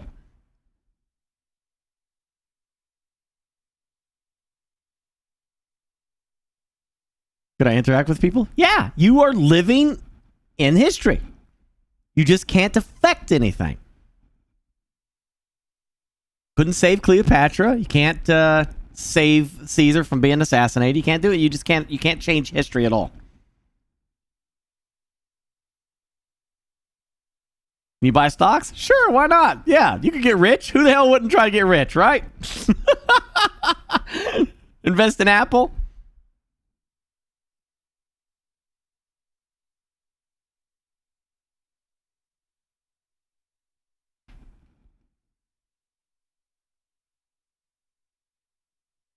Yeah, you would definitely know stuff, but convincing people of your knowledge, good luck. If you watch that series, hold on, I gotta go get my food real quick. If you ever watch that show, The Man from Earth, which was recommended to me by chat, like the guy's immortal by like 10,000 years, but he can't convince people that that's what he is. You know, everyone thinks you're crazy, you know? They don't believe you. You would have that issue.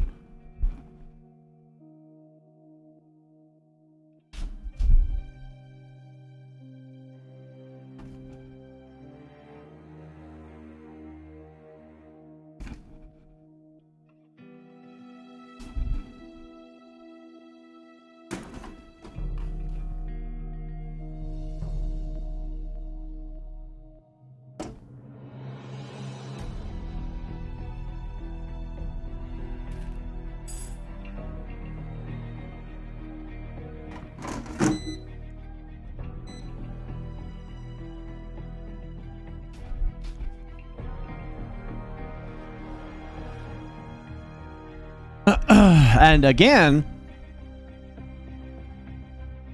I can promise you that you wouldn't be like, you know, like nothing crazy, nothing scary would happen to you, you know? None of this buried alive in the tombs or, you know, mutilated in any way or anything like that. You're not, you know, like you could feel pain, but you're not gonna like get your arm cut off or something crazy like that, you know? You know, no weird, no crazy weird stuff, and no disease will kill you. You know, you're not gonna die. Okay, you can't die, and you're not gonna be entombed by yourself for like 10,000 years or something. You know, the biggest thing you have to worry about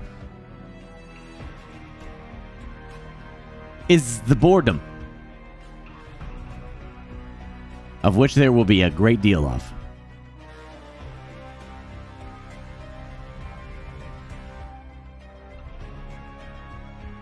We're using magic here, Raven. We're using magic.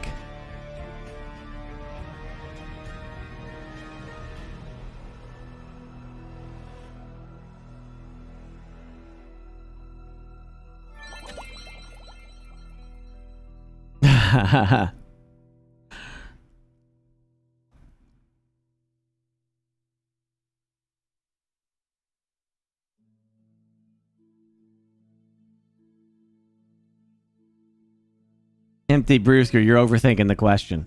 Just say magic, dude. No matter what you do, you could stand there. You could date Cleopatra. You could have children with Cleopatra. But no matter what you do, she leaves you for Mark Anthony, and maybe the children get murdered. Something goes wrong in that scenario.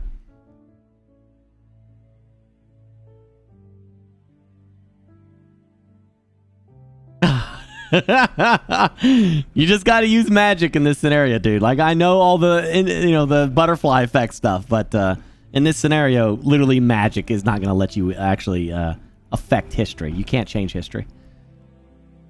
So knowing that, without overthinking it, would you do this? And I would. I'd be ecstatic. Yeah. What in the balls was humanity doing from there to there? What the frick were we doing as a people? For the love of shit, man.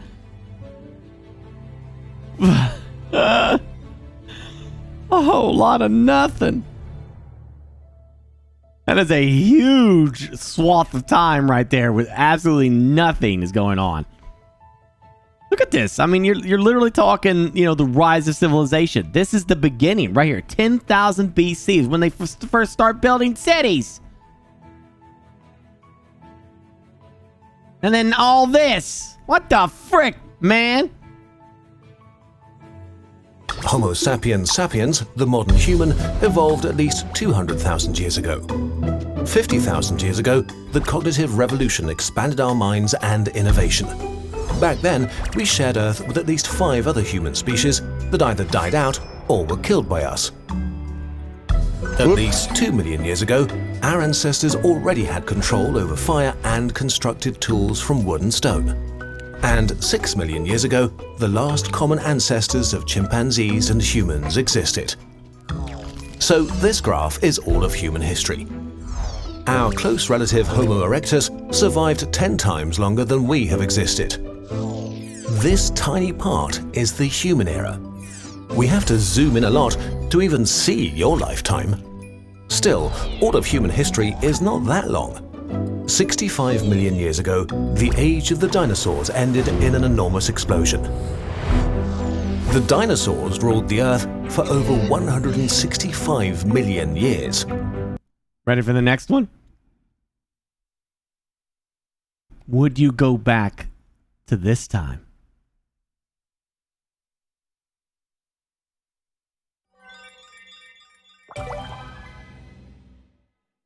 And have to live through all of that?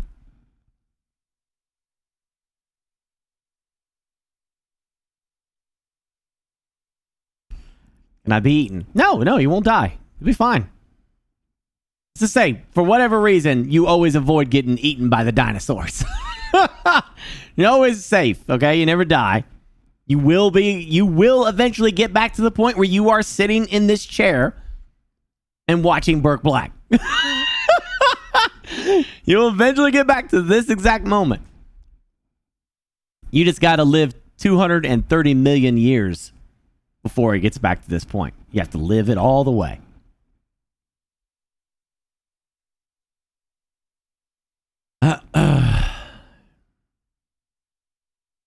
Yeah, the comet's going to happen, or the asteroid's going to happen. Yeah, you'll live through it. Enjoy.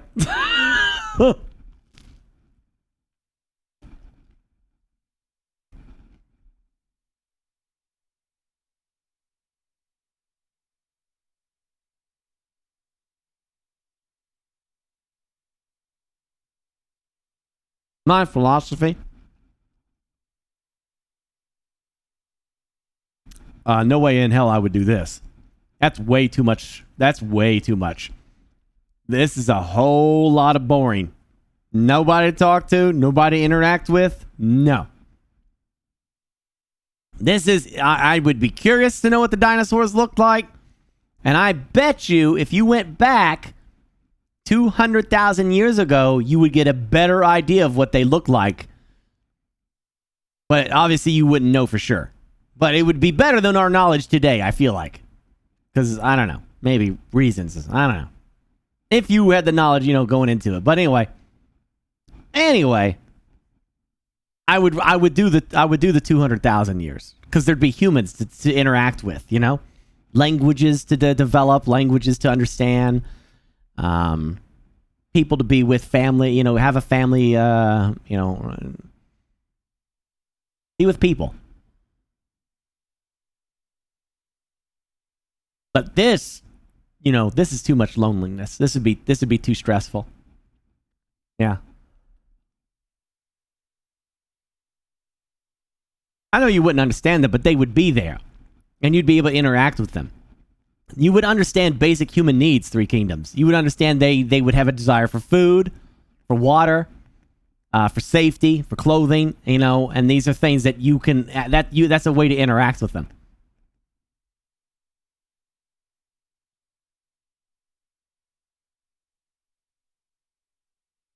Again, dream lettuce. Stop overthinking the question. just say magic, dude. Like, it's just magic.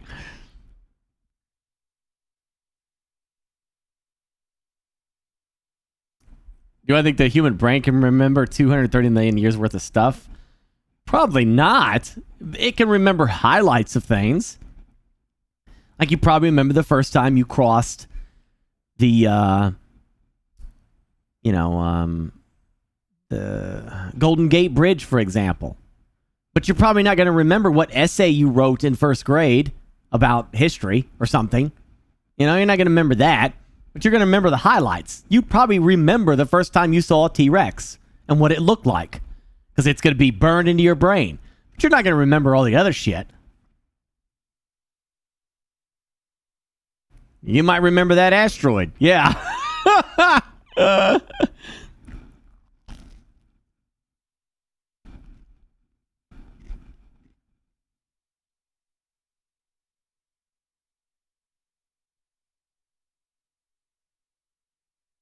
You don't remember what I had for breakfast?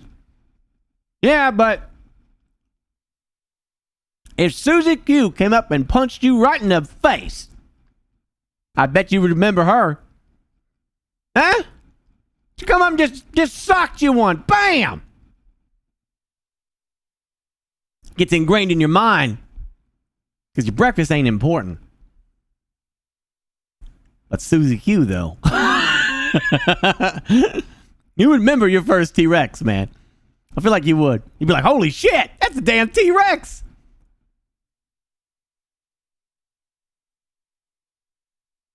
Yeah, you probably could, yeah. I mean, that would be interesting. Obviously, the Nazis would cover that up, and that event never happened in history. And you were probably, taken to some place. I don't know. Or once they figured out they can't shoot you and you don't die. Well, maybe, like I said, it's magic, though. Maybe you get shot and you fall over like you died, but, you're still aware that you're not dead. And they move on, I don't know. Who knows? It's magic. Well, we're just going to chalk it up to magic. You overthink it too much and the question loses its value. The question is, would you go back to 230 million years ago and experience all human history up until this moment? Would you do that, yes or no? Would you go back to the time of the dinosaurs by yourself? Cannot affect history, and you're not going to die. You're not going to be maimed horribly. You'll be safe because of magic. But you're going to have to live the entire 230 million years.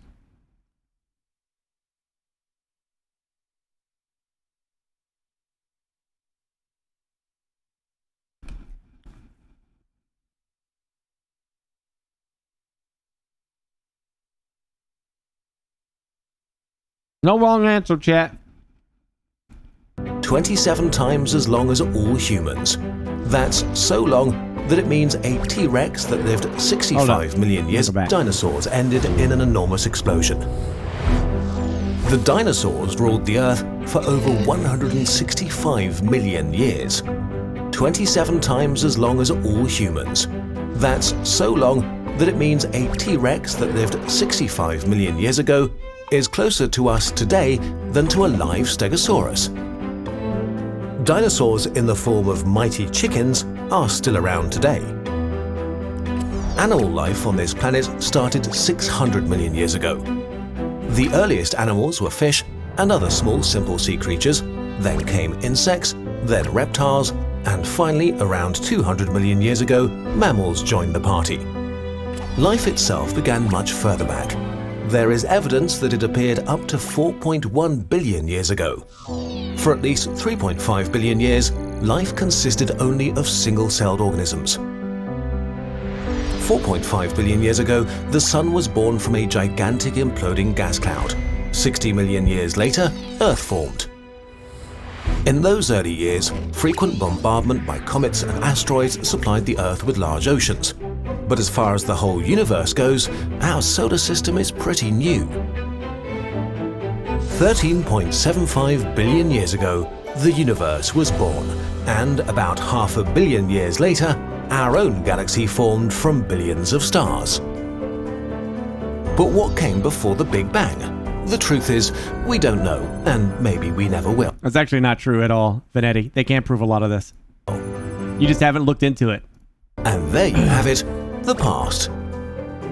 Now let's take a look at what we know about the future. In roughly 1 billion years, the Sun will be so hot that life on Earth becomes impossible. The death of the Sun 4 billion years later marks the end of life in the solar system. If we want to have a chance to survive, we need to have ventured to the stars. And what happens after that? In the next 100 billion years, most of the bigger stars around will die. The universe becomes dimmer and dimmer, illuminated only by smaller red and white dwarfs. But they too will eventually burn out, and one day, the last star in the universe will die. The universe will turn dark, and at some point, even black holes will evaporate and die. When they do, our universe will reach its final stage, heat death. Nothing changes anymore, the universe is dead. Forever. Now, you're feeling some pretty weird feelings right now, aren't you? We are too. It's only natural. The good news is, this is all far, far away. The only time that actually matters is now. That cute girl or boy you like, ask them out. Time is precious. Make it count. Wow, this got deeply philosophical. One of the questions we get asked the most is how we make animated videos. The short answer is with Adobe After Effects and years of training. But if you'd like to get a glimpse, we now have something for you. We made Skillshare tutorials explaining in detail how we animate scenes from our videos. If you aren't already familiar with it, Skillshare is an online learning community with more than 18,000 classes in things like writing, animation, and video editing. Their premium membership gives you unlimited access to high-quality classes from professionals working in their fields, so you can improve your skills, unlock new opportunities, and do work that you really enjoy. It's also extremely affordable. The annual subscription is less than $10 a month. The first 1,000 people to sign up get their first 2 months for only 99 cents. So if you want to learn new things and support Kurzgesagt, give it a try. How did you like this remake? We're thinking about redoing a few of our older videos in the next 1 or 2 years. Any videos you would like to see redone? I didn't know that was a remake. Whew, man.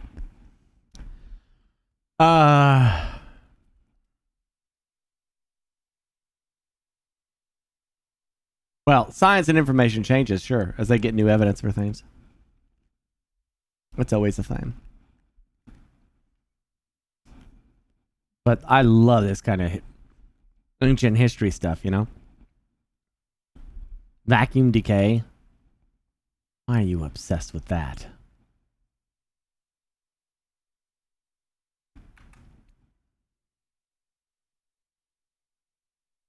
Don't forget to like the video, chat.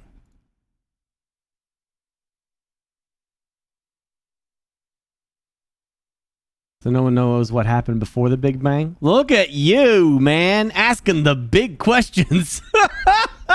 I've wondered that myself. What was before the Big Bang? Big Bang is still, I think, officially a theory, right? They have evidence of it. Right? They have evidence of the Big Bang, but they don't know for 100% fact. It's still a theory. So,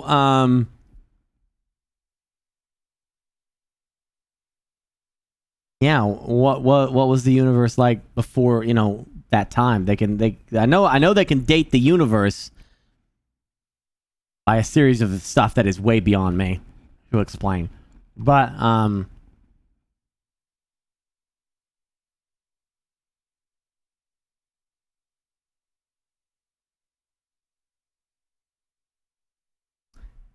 yeah, the Big Bang is more like the end of human understanding. It's as far as back as we can go. Yeah, exactly.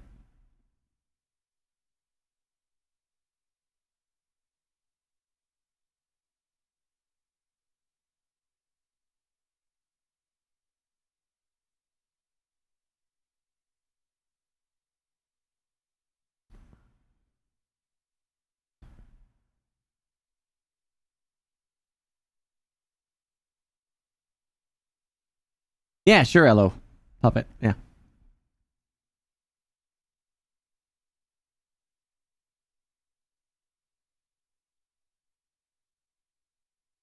I'm hoping that the James Webb, like, I'm still so nervous. I'm going to be nervous about that thing even after the first picture. Because I'm telling you, like, I'm just like, man, if something goes wrong, you know, it is a freaking transformer. You know that James Webb telescope is a damn transformer. That's exactly what it is.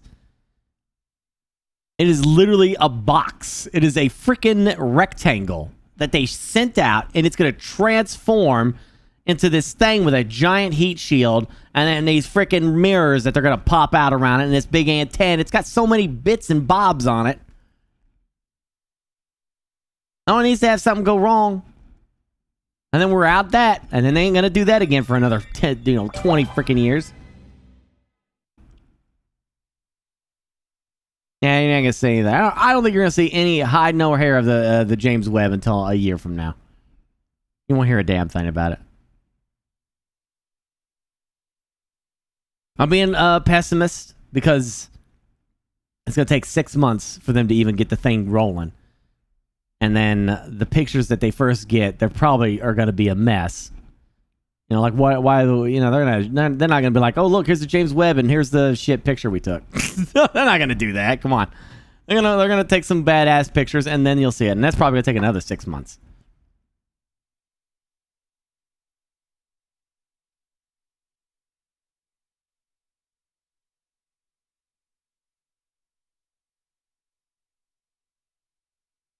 I mean, the solar array that powers it, those are already extended without issue. No, there's a lot.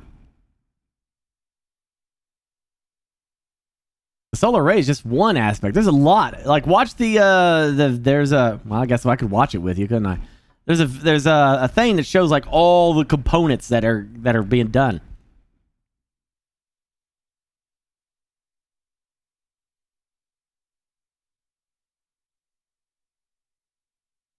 Yeah, link that real quick, Electric Gasms.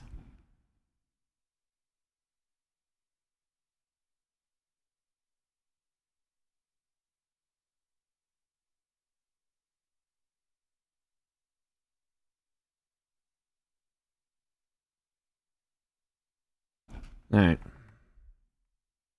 Boop, boop, boopy doo. Yeah, here it is. See, look, Ready Aim Miss. There is a ton of extra shit that it has yet to do. Tons of stuff. But this is not the video. Where's the one that shows like all the shit pooping out?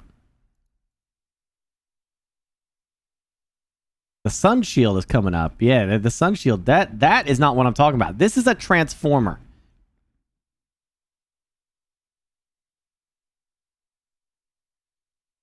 No, not just that. Not just this. Ready Aim Miss. Like the rest of it. The sun shield is like is this huge thing. This huge umbrella that's gonna open up, and then the telescope itself is gonna transform. There's a lot of bits and bobs on here, and if any single one of these things fail, that's it.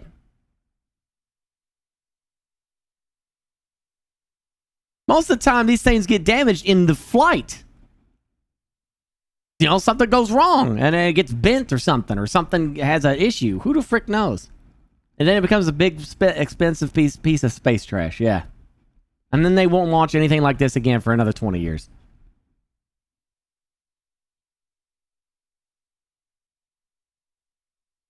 It's literally a transformer.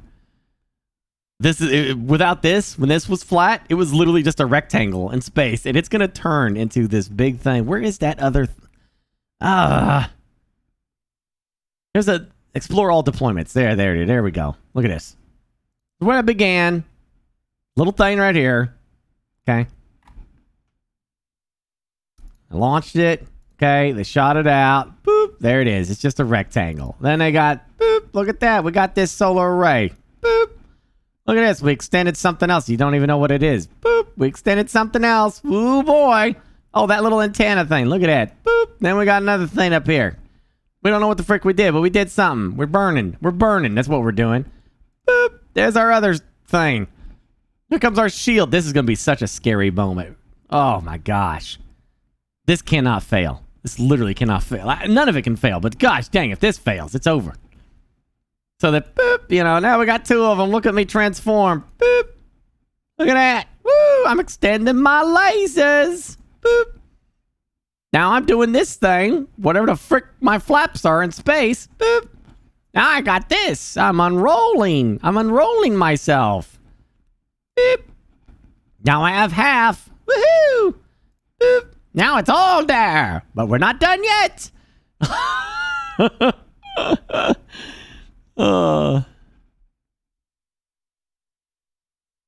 Beep. More to be done. Now I need to bring down me laser beam. Boop. Now I extend into 3 layers. 1, 2, 3, 4, 5 layers. It blows up. It's flat. And then they extend to give layers. Layers. What video?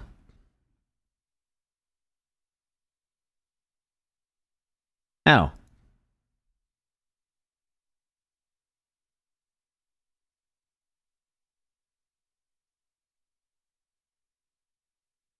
Oh my gosh, chat. Look at that!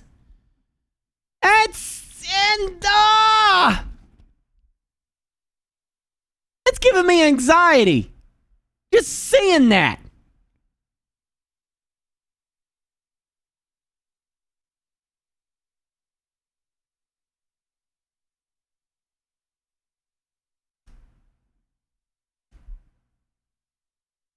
This thing is way over engineered. I mean, technically, it's an engineering marvel.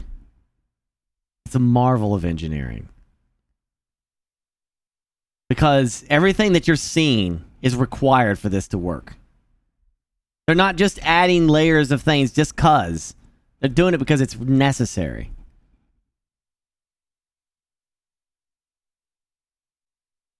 It's really quite the feat. It's just, boy, it's nerve-wracking as hell.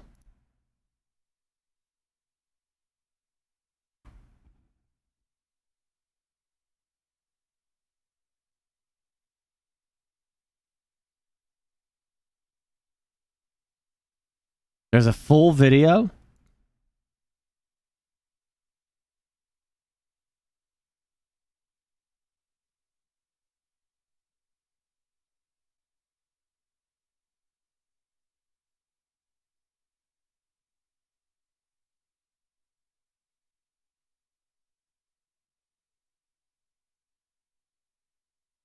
I had the link up.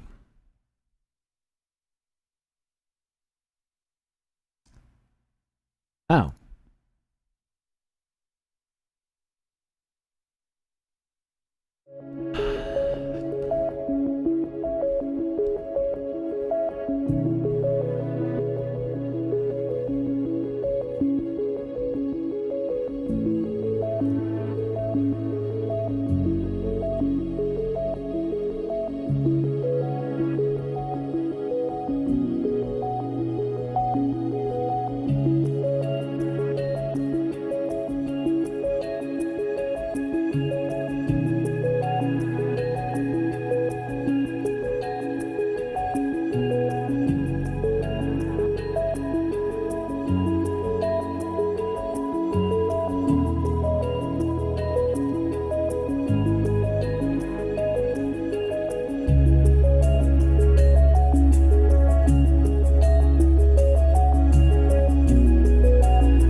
Man, oh man.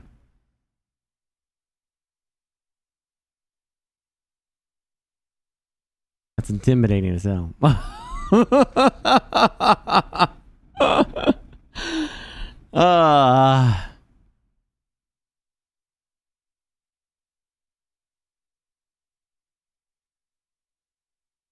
No, it's not a probe. It's a telescope. It's replacing the Hubble. It's a replacement for Hubble. It's a more powerful telescope.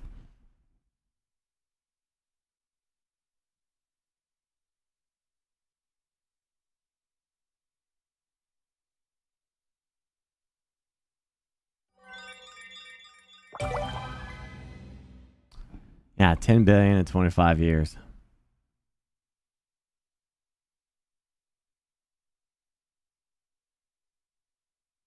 Hubble's coming to the end of its life, hello.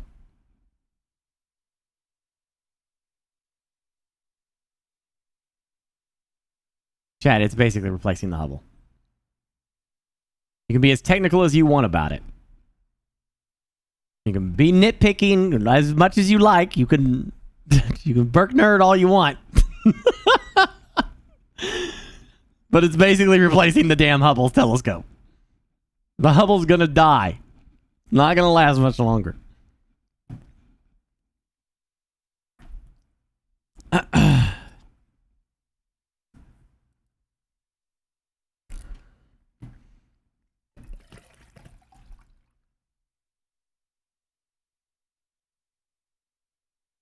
Yeah, it's gonna have like 4K resolution pictures, man. It's gonna be beautiful.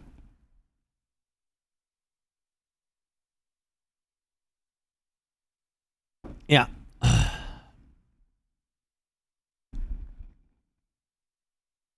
Because any sun-powered death ray always looks like the Hubble, the James Webb telescope, because the James Webb telescope looks cool.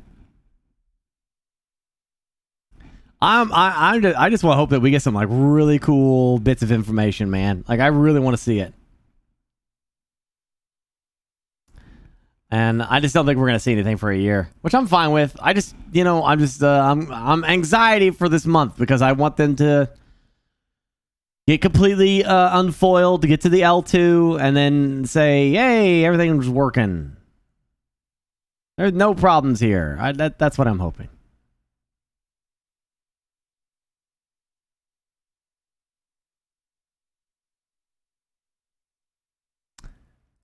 We'll see, huh? All right, vacuum death. You want to see that, huh?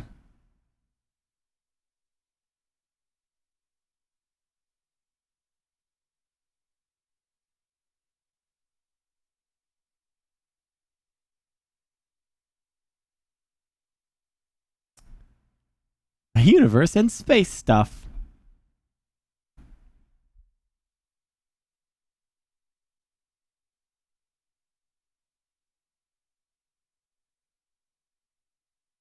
Do you have the vacuum? Is it called vacuum death?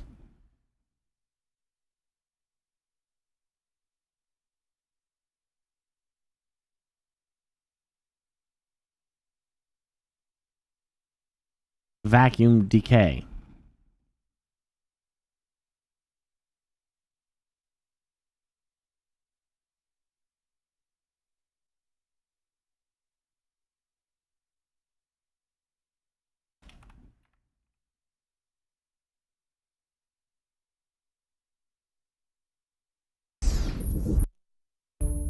What if our universe comes with a self-destruct button to eliminate itself so cleanly and efficiently that every single physical thing would just stop existing and life would be impossible forever?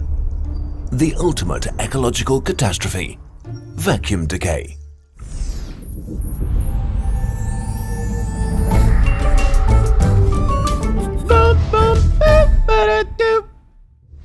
To explain how our universe could destroy itself, we need to understand two principles. 1. Energy levels. A core idea in physics is that everything has an energy level. The higher the level, the more energy is in the system. Wood, for example, has a high level. It can be burned, a process that releases the chemical energy stored in its molecular bonds and turns it into heat. The ash left over is at a lower energy level than the wood before. 2. Stability.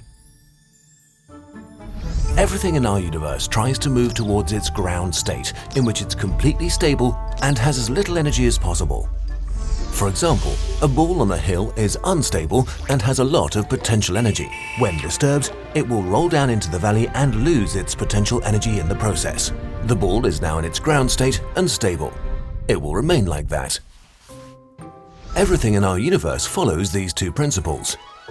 If something has a lot of energy, it's unstable and wants to get rid of it to become stable and reach its ground state.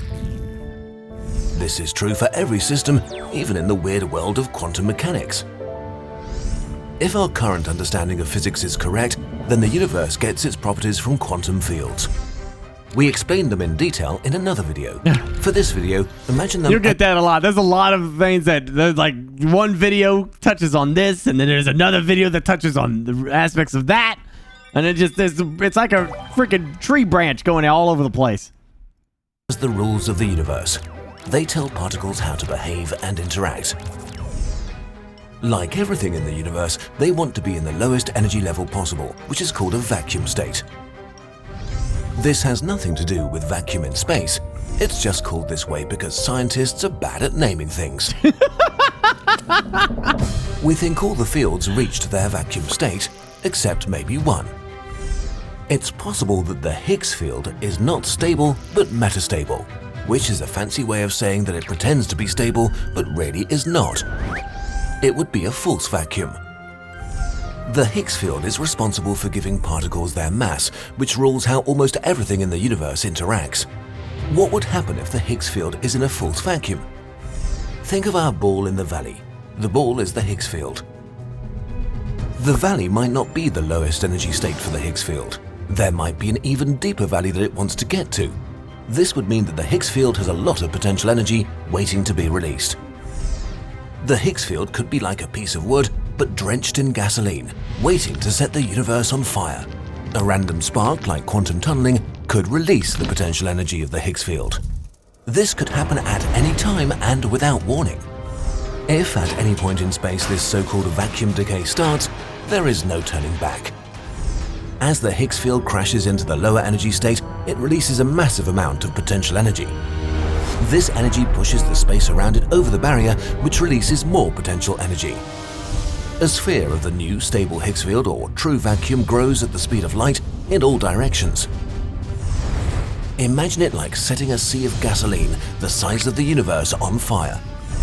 The sphere is surrounded by a shell of energy that devours everything it comes into contact with. Whatever it touches is eliminated from existence. The bubble will continue to grow forever, deleting the universe on its way. There is no way to be warned since it's so fast, but there's nothing we could do anyway. Our destruction would be instant. In a fraction of a second, Earth would be gone. But it actually gets worse. If the energy level of the Higgs field changes, it changes all of physics. In the true vacuum of the sphere, the standard model will be overthrown, superseded by different physics that we don't know. How fundamental particles behave, how atoms hold together, how chemicals react. Vacuum decay won't just destroy life, it will destroy chemistry itself, making life as we know it impossible. We simply have no idea what it would be like inside. It might be a shadow of what it is now. Or not. We don't know. If vacuum decay happens, the outlook is indeed grim.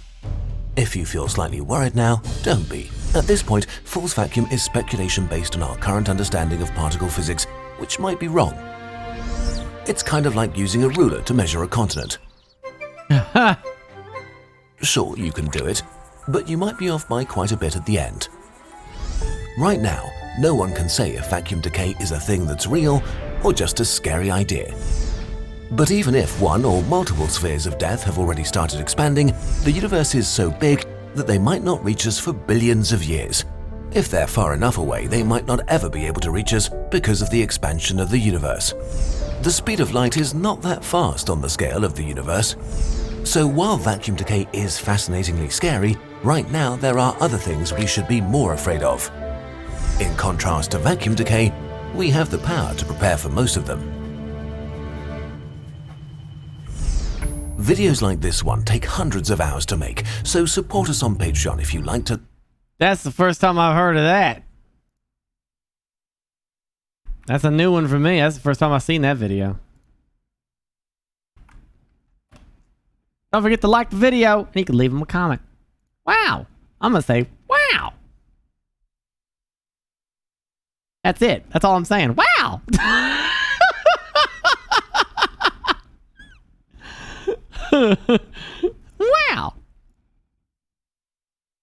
Wow. Good stuff here, man. The Langoliers. Yeah, that's what I was thinking too. I was thinking Langoliers on a universal scale. Oh, wow. That's some crazy stuff out there, man. Yeah, send in the Avengers. Tell Iron Man to solve this problem. Oh. Black hole scale video. Yeah, jeez. Oh my gosh. I actually want to get some of their posters. Some of their posters are great. I want to hang them up in my room.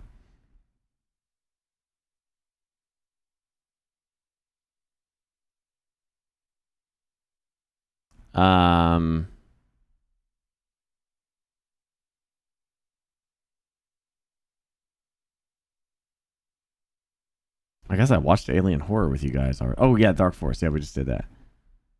Oh, this video is where they got addressed because of criticism for them.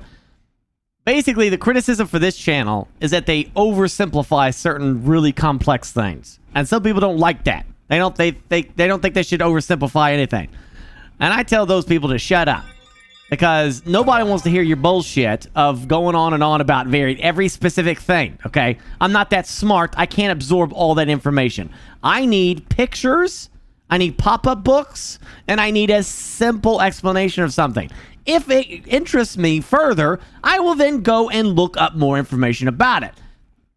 I need these guys to give me a brief overview of the subject matter so that I can become interested in it and then to learn more about it. Like the Great Filter.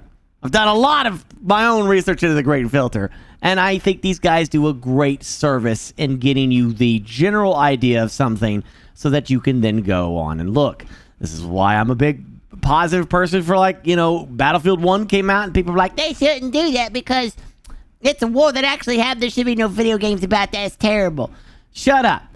If we listen to you, no one will ever remember World War I ever. And it will just go in the past and no one will ever remember it. And we shouldn't forget stuff like that. Games get into your mind, make you interested about the subject, and then you look into it. Does it do it for everybody? No. But if I hadn't seen Saving Private Ryan, I probably would have never gave a shit about World War II. This stuff's important. And cheers to people who make videos like this.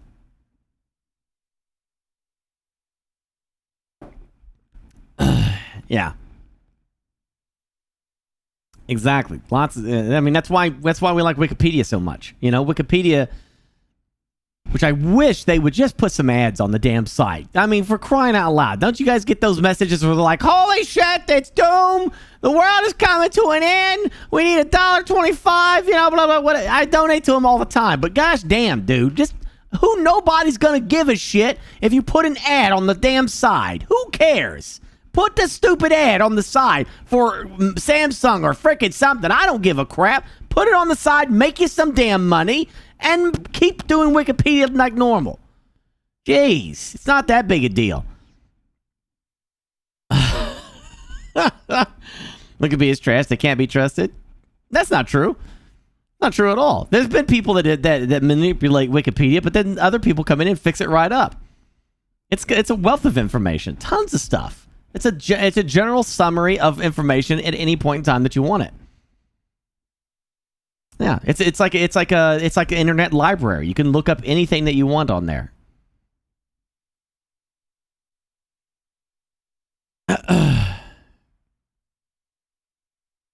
You would care if you had pop-ups? Well, I mean, I would rather them have some pop-ups and so they can actually run the site than have it closed down. They've called the end of Wikipedia multiple times now. You know what I'm saying? Unprofessional. Like multiple times they said it's going to close down if they don't get funding.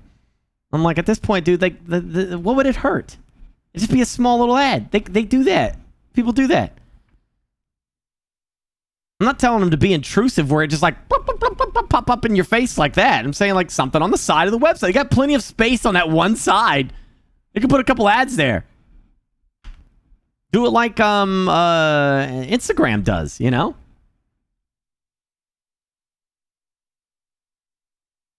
Exactly. That. Yeah. Exactly. Thank you, Toller. It's like they already have pop-ups already asking for money. They already got the pop-ups. They're already doing that. Intro, you click the thing. Hey, it's all closing down.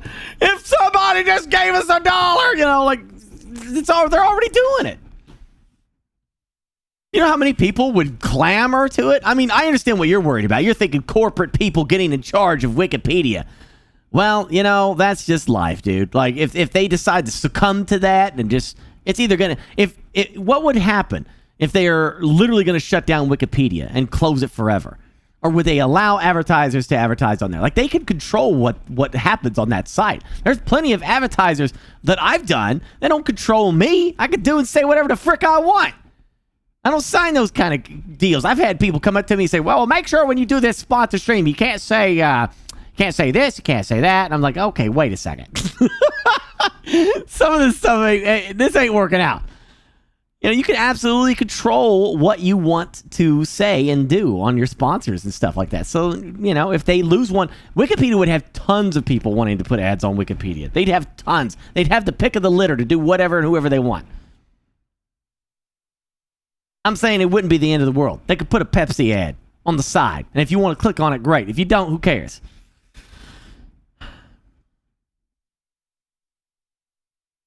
Yeah.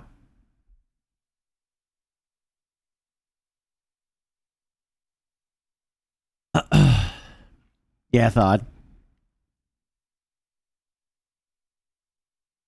Put an ad for Genshin Impact. Exactly.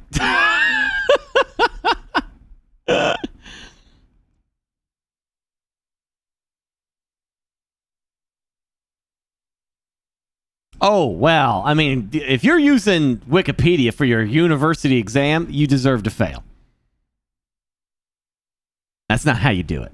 Wikipedia is a summary. It is a lighthearted thing that you use. It covers major topics that in like the highlights of things. It gives you the general idea of a subject matter. It is not the definitive end of the subject. You still have to go crank out the books and actual things you have to use to actually get to the actual facts. Like this thing, I can go to Wikipedia. All right. There we go. Boop. And I can search, oh, what in the hell? Okay, English, I guess. Oh, look, pop up. That's all. All I'm saying is that they could turn this into an ad. Put the ad right there. Put it right there. Hey, look, the new season of Witcher is coming. Brought to you by Netflix. Ah, cool. Now I'm going to go to my subject matter that I was looking at. It would hurt nothing. But let's say, I don't know. Yeah, that's so far I'm like into Genghis Khan right now. I'm reading all this stuff about him, This is what's great about Wikipedia. Is it gives you a summary of information, okay? It breaks down certain aspects, like especially if you just want something real quick.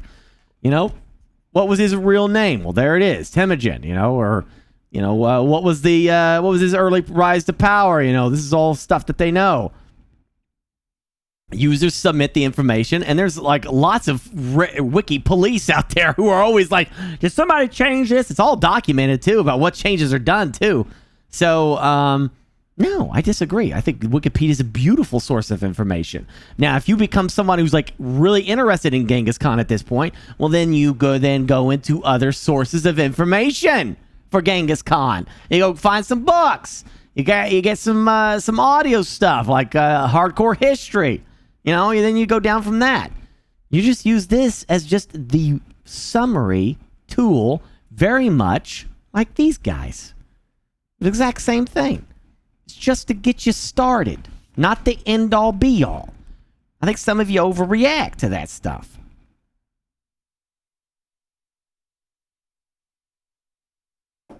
Maybe they make more money from the donations with the doom and gloom. Maybe. Hey, I don't know. Maybe. They've gotten me a couple times. Especially since I've used the website so much. I give them some money.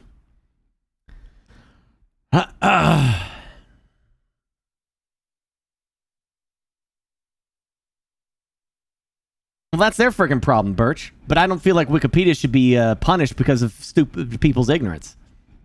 That's their problem.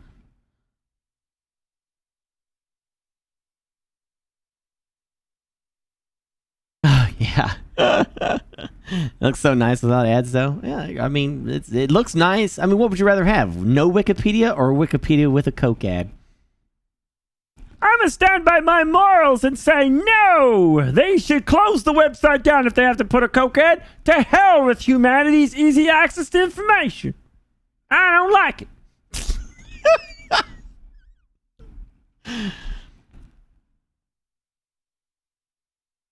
Oh, yeah, they should. Paco. Oh, man. My gosh. I'm just thinking about when I was in school, middle school and high school. Now, I can't, alternatively, I can't comment on what schooling is like today. I don't know if there's anybody, I mean, maybe universities, or I can't use you, but I don't know, I doubt there's any high schoolers in here right now, because I don't know what it's like today. But back then, drowning myself in books to learn was horrible for me. Absolutely horrible. I can't process that kind of information.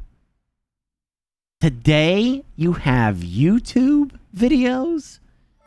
You have things like Wikipedia to help you look into something real quick. You have audio podcasts. You have so much shit to help you now that is visual and things you can ingrain in your brain so much easier. I had such a hard time in school, man. School was not a fun time for me. You know, I'm a dyslexic kid with ADHD, hyperactive as shit. And it was just so tough. Take this book and read it, you dumbass. Well, you've already seen me try to read. And it was a struggle. To process that information that I'm freaking reading, I'd have to read the same damn page multiple times just to get that shit to stick. I watched one YouTube video with the pretty pictures, and that shit's there. It's in it. It's in the brain now. And then it sparks my curiosity, and I want to go look up more stuff about it and learn more. A deep dive. And I learned so much easier with videos and even audiobooks, you know, like podcasts. Like Dan Carlin's Hardcore History is probably the single greatest thing ever. I love it. The visuals are coming from my brain, but the way he explains things, he explains it on my level that I understand. Yeah, you too, Electric. Again, this is all just good fun discussion. Like, you know, whatever opinion you have is your opinion.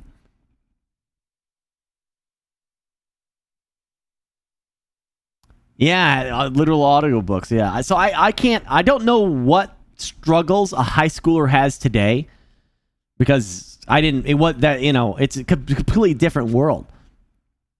I didn't have kids in my high school walking around with cell phones. They had pagers, which was laughable. What the frick do you need a pager for in school, in high school? They walked around with pagers like they were doctors and shit. What the hell do you need a pager for? Who's paging you? Your boss paging you? Is that what he's doing?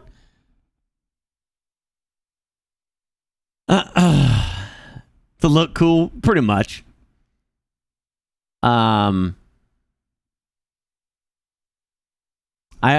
literally am working out to that right now. I'm living World War II week to week. And the Ghost Army, the guys, every time I work out, I'm like living through World War II. It's so freaking awesome, dude. It's so cool.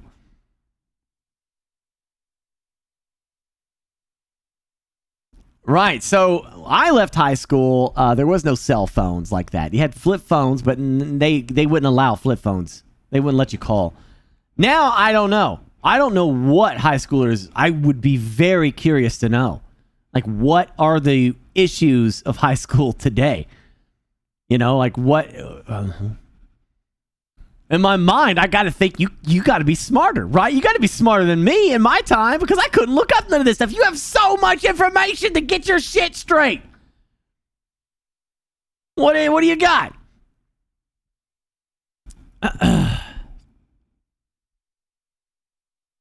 Misinformation? Dude, that's only political garbage bullshit. Like, all right, you know, I don't care about your right and left garbage shit. I'm talking about black holes and shit in science class. All right? I'm not talking about your left and right shit.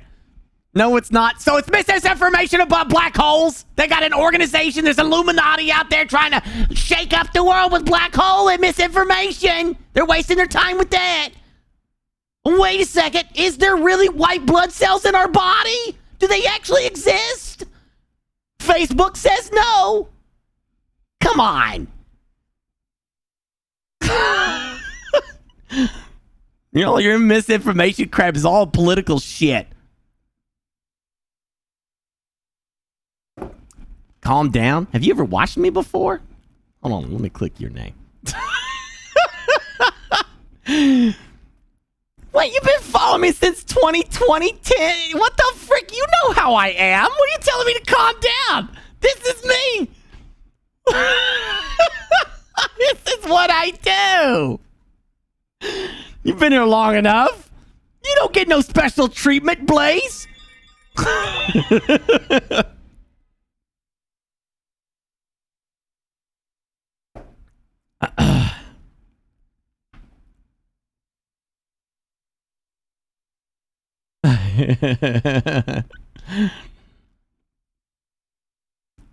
Well, I mean, that could be possible. I don't know. Like I said, Bliskin Snake, I have no freaking idea.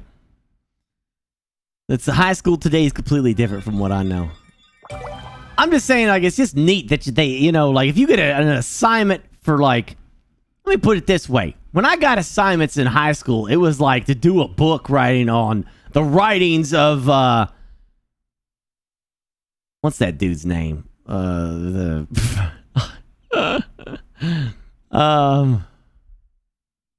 my gosh. Romeo and Juliet guy. No, they didn't teach me Sun Tzu in school. I know schools teach different a curriculum by state. I get that. I'm not saying that. I'm saying, like, when it comes to, like, Shakespeare. Right, you know, like, come on, man. Like, misinformation campaigns for Shakespeare. I mean, you know what I'm saying? That's what I'm talking about. Shit like that. You know, like, we have to write an essay about Shakespeare. You know, and what does his writing mean to you? And I was like, you know, back then I had to go to I had to go to a store and buy this stupid yellow booklet called, like, Shakespeare for Dummies or something like that. I had to get that book and read that to, like, have that get into my brain, you know, so I could understand all the Shakespearean stuff. And I was like, man, could you imagine if you had YouTube back then to do that? Yeah, Cliff Notes, you know? I had to get that. And it was like, imagine if you had YouTube, you know, or, you know, all the internet web pages in the world. You know, you go to Google and just search Shakespeare and just kind of get, you know, learn from that and stuff. Like, oh, man, I would have done so much better in school.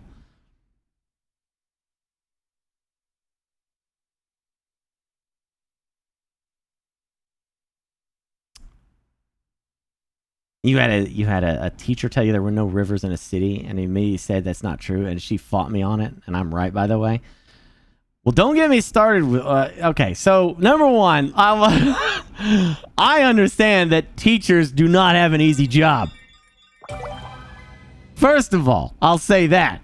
That's number one. I know that you deal with kids like me. There's probably some teachers in here. I understand y'all got a tough-ass job.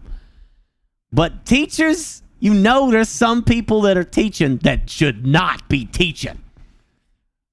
And I ran into a few of them that were just straight up assholes for, like, no reason whatsoever. None. And I had a lot of trouble with that in school.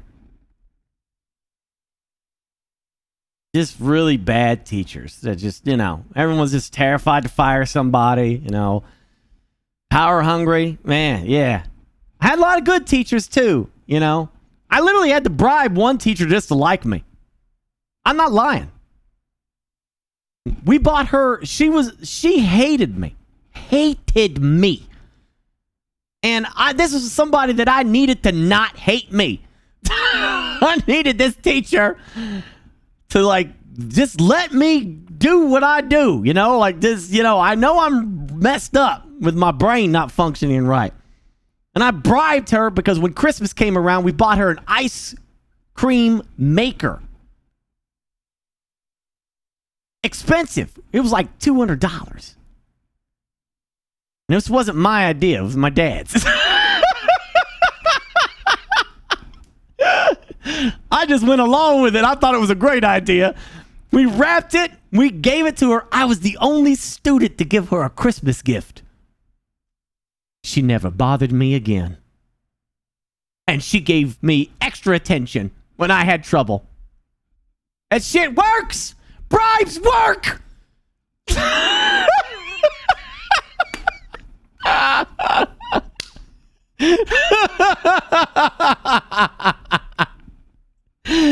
She remembered me. Now, I don't say she didn't give me A's for free or nothing like that, but she never, you know, looked at me sideways again. I never got in trouble. You know, she accepted me more, and then she was fine for the rest of it. That little bit lasted for like years that I was in that school. That's what we just got done saying. Tripede, you didn't hear the beginning where we said that being a teacher is tough and it's a stressful job. They're not paid well, and they have to deal with all the kids that are just unruly with parents that probably don't want to deal with their kid, and they put it all on you. Absolutely, but you know there's some teachers out there that should not be teaching. There's some teachers out there that just are bad. They're mean. You're just agreeing with it? Yeah. Some mean ass teachers out there, man. Oh man, I would love to say this teacher's name. I mean, chat. Imagine being a teacher in high school, and you know how high school kids can be. Now imagine that your name as a teacher is the most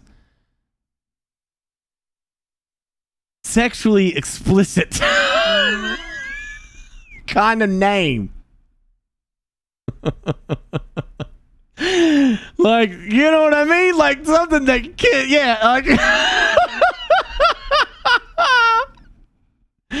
this was a dude. This was a male teacher, and then imagine like the amount of shit that he probably has to hear about his name all the time, and it just made him bitter. And I remember I didn't even have this guy as a teacher, and he found a reason to like write me up for the smallest slight. The smallest thing. All I ever did was just walk by his class, but he decided that he was going to zoom in on me specifically. Everyone else was fine, but me, I was the problem child of the entire school, and he had to make certain I knew that. And I'm talking about just nasty for no reason. Pull you aside and say, "What are you, stupid? You dumb? I don't like it you do that. I don't like you laughing like that when you walk by my class. I don't care if they tell you're telling the jokes or you're laughing with your friends. Shut up, you dumbass. You don't need laughing like that. You look like a stupid shit." That kind of a teacher. What the frick is that shit? Who does that? Right? And then they'll write you up, and they just keep writing you up every time. You're like, I was just a hyperactive kid. I didn't do anything too crazy. The craziest thing I ever did in school was get into a fist fight. That's the worst thing that ever happened to me in high school, was a fist fight. I was a, kiss-ass student. I definitely was not out to piss off teachers, but sometimes I just did it naturally. And I have a personality. You either like me or you don't. And I have a unique, I think I kind of have a different kind of things that I find funny. Yeah. Well, it got so bad with him that my dad threatened the school that he was going to come because I was in my senior year, and he was trying to get me rid. If you get rid of a certain amount of time, they suspend you. And he was like dead set on making that happen. So he was like, and there was no getting around his class. I had to go that way. It's blocked off the way the school was. So my dad was like, I don't know what's going on over here. Here's what I'm going to do. Every day that he has to walk by that guy's class, I'm going to be there. I'll be there every day. And they're like, no, that's not. No. I'll be there every day. Now, my dad looks small now. He's 60. You know, he's shrunken a little bit. But my dad, in my high school years, was a big man. He was a big man. He had some muscle. He's like 6 foot. Now, he wasn't saying he was going to beat anybody's ass, but he's definitely bigger than this dude. And he was going to say, I'm going to stand there and I want to see what he does to piss this guy off. I'm going to be there every day to see what's going on. Every day. And the school was like, no. It's not a problem. We'll take care of it. And then after he said that guy, I never saw him again. He was never out there when I was walking by. I don't know what the frick happened. I never saw him again. I saw next time he was still working there. Nothing like he got fired or nothing. He just would not stand outside his classroom during that particular time when I would walk by. I think I saw him maybe once or twice, but he never bothered me again. So somebody talked to the guy and said, all right, stop messing with this dude. Somebody probably knew what he does and were like, the bullshit that you're doing to one of the students, stop it. We know what you're doing, stop. Yeah, somebody probably told him to stop because I wasn't doing anything crazy. If I was, I would deserve it. I never got suspended. The only time I got suspended in high school was because of that fist fight. And that happened because some dude sucker punched me. I was half asleep. And he said, I don't know what this is like one of those. Okay, you remember, Columbine happened, right? You know what this guy started doing? He started dressing like one of them Columbine kids. He had the black trench coat and had a shirt that said Trench Coat Mafia and shit. Weird ass dude, man. Weird ass dude. Yeah, he started walking like, why? Because he probably wanted people to be afraid of him or some bullshit like that. Anyway, I had my friends and they all had their friends, and he was one of those weird guys. And when I got first day, the first hours of school, I was always tired because I always stayed up late playing Final Fantasy. I'm playing games and shit, right? And at school, I'm always like, I'm half asleep, And I don't know. He was complaining about something about me. I don't know what it was. And I did the incredible sin of saying, go home and cry to your mama about it. That's what I said. And that was enough to set him off. Don't you talk about my mama? Got up, sucker punched me out of nowhere. I got up and was so freaking lost out of my shit. I threw my freaking chair at him. I missed. I didn't hit him with the chair, but I threw it. I was like, what the frick? And then we got into a fist fight. And not trying to toot my own horn or nothing, but I did pretty good. Like when you get to that moment, you see red, you don't feel nothing, you don't know, there's no pain, there's no nothing. It's just, And then they broke us apart. And then I got suspended for that because of I wasn't going to get suspended, but then when they heard about me throwing the chair, they said, all right, well, you guys will get suspended for that. I got hit first. You threw a chair. You got to get suspended. I was like, okay.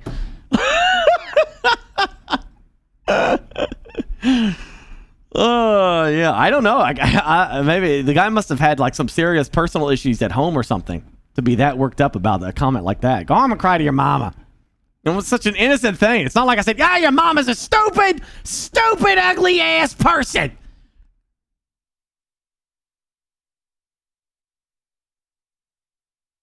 It was more of an insult to him.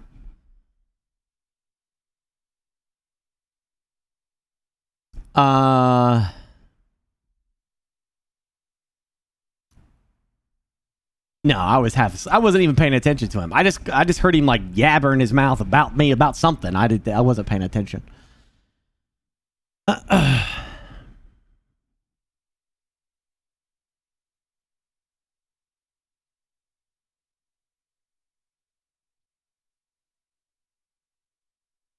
I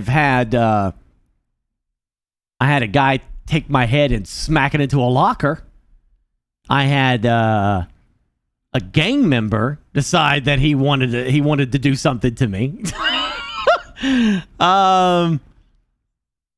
this guy was really weird. And this was middle school, and he was a high schooler. You know what? No, just gonna rage. I'm gonna rage there. I'm all right now. I don't know. I was a class clown. You know, I always loved to make the other students laugh, and I went out of my way of doing that. I would sing happy birthday to them in the cafeteria until the school stopped me from doing that. So, like, if it was a student's birthday, I would go over there and be like, happy birthday! You know, I would do it to just random people, like, I never saw them before. And they're like, hey, Bert, it's so-and-so's birthday. Oh, let's go sing happy birthday. And I'd go over there and sing happy birthday to him. And then eventually the school was like, don't do that anymore, Bert. Oh, okay. And they even wrote about it in the school newspaper. It said, you know, the dude, birthday singer ordered to stop singing happy birthday. Yeah, that was funny. Oh, jeez. Why would they make me stop? Disruption for the school. They said it was a disruption.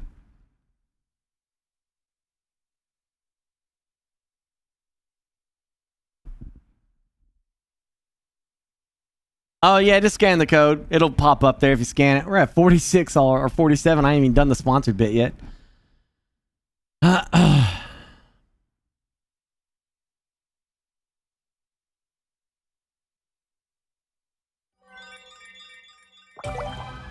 Yeah, to be fair, for the most part, I'm a pacifist. You know, like, I don't go out of my way looking for a fight. It wasn't about that.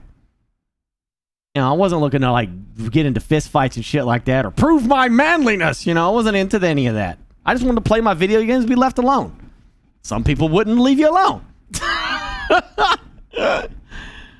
Yeah. I wasn't ever out to look for trouble. I just did my stuff. The gang member, I don't know what his problem was. He lost his crap. Like, like a true psychopath. Just flip of a switch. He said the wrong thing or something. Decided he was going to get me. And I knew a group of girls. And these group of girls, they always laughed. And I always made them laugh and everything. They just loved me. I was like a pet to them, you know? Nothing more interesting than a good laugh. But I was their pet. You know what I mean? And so when I went to these girls to tell them what this guy's doing, because I didn't know what the hell to do with this. This guy's a lunatic, you know. He cut like a V in his cheek and shit. Just a really weird dude. He chased me out of the bus to chase me down because I don't know. I guess he was going to grab me and beat the shit out of me or something like that. And those girls were there waiting. And as soon as he got within distance of them, his entire demeanor changed. He saw them. They saw him. They knew that he was chasing me. And those girls just stood there. Now, I don't know beyond that what that meant. But I have my suspicions. I think that their boyfriends might have been a little bit more scarier than him. That's the only thing I can gather. Or the girls themselves were scarier than him. I don't know the story there. But something, he never bothered me after that. Like that one day, he chased me off that bus. I was like, all the students were like, you better watch out, he's going to kill you. And I was like, I don't want to mess with this. I'm middle school. I was like 15 or something. This dude's like probably been held back like 30,000 times. All I did was just make these girls laugh all the time. Just doing stupid stuff. Nothing crazy, just jokes and silliness. They were easy. You know, there was some people that laugh really easy. I guess I got I had some kind of connection. I don't know. But they knew somebody, or they were somebody in some enough that they scared this guy. They frightened him that he never was a problem for me ever again after that. I have no idea. I did not investigate. I just accepted this blessing and moved on. I didn't question it. I didn't go any further. And I just went back to being my silly self. What grade was this? I was middle school. Like, this was in the school would pick up middle school and high schoolers at the same time. So we were mixed together on the bus. I don't know if that was a good idea or not, but whatever. And then they let us out. The middle school and the high school were like right next to each other. So he decided he was going to beat up a 15-year-old kid or whatever I was.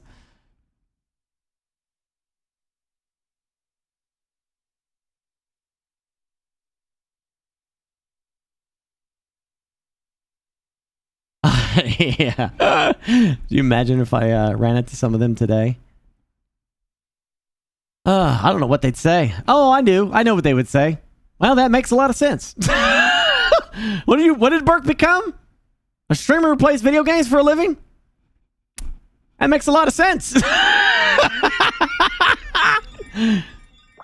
didn't anything to provoke him? Dude, I'm just me. I'm just laughing, and I maybe he just didn't like the way I sounded. The guy was kind of a psycho, man. Well, I have no idea what set him off. Something at random.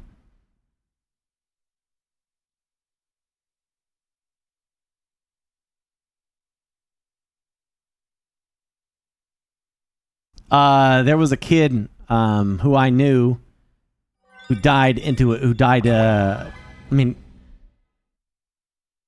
he died over a drug deal gone bad. Was the first kid that I ever, in my time, that kind of broke that innocence a little bit, was killed in a drug deal gone bad. Drug dealer killed him and took his stuff.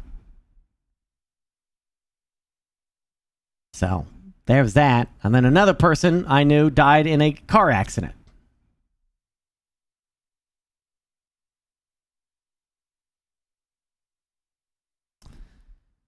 So that was 2. To be fair, though, I didn't know the other guy that well. The lady that died, though, in the car crash, I knew. I had classes with her, so that was kind of a shock. And I've told you this one many times, but there was this girl who hated me. Oh, man. Like I said, you either find my personality funny and you like it, or you don't. And she hated me. We were together for elementary, man. We've been we were in the same school, the same elementary, the same middle school, and the same high school. And she hated me all the way through all of that, but never once stopped to get to know me. Not once. Always saw me around, always rolled her eyes and walked away, or shit talk me or laugh at me or whatever. Then in the I am not making this up. The last semester of senior year, the last class, we had a study hall together and we sat right next to each other. Boy, let me tell you, she wasn't happy about that. But she was forced to sit there. So she's sitting next to me. And I swear over the next whatever semester that I'm sitting next to this lady, I slowly, just like I did with you, work you over to become a fan. Eventually I broke her down to where she started laughing at my jokes and laughing at my stupid shit. And she was always hanging around me then, always laughing about all this stupid stuff. And in the back of my mind, like, I'm thinking, you know, we could have been doing this since elementary school. We could have been laughing and being stupid with each other this entire time. We liked each other at that point. It was fun. She had a laughs and all that. And it's just funny to me that ended like that, you know? She's still subbed today, yeah. I could have swore I saw her not too long ago, too. I thought I saw her at a grocery store, but I wasn't certain. Or a gym. I think I saw her at a gym. I don't know. It was a couple of years back.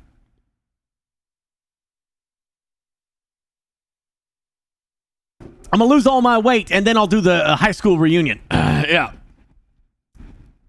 That's my plan, you know? Get all buffed out, be all nice and thin, you know, and have this big-ass beard and all buffed out, you know? Come in there in like a limo or something, be like, what's up? It's Burke. Remember me? The only problem with that is I gotta get on Facebook to find that shit. Better to be yourself? No, absolutely not. I'm gonna be a completely different version. I'm doing the Romeo and Michelle setting, all right? Gonna completely make over, become like a completely different person. Yeah. Lose all that weight. Get all buff, but never take off my shirt, you know? Because then I see all the skin. Let's do that.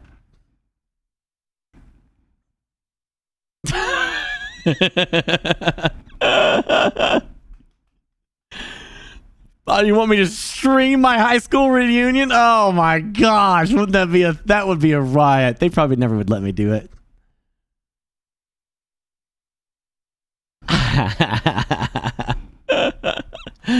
Anyway, that's kind of a brief overview of Little Burke's schooling.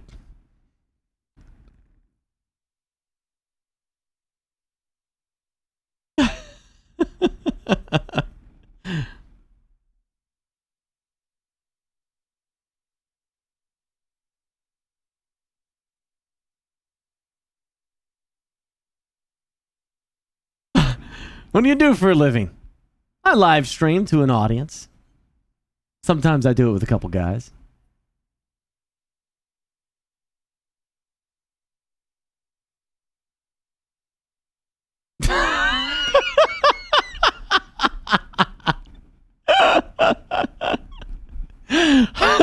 I'm an entertainer.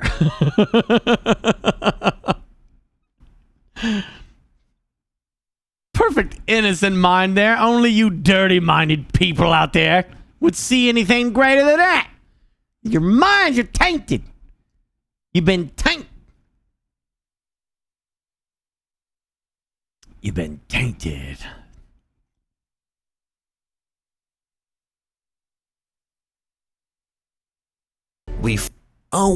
Bits. Oh.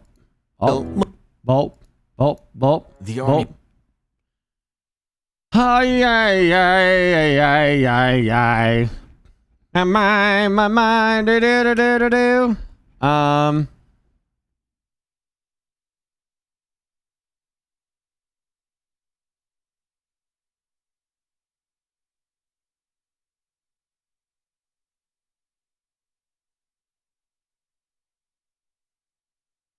So, It's a late summer.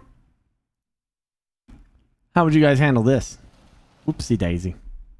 Guess I was already looking at this. Night, and you and your friends are out camping by the lake. As you're laughing and joking, suddenly you hear the snap of a twig coming from just beyond the small circle of dim light your fire creates. Nervously, you laugh it off as a squirrel or other small animal, and get back to horsing around. When suddenly, one of your friends gurgles a dying breath as a machete splits his head open. Looking up, you see a 7-foot-tall figure step out of the darkness and retrieve the machete. It's him. The legends were true. Welcome to this episode of the Infographic Show, where we pit the average Joe against the legendary Jason Voorhees. Could you defeat him? Jason Voorhees was born in the small town of Crystal Lake on June 13, 1946. Afflicted with hydrocephalus, which created several facial deformities, an abnormally large head, and mental disabilities, Jason's mother, Pamela Voorhees, kept him away from other kids and took care of him alone at home. Having no other people in his life, Jason developed a deep bond with his mother, loving and revering her above anything else. In the summer of 1957, when Jason was 11 years old, Pamela was unable to get a babysitter for Jason and brought him with her to Camp Crystal Lake, where she worked as a cook.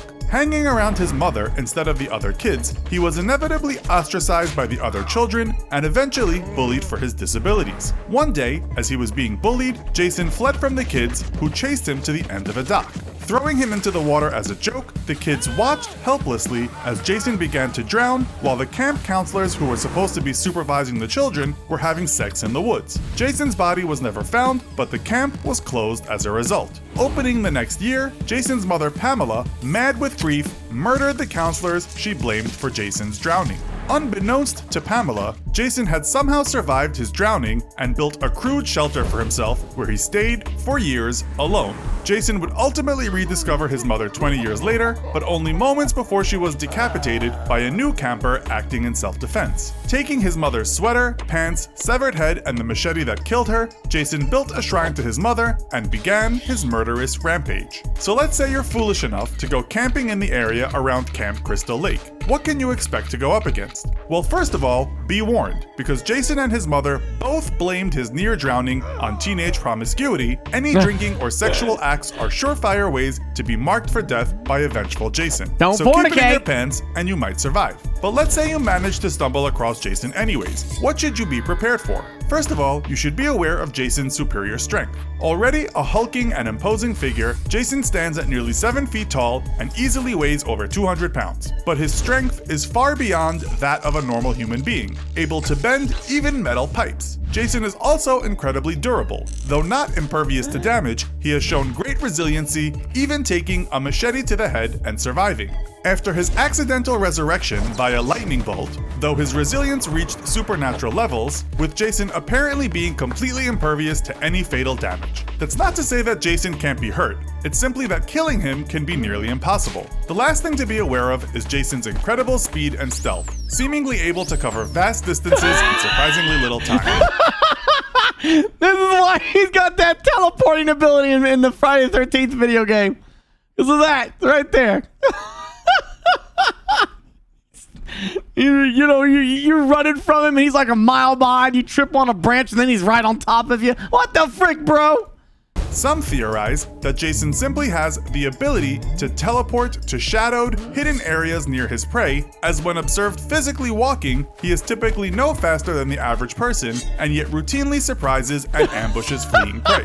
So how can you survive an encounter with Jason? The first tip would be to remember that even though he is in fact extremely resilient, he is not invulnerable to damage. While after his resurrection by a lightning bolt, Jason seems to be immortal, it has been clearly demonstrated that Jason can be restrained for years in one location, frozen solid, or even blown up into small bits. Your first order of business will be to slow Jason down. Despite his resiliency and slow regenerative powers, Jason clearly still takes damage. With Jason's far superior strength, a melee weapon such as a club or an axe is completely out of the question. You're really just asking for a machete through the skull. You need to keep your distance, and you need to dish out some serious damage that will slow Jason down. Here is where you want to be thinking much like you would in a zombie survival scenario. But forget the headshots, which are difficult targets to hit anyways. Firearms deliver tremendous amounts of kinetic energy at very high speeds, and whether you're an undead zombie or an immortal machete-wielding mass murderer, a shattered femur is still impossible to stand on. While gut instinct may be to go for a popular shotgun, we recommend going instead for something with much more penetrative power. Your goal, after all, is to hit structurally vital bones and obliterate them. An M4 assault rifle, favored battle rifle of the US military, can deliver a 556mm round at 2,970 feet per second. And with a steel penetrating core, a few shots to the leg is sure to decimate Jason's ability to support his body weight on that limb. But don't stop there. The backbone is extremely important structurally for an upright bipedal animal such as a human, helping support the upper body and distribute that weight evenly to the pelvis and thus the legs. Put a few rounds into Jason's backbone and shatter his backbone to watch him crumple over like a sad pancake. It's important to remember that Jason can regenerate though, so he won't stay down for long. You may be tempted to take this opportunity to run and hide, but given Jason's ability to seemingly appear from out of nowhere, this is probably not a great idea. Instead, keep Jason in full view at all times and let him crawl towards you. If he regenerates, no problem. Put a few more bone-shattering rounds into his vital areas and slow him down again. While you can't kill Jason, it has been shown that you can obliterate his mortal form and force him to return to hell until he reassembles his body. So what you want to do is carve Jason into pieces, but again, while staying out of reach of that terrifying machete of his. Enter the M18A1 Claymore Directional Anti-Personnel Mine, another favorite toy of the US Armed Forces. Unlike a typical mine, the Claymore is aimed at a target and fired by remote control, shooting a pattern of 700 3.2mm steel balls at a speed of 3,995 feet a second, a maximum of 250 yards. With a detonator made out of 2.5 pounds of C4, the closer you lure Jason to your hidden Claymore, the better. And you'll have to lure him, because another thing Jason has shown is that he's not dumb. So if your Claymore is out in the open, forget about it. He's not falling for it. However, if you successfully lure him to within range of your hidden Claymore, be sure to get him as near as possible while you stay safely out of the firing cone. You also want to be somewhat cautious about backblast, although thanks to the Misnay-Chardin effect, where a sheet of explosives has its blast directed away from a heavy backing surface, such as the Claymore's rear metal plate, you shouldn't be in too much danger yourself, aside from possibly shattered eardrums. However, for Jason, being on the business end of an exploding Claymore is going to ruin his day, as 700 steel balls absolutely shred his body. Jason will come back. He always does. And to be sure he doesn't regenerate right away, we recommend you spend a few hours picking up the meatball-sized pieces that are probably all that's left of Jason's body, and perhaps burning them. You can try and appease his spirit by giving his ashes a proper burial near his mother's final resting place at Camp Crystal Lake, but in all likelihood, it's probably just better if you put up a bunch of signs and get stupid teenagers to stop driving to the site of multiple mass murders to make out. So, how would you kill Jason in a one-on-one matchup? What weapon would you use? Let us know in the comments. Just stop going there. That's all you gotta do, bud. Just stop going there. What's the big deal? Huh? What's the big deal, I say? Just stop going there. Oh, yeah. Apparently that's quite difficult to do. For some reason. The lake is beautiful, you're right. Alright, fingers crossed that this is gonna work again. Boop. Doop boop be doop. Boop. Alright, okay. Alright, okay. Do do do do. Boop. Oh my gosh. I love that this works! Mods, can you put me on Angry Shark? Oh shit, we're starving. Black Shark.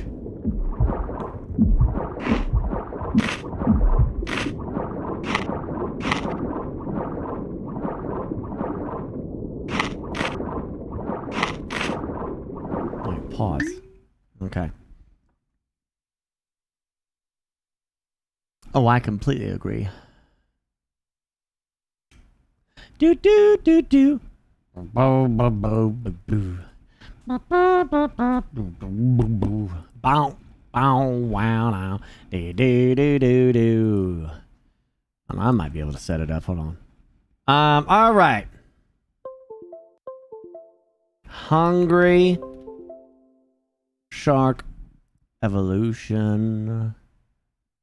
Evolution. Evolution. I haven't played Evolution yet.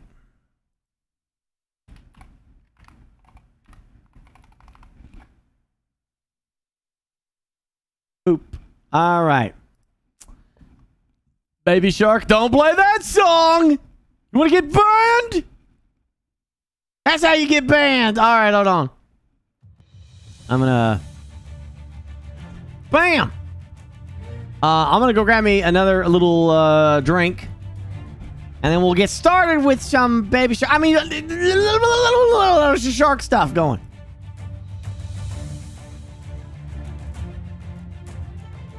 And I'll be right back. I'll be right back.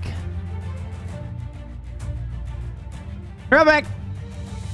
Ooh, yummies. Drinky poo. Mmm.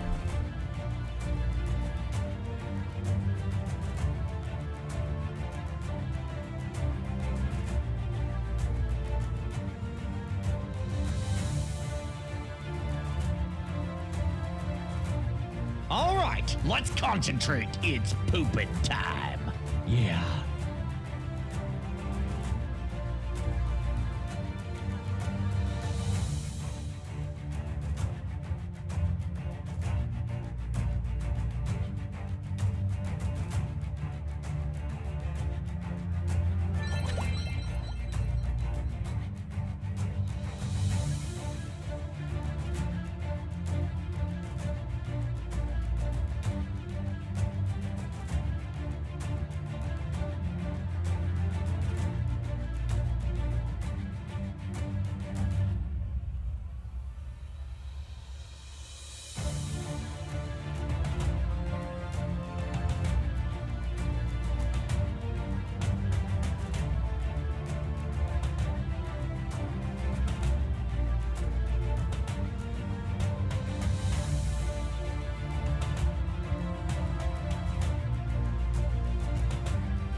Oh my gosh, I killed so many people with my poop water. What have I done? What have I done? I killed so many. They're all dead. They're all dead. Oh, damn it.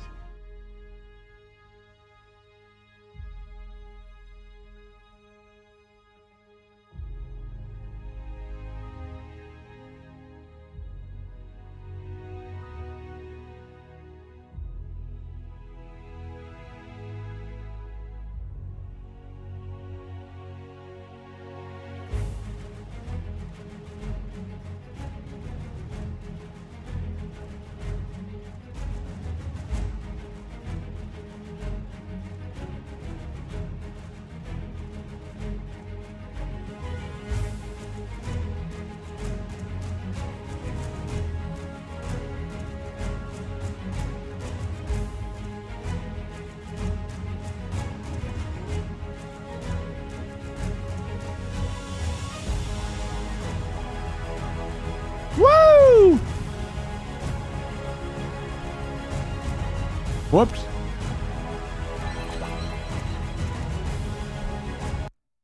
Okay, yeah.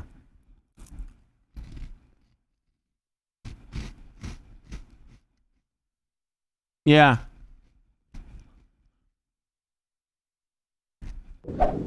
I do like how goofy this game is. Just a fun little goofy game. Like, hey! Hey! Come here, Omen! Yeah! Oh, yeah! Ha ha! Ah!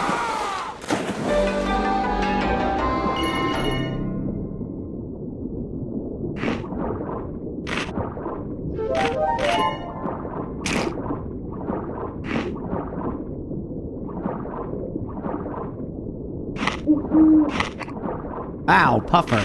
That hurts.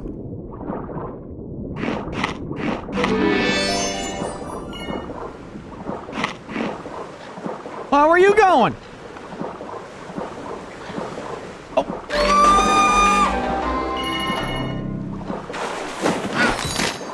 Oh, I ate an elf?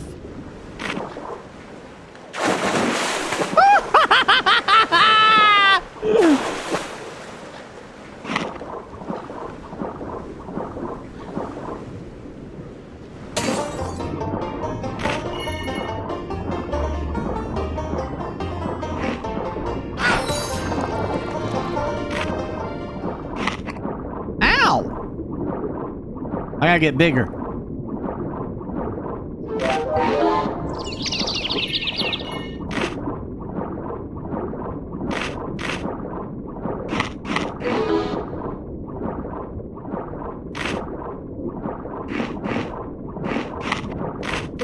This game kind of reminds me of like a goofy Echo the Dolphin. Except you're a shark.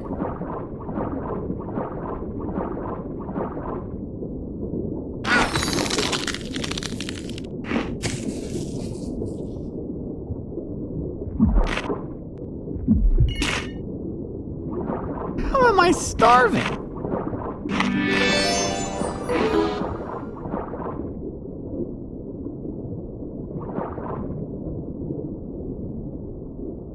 Oh, I'm too deep.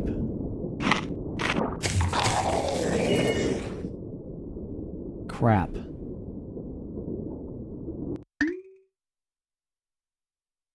I didn't realize I got too deep.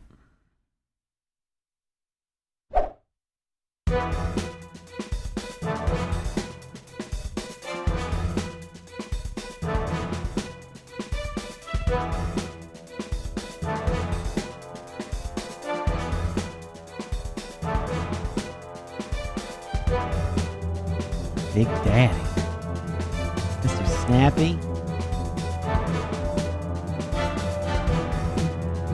Yo. Nessie. Oh my gosh, you could play Godzilla?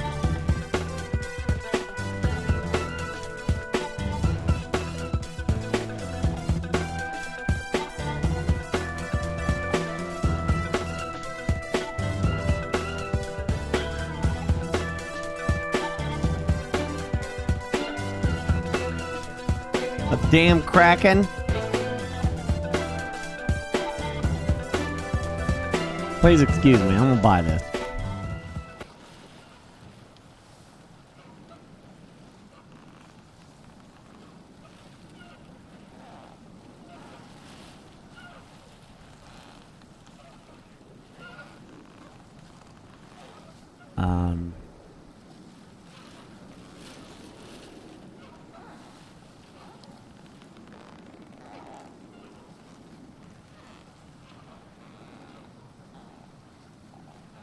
Hold on.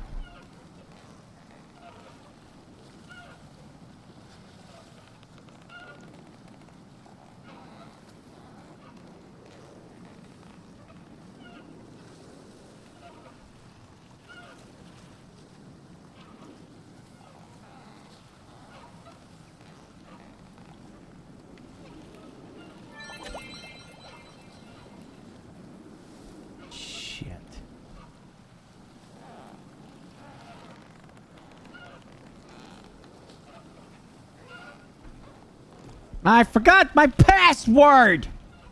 Changed it recently.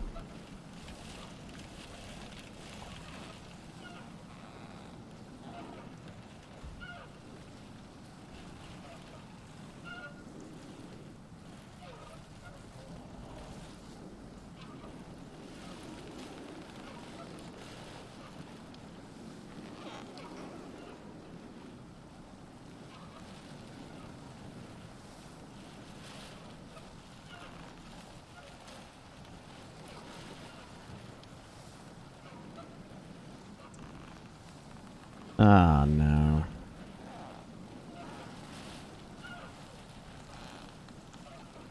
Oh, well.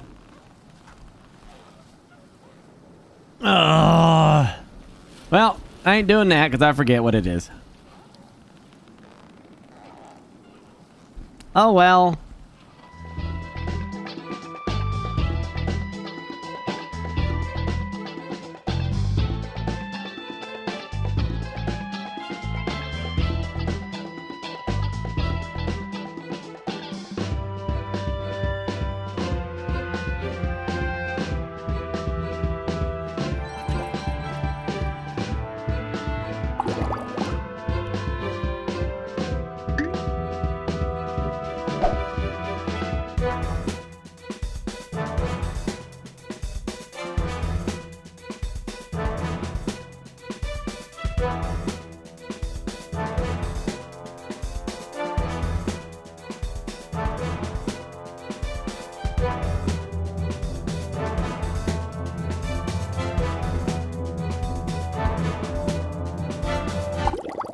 And that sucks. Can't believe I can't remember my password.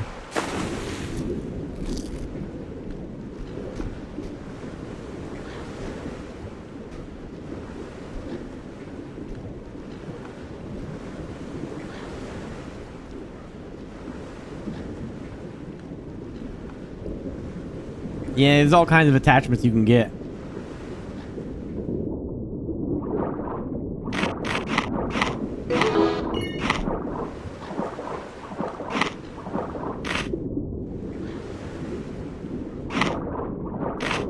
Yum.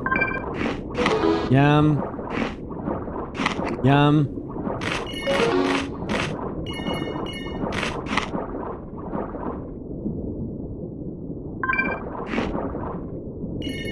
What is that? I want to eat it.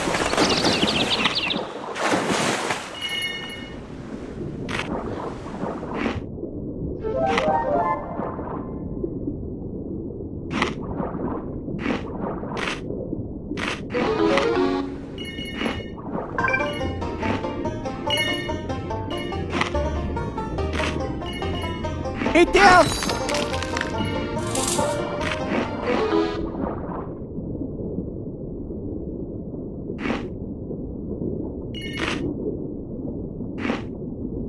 Ow.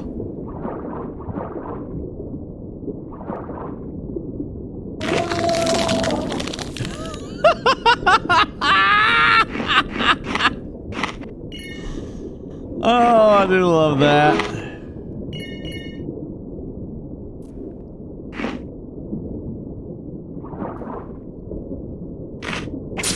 Ow, ow, ow.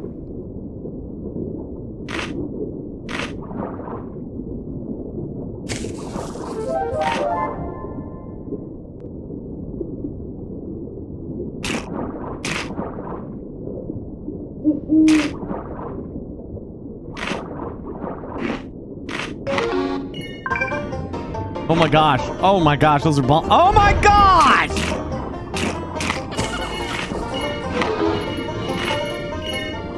Oh, come on!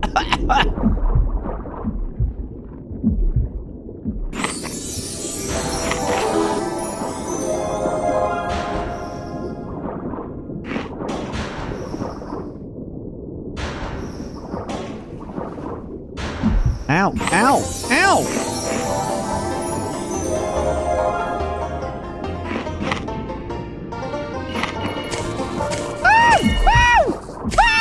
Oh, come on!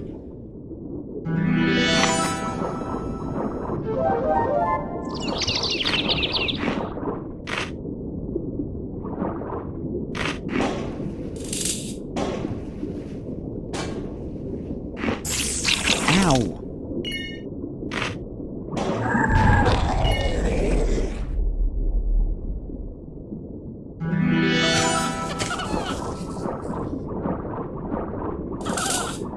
Stop it!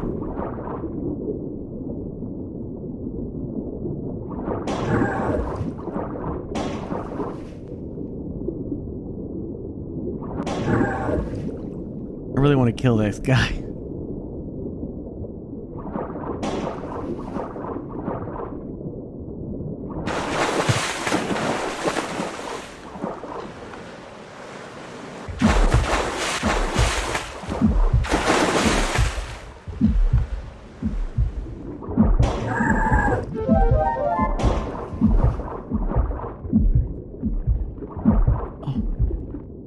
Oh, man. Figures. Well, you can type exclamation HSE for Hungry Shark Evolution. A little sponsor bit here. The game is literally what you just see. It's swimming around and eating stuff. Or you can scan the thing there on the screen. Little barcode.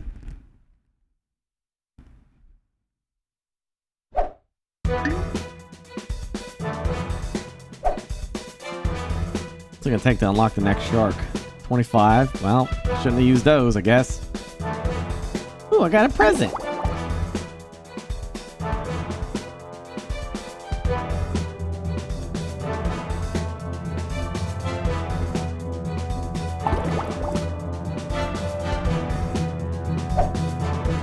Shark must pass. 3 days left.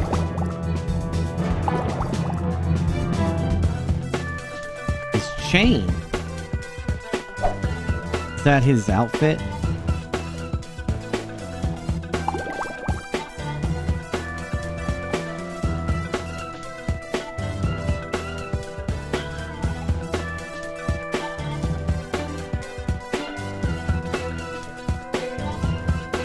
Maybe not. Oh, there it is. Yeah, look, it puts a chain on you. You can also put a jetpack on. Yay!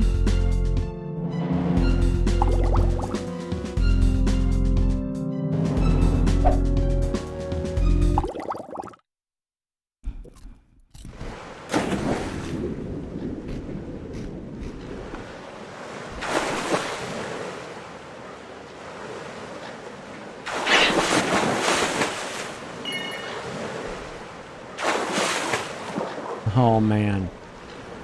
If I can just get those humans out of there. Get off me, you little bastards!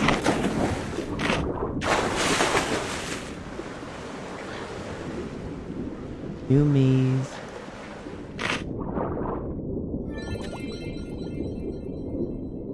Nah, dude, this is a mobile game. Look how big that is.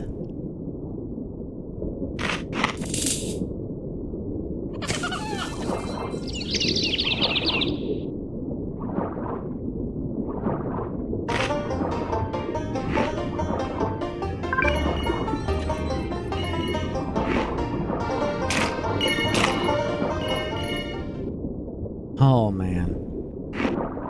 I'd like to get the... Ow!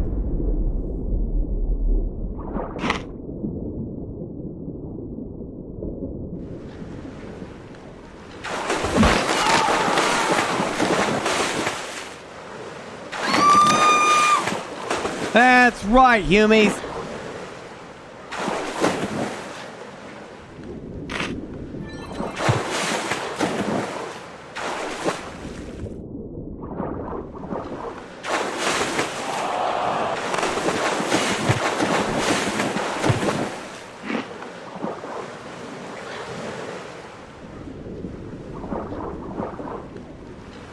Come on.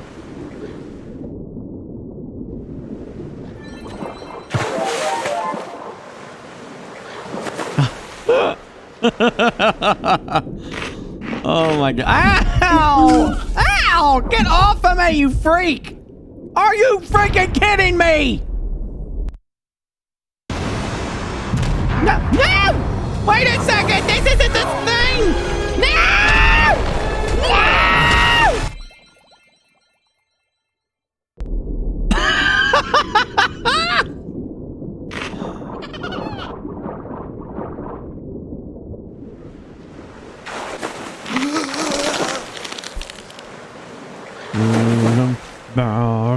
Dum dum dum dum dum dum dum dum dum dum dum dum.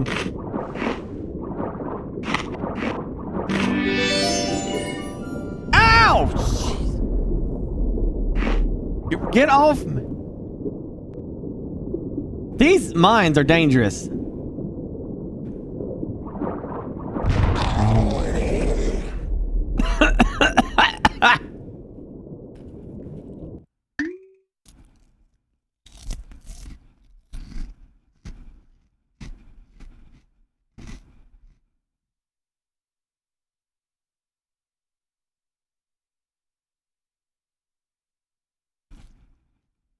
What are you talking about, Insurgent?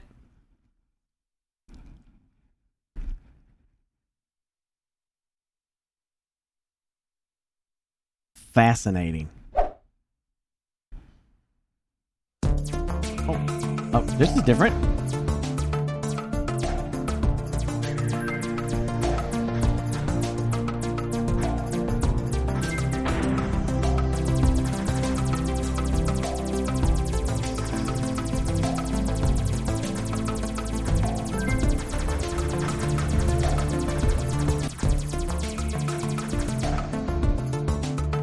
Is this the game?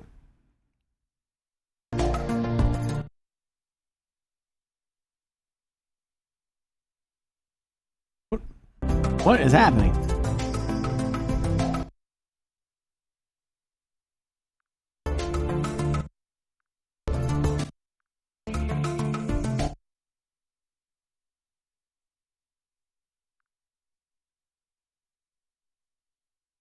What happened to Hungry? That is Hungry Shark. Is it Hungry Shark?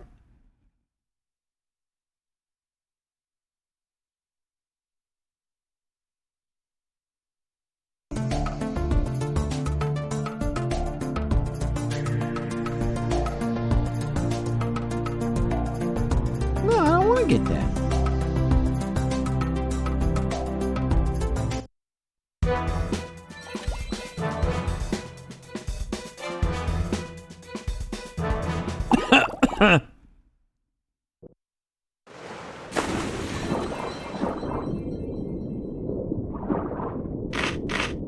I guess I'm supposed to stay in this early area.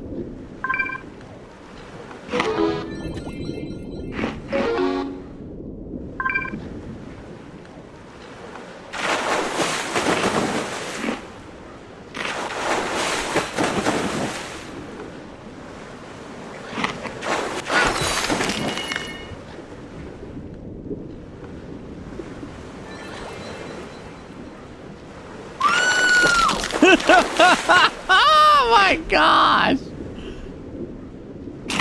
The humanity.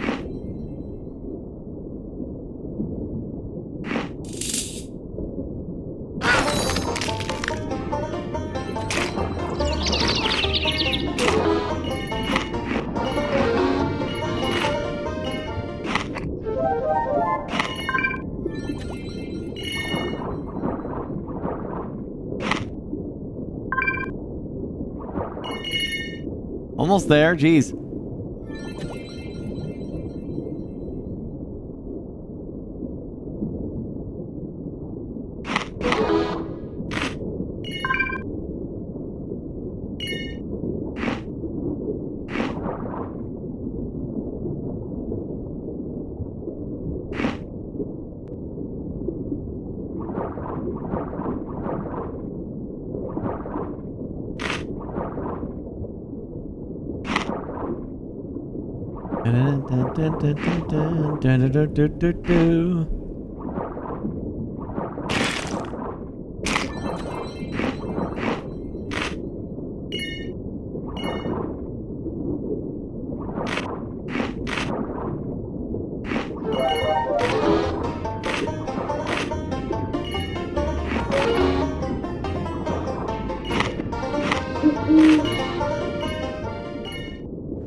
Another human! Where are you going, bud? Okay, I'm just gonna get myself back. Okay. Okay. There we go. I'm getting a little fat.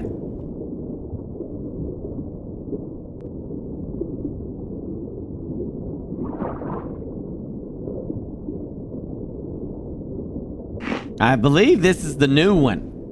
There's like Hungry Shark, then there's Hungry Shark World. This is Hungry Shark Evolution.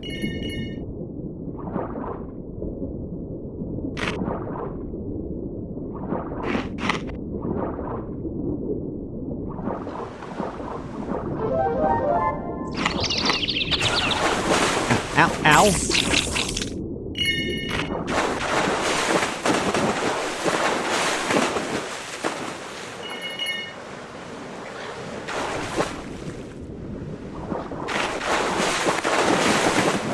So someone's up there, huh?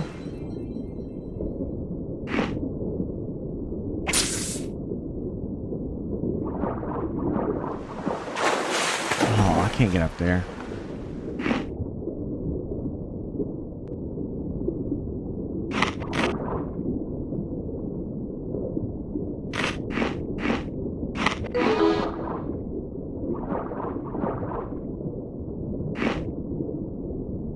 Oh, for crying out loud.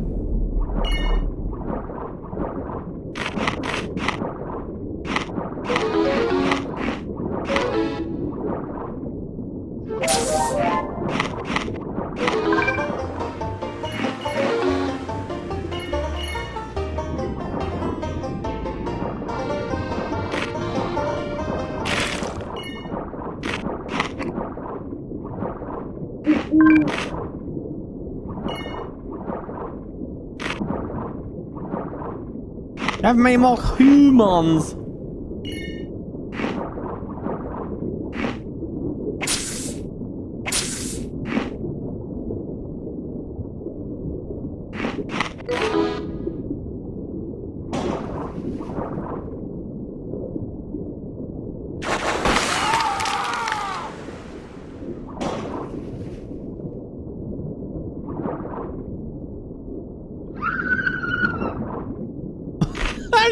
a scream?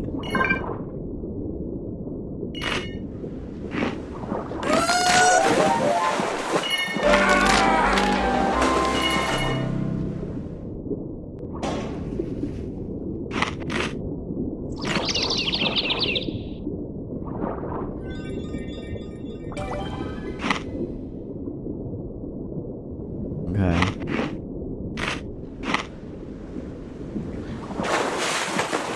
Oh, you got lucky there.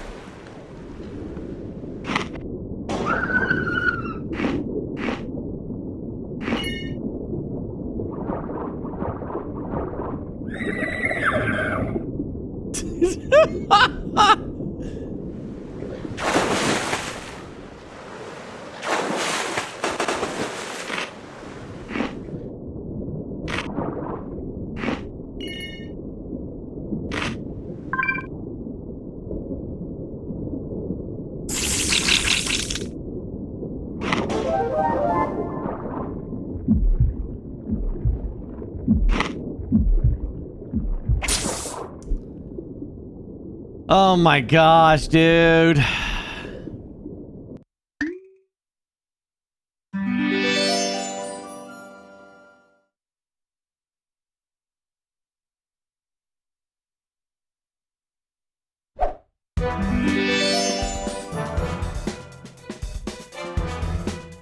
Oh, Mako?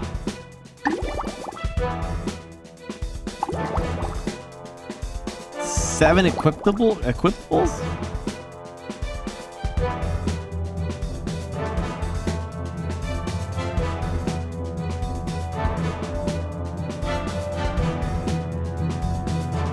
Oh my gosh, look. Put an eye patch on it.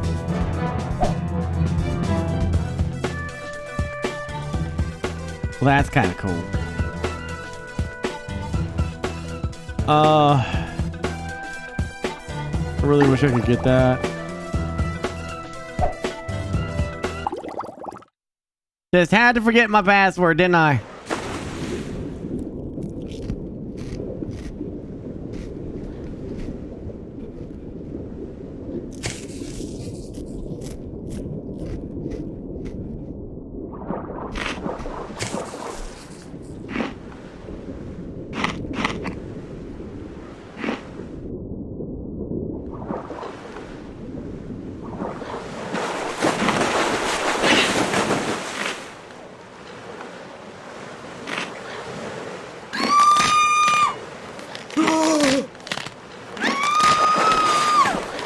Oh man, you are so lucky. You're not though. I got you, sucker.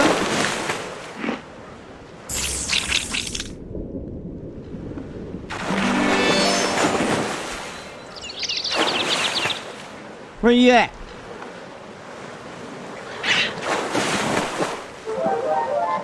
I'm gonna get him. Oh, they just wouldn't have run.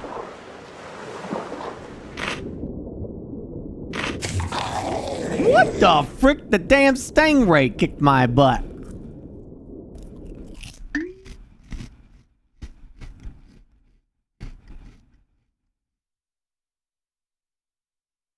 Oh yeah, Justin. I'm out right now though.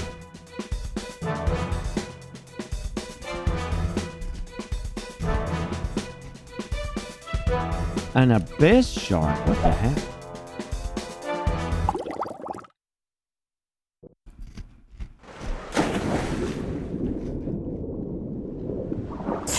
Ow, ow.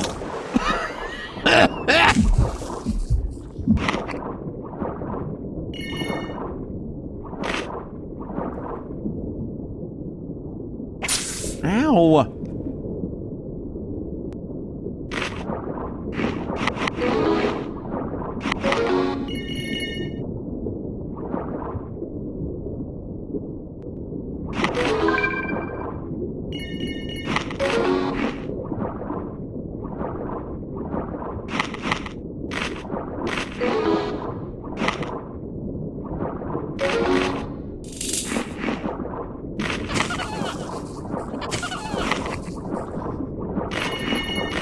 Yeah. There we go. Ouch!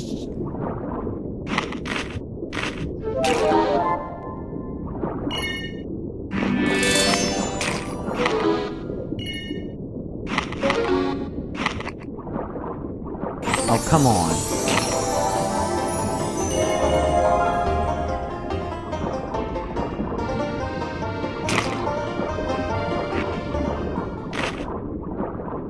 Why is that one named?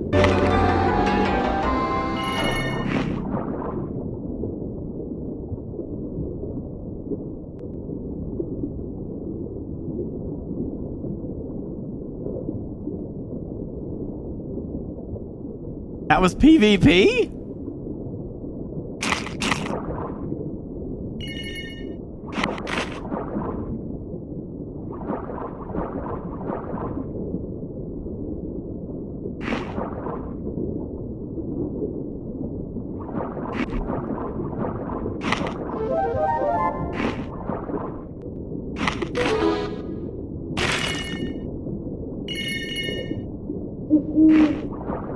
What do you mean it was sort of PvP?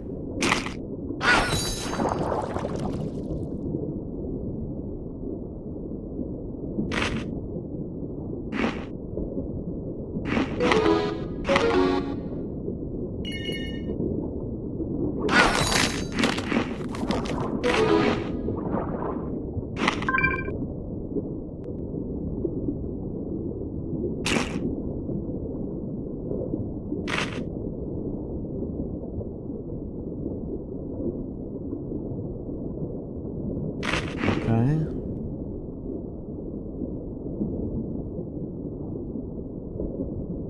Oh, jeez.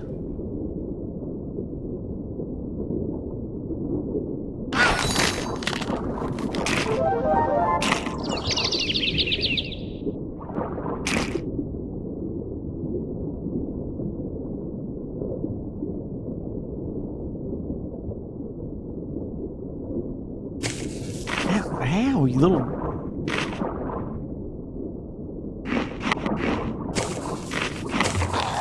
Oh, come on. Ah.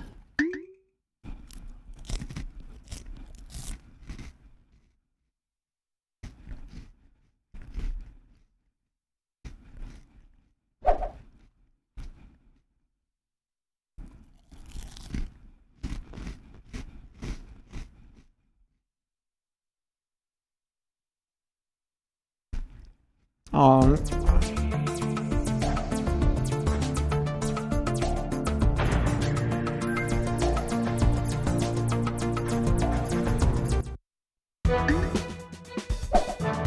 I don't wanna.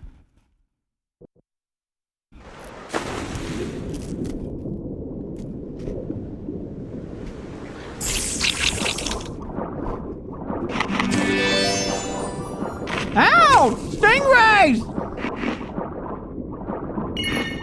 Ow! Woman! Come here, woman!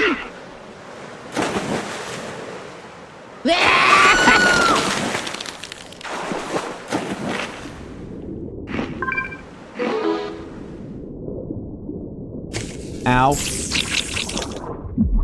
Ah. Well, that was a quick run.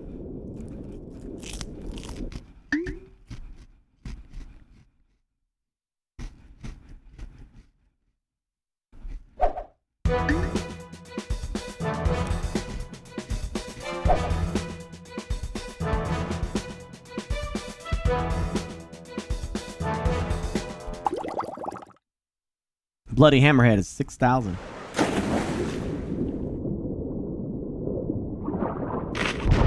Ow. Ow.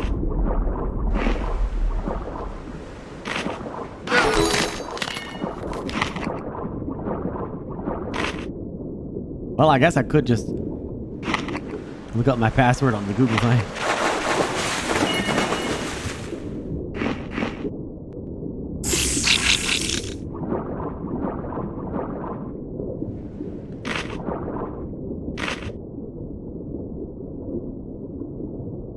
Yeah, man, I just want Godzilla.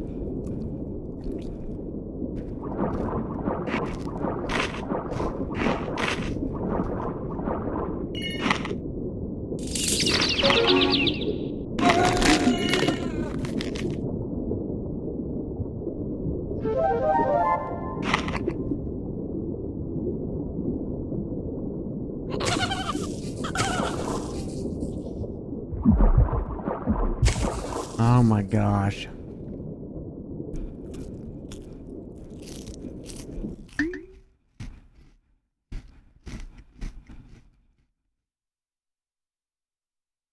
Yeah, Godzilla's in it.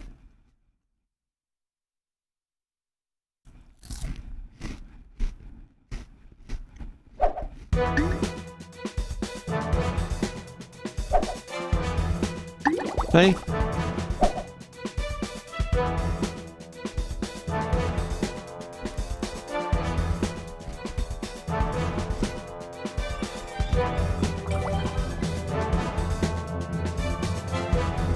I mean, it's not technically Godzilla. It's Sharkadura. But,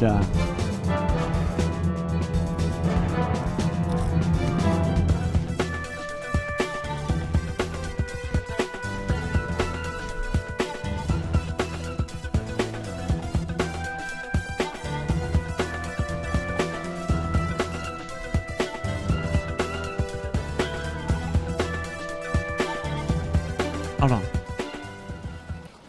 I think I might. Let me double check.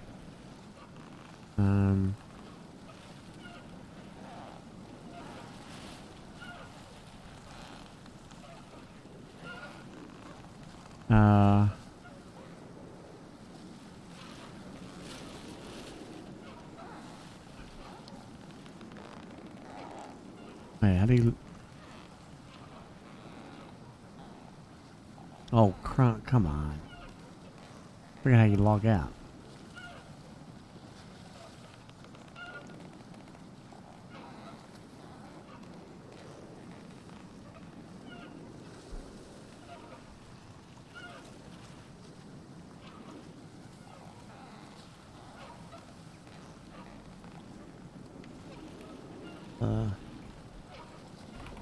Maybe it's just Google?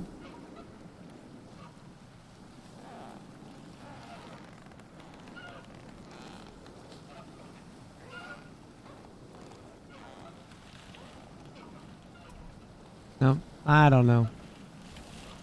Damn, I don't know what I did wrong. I forget. Ah, well.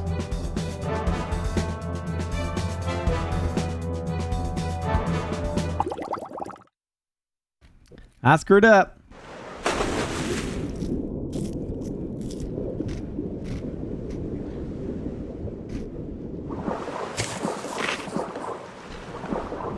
Moxie robot. What's that?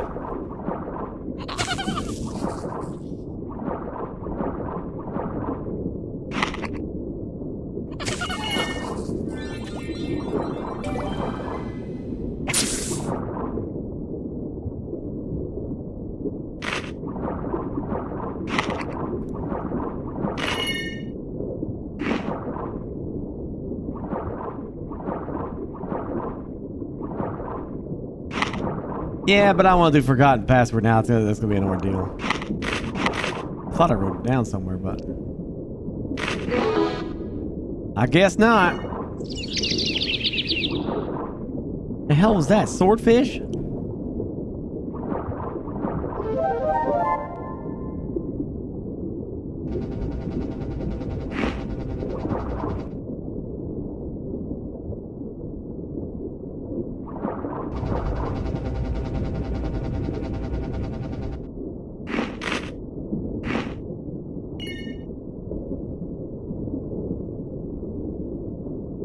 Well, I lost him.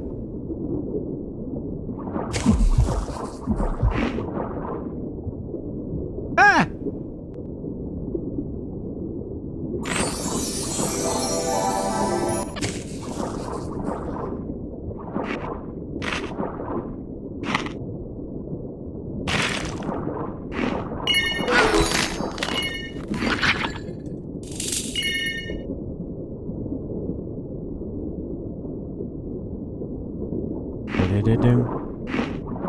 Yum yum yum. Yum yum yum yum yum yum yum yum yum yum yum yum yum yum yum yum yum yum. Ow! Man, those guys, you little bastard.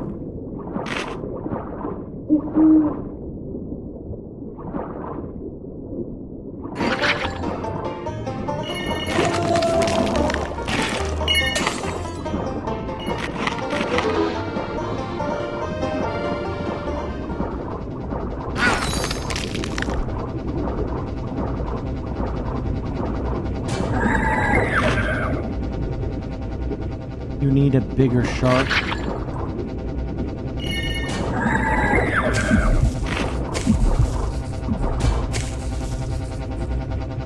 Oh my gosh.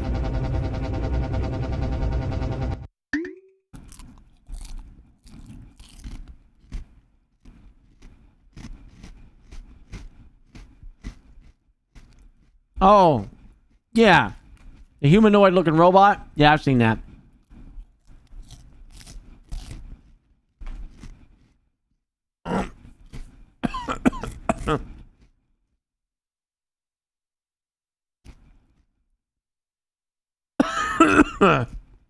Woo.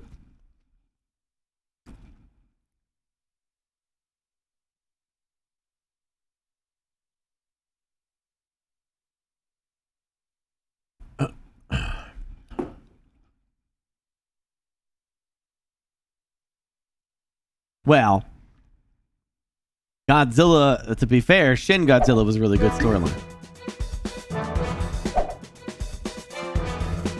But to be, you know, most Godzilla movies are kind of, you know, the story is just an excuse to make giant monsters fight. Now,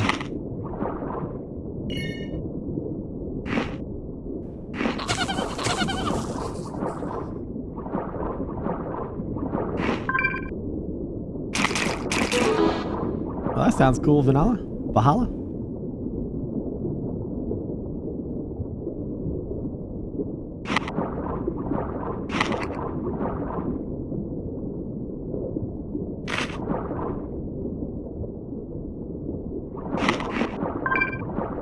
Oh man.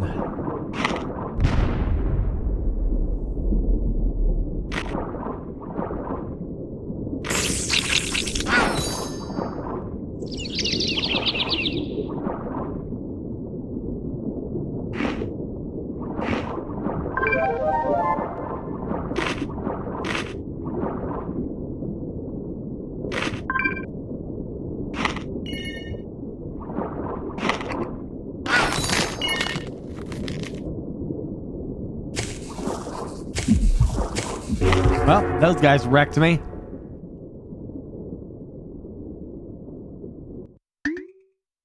Huh? Oh, I'm just drinking some bai, man.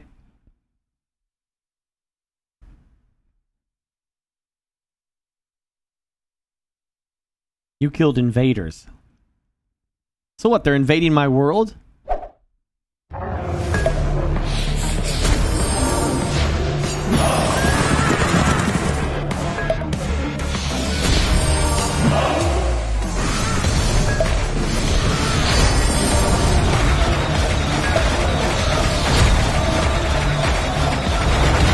This game probably doesn't play like that.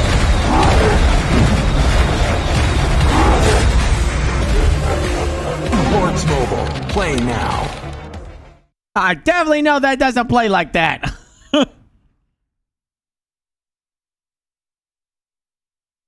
I don't believe you. No, I won't draw a line. Yeah.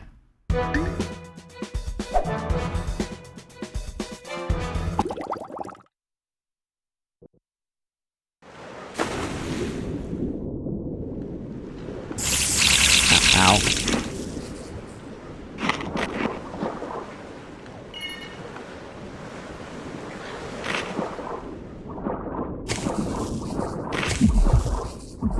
Come on.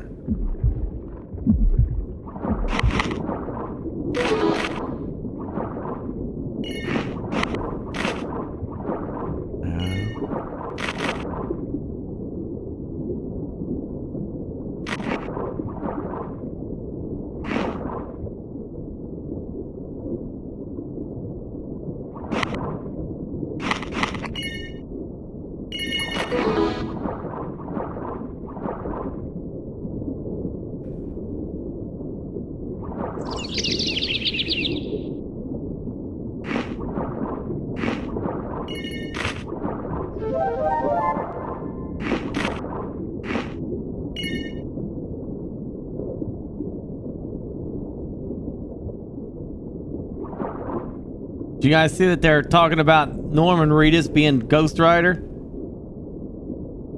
Oh, for crying out loud.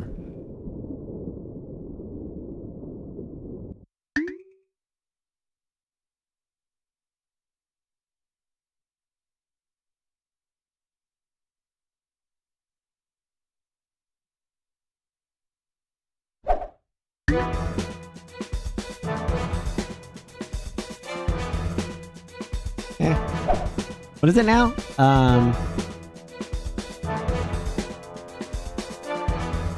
Some of them are way too tangy. It depends which ones you get. I like the watermelon and the tea ones. There was this game Burke played like 2 years ago where he was a giant or big orc and chat was in game as little helpers. Couldn't be more vague. Wait a minute, what? I was a giant or a big orc and chat was involved? What, like Twitch integration kind of stuff?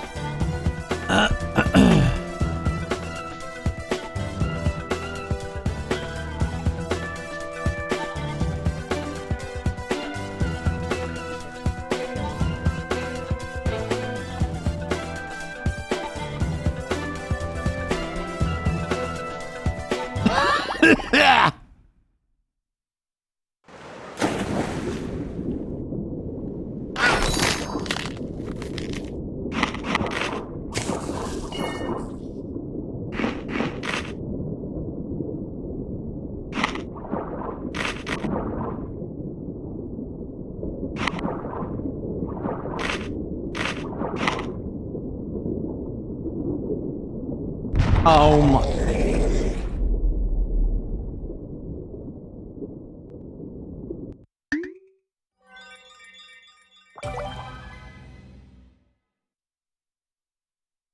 I was an orc running a camp and chat was attacking it?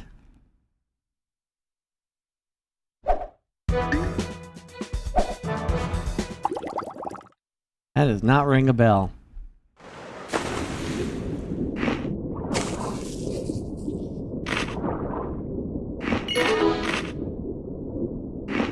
Good night, Valhalla.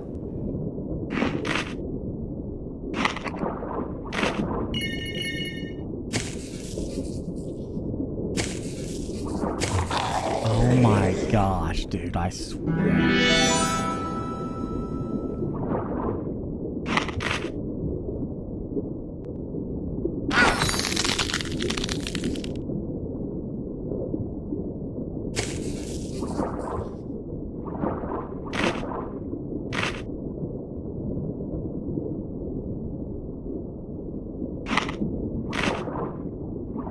That's the one. What, did you figure it out?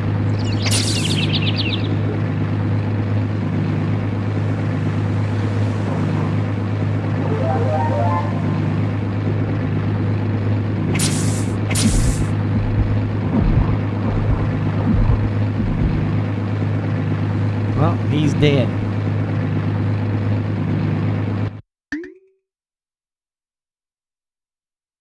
Yeah, it ain't ringing the bell for me either.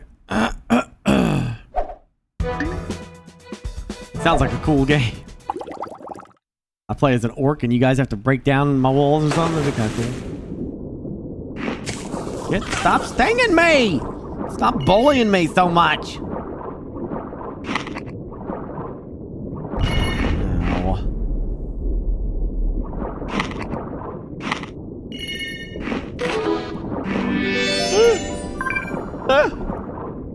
Come here, you little scum. Ow.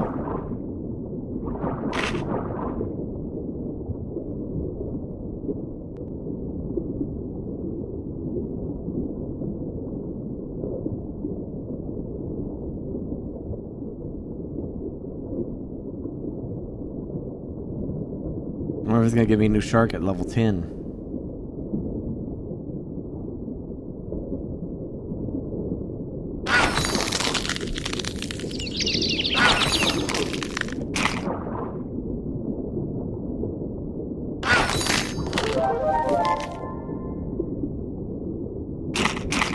Yep. Yep.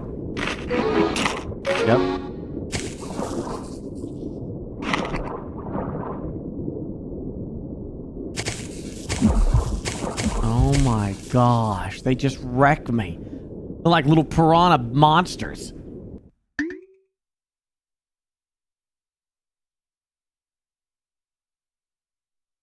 I love this tablet though. This thing's great. So, such a stable connection. Makes doing mobile games a breeze on stream.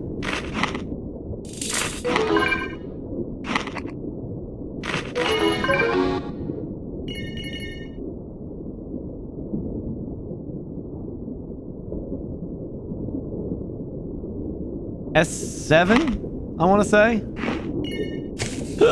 Yeah, I think it's the S7.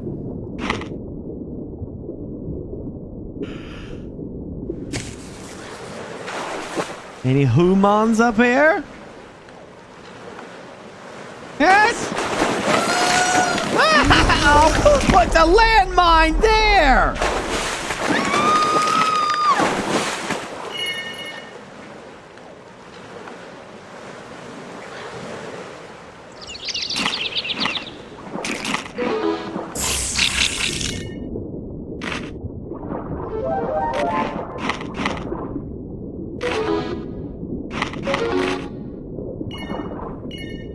Easy.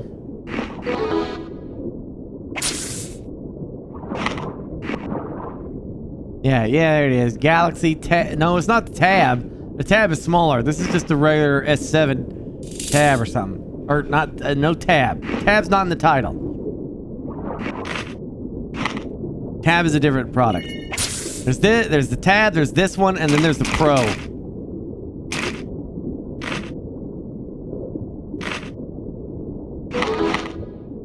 Hi, exclamation tablet. See if that brings it up.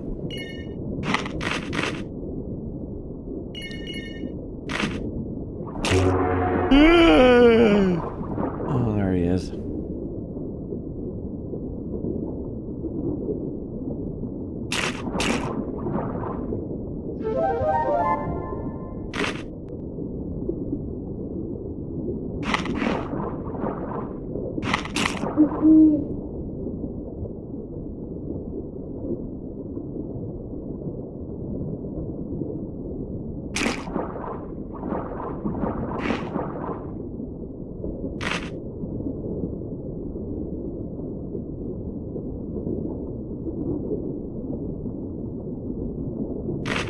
Yeah, I think so.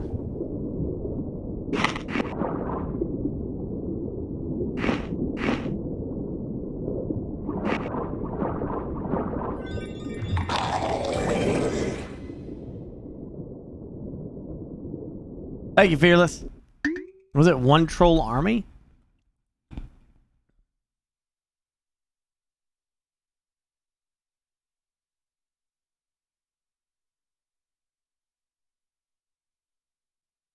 I never played this.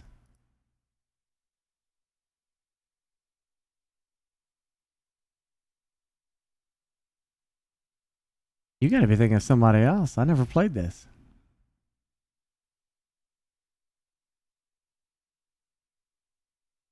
I want to now, though. You must have been watching somebody else.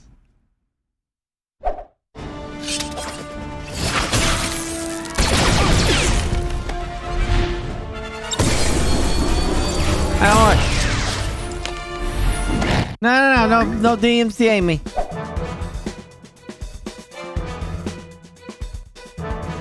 I don't even own that game.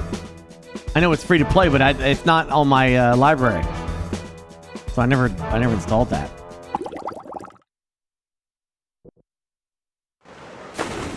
Yeah, you might have seen Cream or something.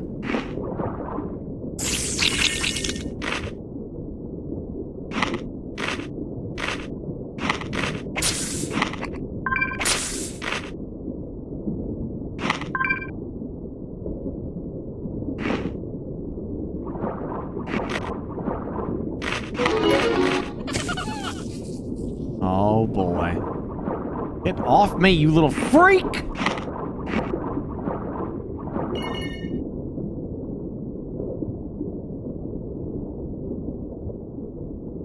The seals are so aggressive.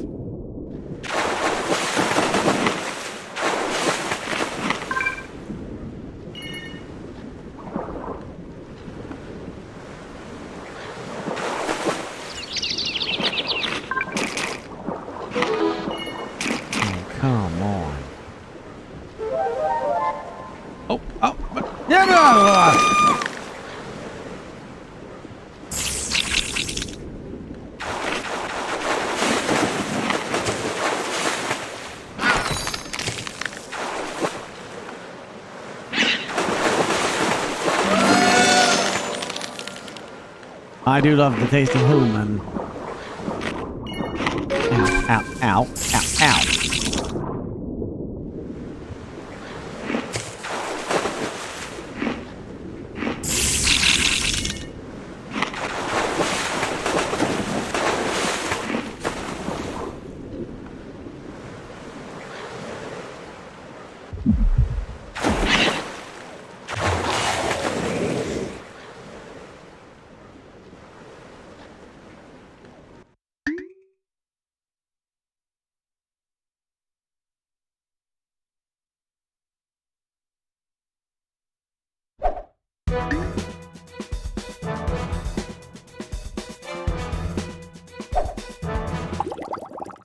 And we're gonna do another run in. Then we're gonna go back to watching some YouTube videos. And then we'll do another round of this later. Ow, you jerks.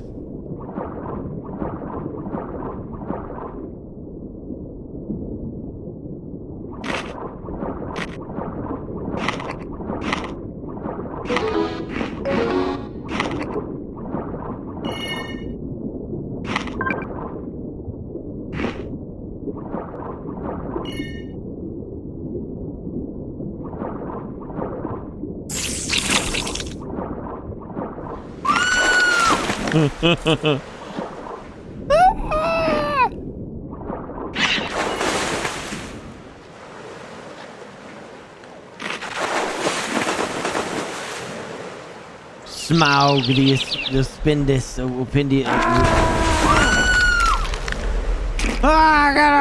Get the lady! Get them all! Oh, come on, there was so many humies right there.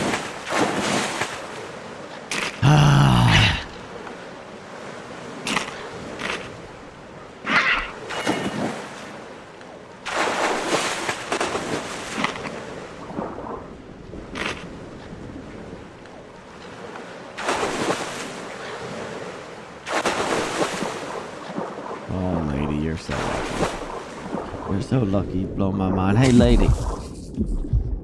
Hey, lady.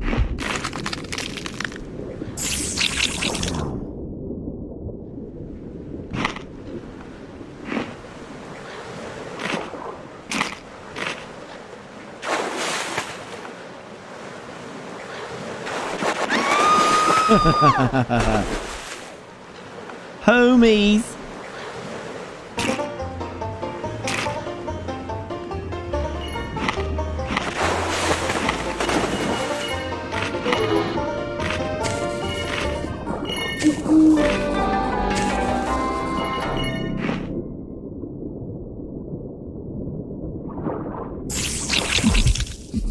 Well, that's that.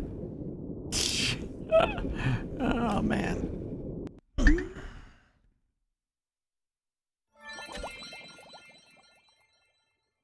All right. Yeah, I don't think I've played that, man. That looks completely alien to me.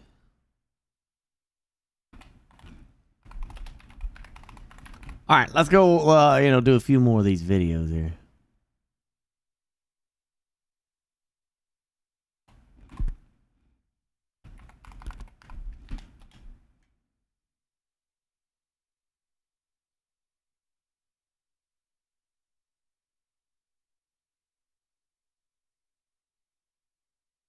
Yeah, dude, the enemies are unforgiving.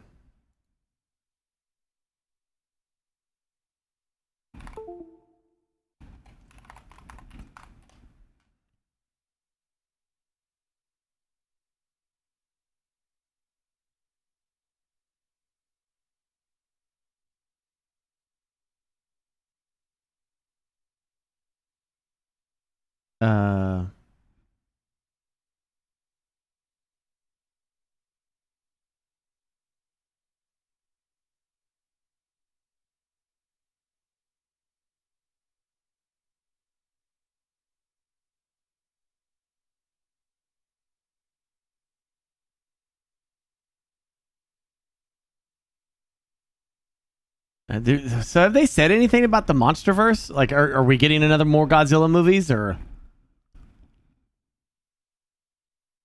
what's happening there? Have they said anything?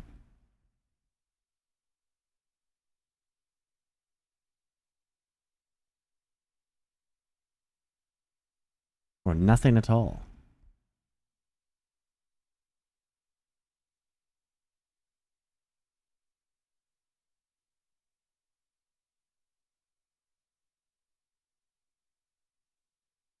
It was... Well, I like this video.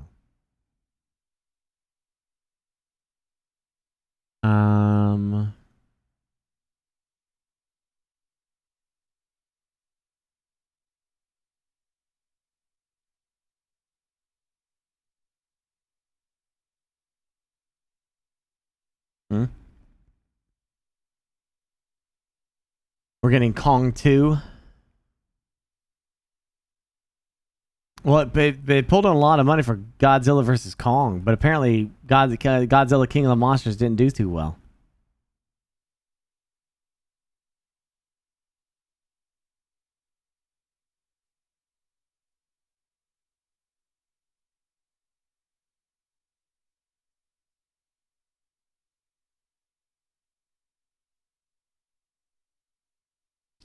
Well, Hungry Shark's just a night. Yeah, it's a good goofy game to just play and get some fun out of it.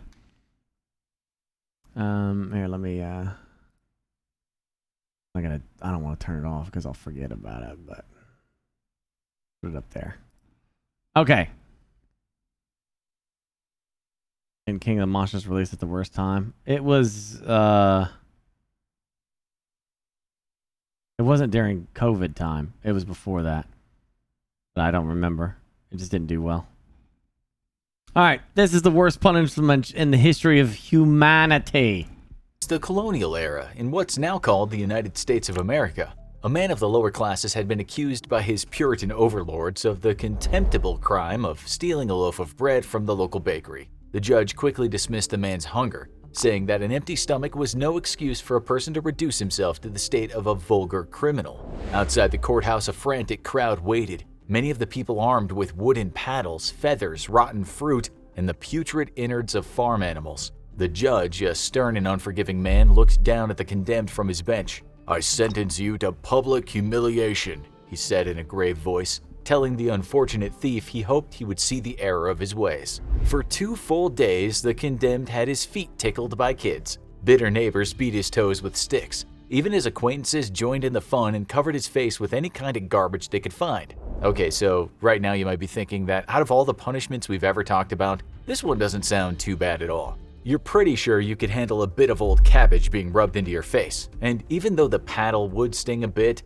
it's nothing compared to having your head, fingers, or toes crushed. As for tickling, isn't that supposed to be kind of enjoyable? Well, that's debatable. There's such a thing as tickle torture, you know? Something that goes back centuries and has been used as a form of interrogation. You're not gonna die, but when you experience what the Japanese used to call merciless tickling for hours on end, you're gonna lose your mind a bit. But tickling is just one thing that happened to people in the stocks. As you'll find out later in the show, there was also a form of the stocks that resulted in a person losing an ear or two, or perhaps a pair of eyes. And if the maddening crowd took a profound disliking to the condemned, well, that person could die in those stocks in the most gruesome way. So you can stop sneering now about us putting stocks in the worst punishment series. It was, for some people, it was hell on earth, and the torture was not over quickly. We're getting ahead of ourselves here. Some of you might not even know what we're talking about. Okay, the stocks. This part of the toolkit of punishers throughout history is one of the easiest to describe we've featured. The stocks basically consisted of a wooden frame through which a person's legs were held. The frame could open up, of course, so the legs could lie on the lower half, and then the top half went over the top, and the thing was locked, like solid bar handcuffs for the legs. There were other versions of the stocks, but this is the one we'll start with. They were usually reserved for lower classes, a distinction that back in the day people didn't mind tagging folks with. Being such a simple device, you wouldn't be surprised to find out they go back a long, long way. They even get mentioned in the Old Testament, and a couple of Jesus' disciples also once found their legs bound in the stocks. You can find that information in the Bible, Acts 16-24. Apparently, while fastened, they prayed and sang hymns. This kind of punishment was popular from the 1300s until the mid-1800s, and you won't be surprised to hear that the Brits had stocks in most villages and towns. Those Puritans that arrived in the New World were also partial to putting folks in the stocks. The punishment was supposed to be a public one. Thus, the person in the stocks was almost always subjected to humiliation from the people that lived in the vicinity. That's why the stocks were situated in the place where just about everyone passed through. The marketplace was often the location of choice. Some people might not have known what crime the person had committed, but there was a solution for this. Often the condemned would have a letter on their clothing. An adulterer would get an A, a thief a T, a blasphemer a B, and someone who'd been bothersome while under the influence of alcohol a D for drunkard. As you'll soon find out, that letter was also sometimes branded on the person's face. These crimes were the equivalent of what today you might call misdemeanors. Back then, the person would only get the stocks for petty theft, such as the bread heist we described earlier. For armed robbery, which in the past could have been called highway robbery, a much more brutal kind of stocks awaited, and we'll get to that soon. One of the reasons why every town and village in England had stocks was mostly down to something called the Statute of Labourers 1351. In short, this was created after the Black Death, which, as you know, wiped out vast portions of the public all over Europe, including England. Post-plague, the lords of the country 51. In short, this was created after the Black Death, which, as you know, wiped out vast portions of the public all over Europe, including England. Post-plague, the lords of the country were faced with a problem. Many of their workers had died, and so there weren't enough folks to get the work done. The workers who survived, seeing an opportunity, started to demand higher wages. Asking for more cash was soon outlawed, as was refusing to work at all, which was a crime of idleness. We found this written in English law. Every town and village is to maintain a set of stocks in which to punish vagabonds, layabouts, and drunkards. If a person, say a plowman or a servant or a shoemaker or shepherd, demanded a higher wage or refused to work, the resulting punishment was often the stocks. This usually meant being confined to the stocks by their feet, but finger stocks were also common. It made no difference really, since the person couldn't go anywhere. Throughout the centuries, it really depended on the crime as to what happened to a person while they sat in the stocks. If they'd upset the village, perhaps by an act of aggressive drunkenness or speaking words that everyone found rather offensive, well, they got more punishment. Sometimes that would just be verbal abuse along the lines of, "You carbuncle of my eye, you gouty-legged, copper-nosed rogue."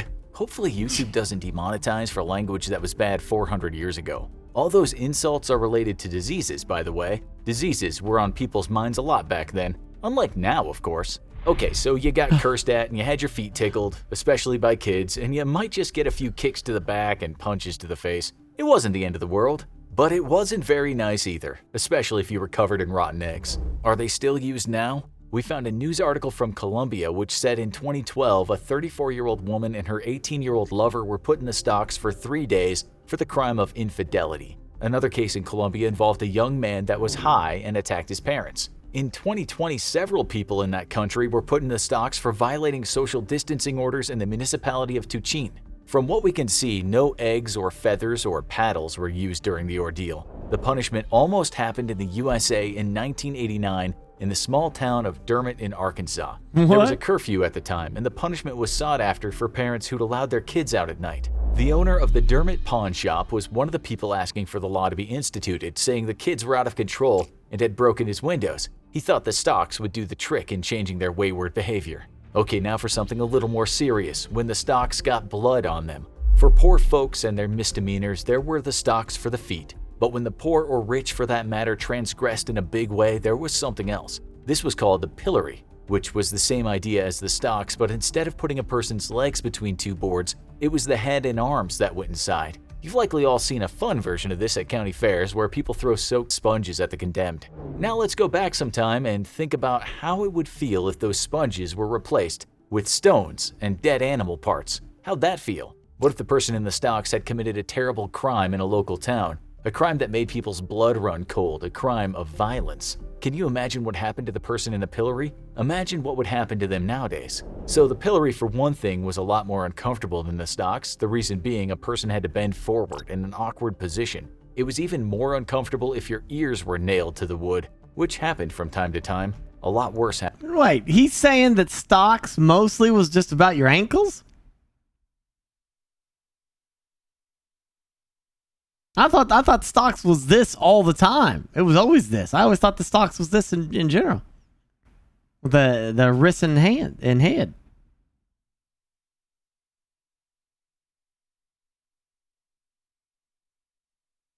More versions?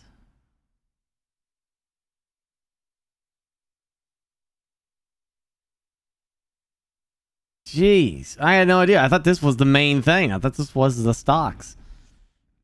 They slap you in that, boy, you're screwed, man. Happened too.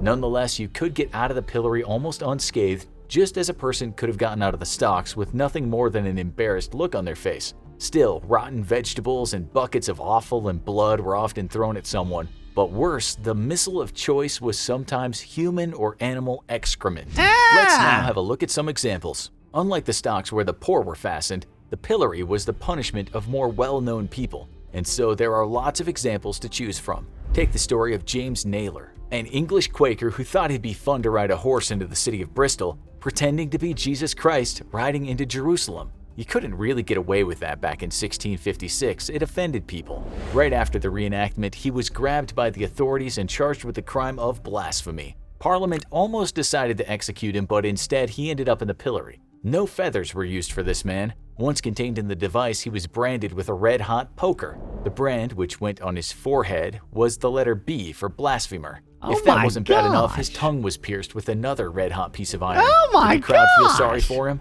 Hell no. They took their turn beating on the guy. He died 2 years later during his sentence of hard labor. Then there was the pillorying of the famous writer Daniel Defoe. You probably heard of this name from the novel Robinson Crusoe, but he was more than a fiction writer. He wrote about society, politics, economics, and culture, but being an outspoken critic of the way things were back then could result in something much worse than medieval trolling.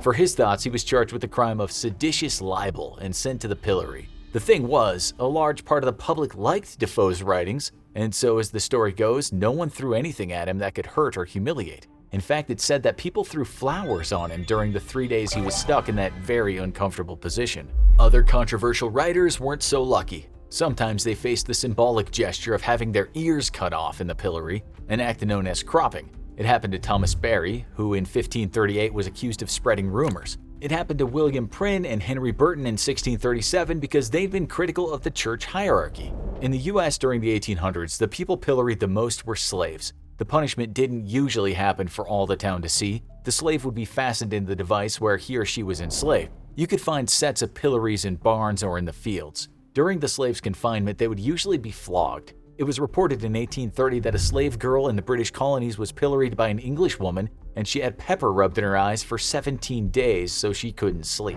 Now back to the depravity of the town square.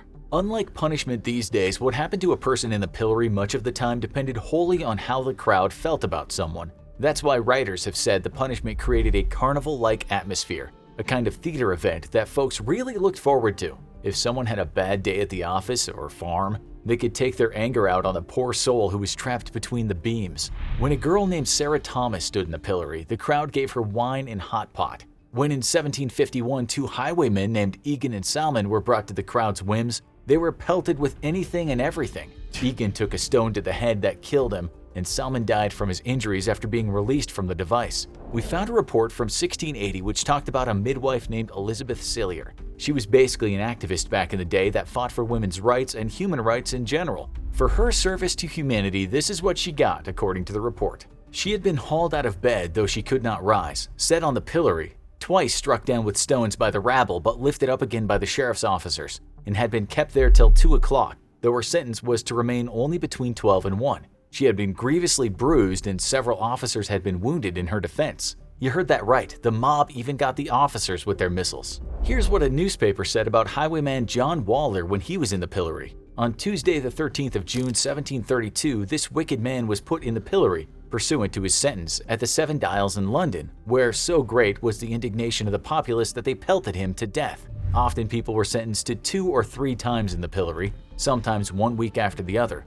The weekend was chosen so the crowd was bigger. The scene of the punishment was usually the marketplace. In 1732, a woman named Eleanor Bear was charged with performing an illegal abortion and supplying a man with poison so he could kill someone. This kind of thing really rankled the mob, and they let that be known. In her first few hours in the pillory, she was hit with rotten vegetables and mud, but it was the stones that drew blood. She was then taken back to prison. The next week, the newspaper wrote that her face was still badly swollen. The report noted that again she was pelted with all the apples, eggs, and turnips that could be bought, begged, or stolen, but also with stones. That report said she appeared a moving heap of filth. She survived, though. After 3 years in prison, she apparently recovered her health, her spirits, and her beauty. And get this, the fickle mob cheered and played music for her on her release. In England, we had such things as poor laws and vagrancy acts, and that meant if someone was found begging without a license to beg, they could be sent to the pillory for 3 days and whipped. If a person was discovered wandering around without a job, they could be pilloried and branded on the forehead with a V for vagrant. Yeah, those were harsh times for the homeless and out of work. Similar punishments were handed out to rogues, which basically meant trouble causers and tavern scrappers, and also night walkers, which meant prostitutes. As for accused witches, they got it much worse. If they weren't burnt at the stake, they were sentenced to prison and occasionally released for a stint in the pillory. Each time the accused witch would be transported to a different town, so her infamy grew and the crowd had a fresh witch to torture. The 1563 Act Against Conjuration, Enchantments, and Witchcrafts demanded that this happen to witches for the first offense, but if they were convicted again of witchcraft, they shall suffer the pains of death. King James VI and First, the guy that sponsored the Bible we all know, was especially cruel to witches. He updated the witchcraft laws and created the Witchcraft Statute of 1604. That decreed that the accused witch should be taken to the pillory every quarter. Again, each town was different every time. The witch had to confess her crime, and if she didn't, well, rotten eggs would no doubt have been replaced with large stones. They didn't often die, but injuries were severe. In 1711 in Ireland, an accused witch had her eye knocked out. What's so hard for us moderns to get our head around is how popular the pillory weekends were. People would travel for miles to a town if they knew a witch was going to be pilloried. It wasn't only because they loved to see her bleed and hang her head in shame, but also because such events with so many people were a good time to do some business. A weekend pillory was the past equivalent of some big tech or sporting event in today's world. So many different things could result in the pillory too. You have to remember, this was the go-to punishment in times when large state prisons didn't exist. Misdemeanor crimes resulted in the stocks, serious crimes resulted in death, and a lot of in-between crimes resulted in the pillory. Obviously, as you heard, crimes that aren't crimes these days led to someone getting hurt, such as Mary Hamilton, aka Charles Hamilton. She'd been accused of pretending to be a man and actually marrying women. This was seen to be an act of fraud. She was sentenced to prison and also pilloried and whipped in the towns of Taunton, Glastonbury, Wells, and Shipton Mallet. Here's a list of other crimes that resulted in someone in England being put in the pillory: beating a child, running a brothel, boozing during church service hours, fortune-telling, causing a scandal, transvestitism.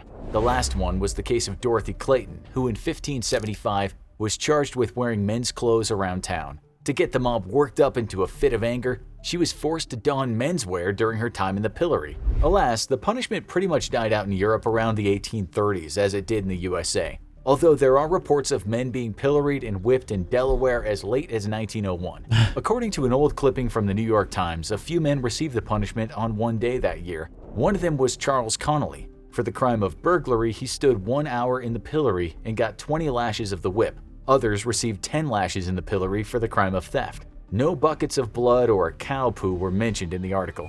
Now you need to watch I Spent My Whole Life in Prison, or fill your head with facts with 50 and... Remember, that's how they got, they condemned Joan of Arc to death. She was burned alive at the stake for the crime of wearing men's armor to battle.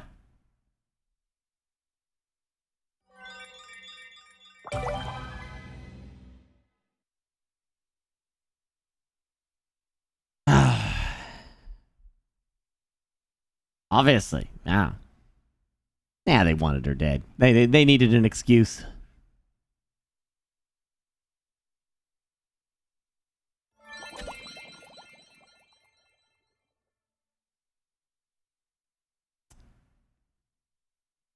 No, they couldn't. They couldn't. They couldn't get her on witchcraft and heresy. No. She was like a damn saint, dude. Like, she was so devout that none of them could justifiably say that. So instead, they went with she wore men's clothing, armor, into battle. She was supposed to wear a dress, you know.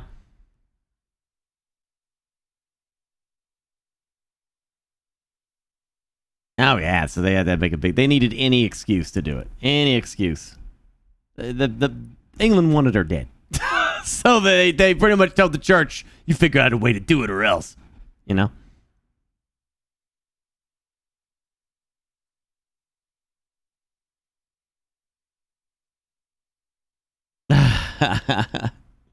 Yeah, the French king, yeah. I mean, it's debatable. It just, yeah. I could see the French king not giving a damn. Yeah, let her die. Then she becomes a martyr to the French cause. You know. I as cold as that is, I could see somebody. You know, I could see a king doing that.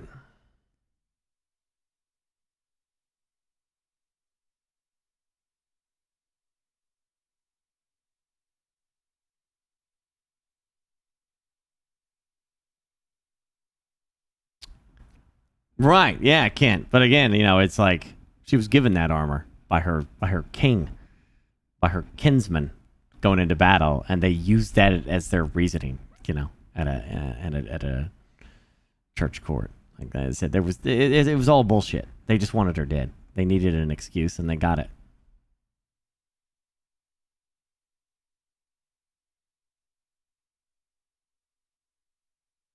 Man, some of this stuff is crazy. Oh.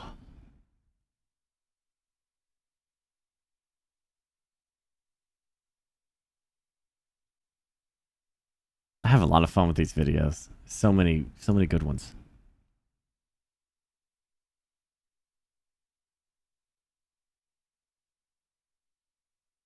The end of the world island?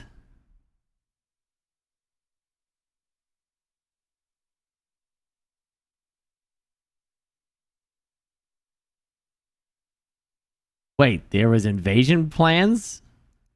Hitler's end came in a bunker as the enemy forces closed in and the war drew to an end. But the days leading up to the grim finish, the Nazi madman still had big plans. He wasn't satisfied with the possibility of conquering all of Europe. He wanted to take the war to the United States. Large as the conflict was, the United States was relatively untouched on its homeland. While it had suffered a devastating blow to its fleet at Pearl Harbor, the mainland had been barely touched. In fact, the United States was almost never invaded during the war. The last serious strike on its territory had been during the War of 1812, when the British forces invaded through their territory in Canada. And the only time they'd seen large-scale conflict on their own soil since was the Civil War, when they fought themselves. But the United States had dealt Hitler devastating blows in Europe, and he was determined to make them pay. But it wasn't always that way. In the early years of the Nazi assault on Europe, Hitler had other plans, keeping the United States at a distance. It hadn't been long since the First World War. There was no hunger in the US for another European conflict. When the Nazis took over, they actually had a significant amount of support in the United States. Groups like Friends of the New Germany and German-American Bund played on a combination of isolationism and anti-Semitism to paint the Nazis as ideal friends of America. And then Hitler invaded Poland, and that largely went out the window. A new group, America First, emerged and portrayed the war in Europe as none of America's business. Of course, that didn't last once Pearl Harbor got bombed. While Hitler did like certain elements of American culture, like Westerns, he viewed the larger society with contempt. He even claimed that the Jewish people and the black people had ruined its culture, which must have been a surprise for anyone from those two groups in the 1940s. And immediately after Germany declared war on the United States, Hitler set out to sabotage their war effort. It would come to be known as Operation Pistorius, and 8 German nationals in the United States were recruited and trained in how to target American infrastructure, including energy plants, railroads, and bridges. The goal was to create chaos through a terror campaign. But Hitler was undone by one thing: employee dissatisfaction. One of the men, George Dasch, wasn't a fan of the Nazi regime and tipped off the FBI.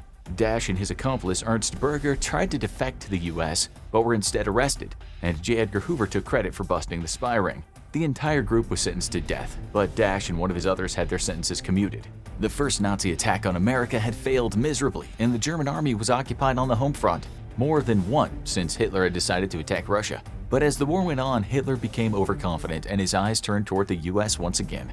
And this time, he wanted to handle things more directly. The first plan was to hit the United States from afar. Hitler was fascinated by the idea of New York City in flames and hoped to pull off an equivalent attack like Pearl Harbor on the East Coast. There were just a few problems with that. Namely, it was a very long way over, and the Atlantic Ocean was now full of warships. Pearl Harbor succeeded because it was a sneak attack, but any German warplanes would have been shot down long before they could reach their targets. He moved on to try to develop new long-range missiles that could hit the US homeland, but the German rocketry experts had many projects, and the war was moving too fast for this to be a serious threat. But he wasn't done planning, and the source of his next plan came from long before his regime.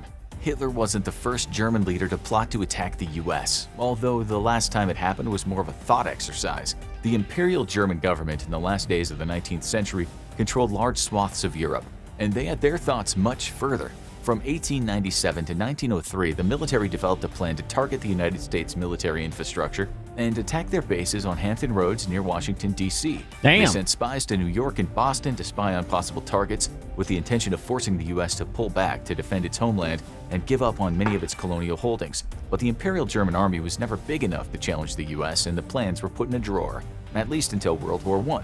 As the United States grew closer to getting involved in the First World War, Germany explored another option for targeting the U.S. homeland. Through its southern border, the German government approached Mexico and proposed an alliance if the U.S. entered the war. They promised to return Texas, Arizona, and New Mexico to Mexico if they won the war, but the telegram was intercepted. An outraged United States government soon declared war on Germany, and the alliance never came to be. Hitler learned from these mistakes and was ready to make his own. The biggest advantage Hitler had over the previous German governments was an ally. Imperial Japan had a powerful military of its own and was keeping the United States fighting hard on multiple fronts. They had pulled off a sneak attack, and many residents of Hawaii were worried about a full-fledged invasion. But could they reach further to the mainland? Many of Hitler's plans counted on this, hoping for a two-pronged attack on the United States that would force the country to surrender. But at the time, any mad scribblings of invasion plans he had weren't making their way to American eyes. So how did the Americans know about them? Anxiety was high in 1942, with the war having just begun and Americans worried about the draft and future attacks like Pearl Harbor. So naturally, Life magazine decided the best thing they could do was terrify everyone even more. Hey, panic sells. They published an article talking about how the Axis powers could invade the United States, complete with frightening visuals. The images spread like wildfire, with many people wondering if these were actual images of the plans Hitler had for hitting the homeland. The answer was no. Probably. But that didn't mean they weren't frighteningly plausible. The first plan was based around a joint German-Japanese sneak attack. First, the Japanese forces would cross the Pacific from the north, coming in through Alaska and stealthily moving down the coast towards major cities in California. At that same time, German submarines and warships would cross the Atlantic and attack major East Coast cities, both population centers like New York and military bases like Norfolk. But the plan had a few major issues. For one thing, it relied heavily on saboteurs. The plan involved a fifth column helping to try to conceal the invaders and sabotaging the infrastructure, and that failed miserably when Hitler tried. Not only were most Japanese and German Americans deeply loyal to the United States, but most of the Japanese Americans had been imprisoned by their own government. It would have been a spectacular attack, but had way too many moving parts to succeed. Another plan focusing on the Germans saw them heading south, using their territory in North Africa to avoid the hazardous Atlantic Ocean. They would travel to Dakar and then bypass the major naval battles to set sail on the eastern tip of South America. Hugging the coast and traveling to the Caribbean, they would then sneak up to the key port of New Orleans and attack, dealing a major blow to the U.S. fleet. More importantly, this would give them access to the Mississippi River, which would give them access to countless key points in the U.S. mainland. Would this plan work?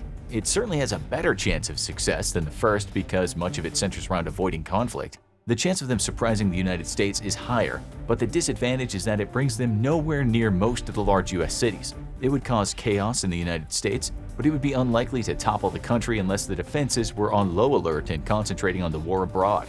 Other plans had even bigger challenges. The heart of the U.S. Atlantic Fleet was in Norfolk, Virginia, and the Germans hoped to cut it out in a similar blow to the way the Japanese had hit Pearl Harbor. But the Americans knew that was a possibility, and it was one of the most protected U.S. bases at the time. The magazine speculated that the Germans could fool them by splitting their fleet and sending them through the Azores, Madeira, and Cape Verde, and they would rendezvous in the Atlantic and form a massive attack front that would charge Norfolk and break the U.S. defense line with overwhelming force. It was scary on paper, but in reality, it might have been a different story.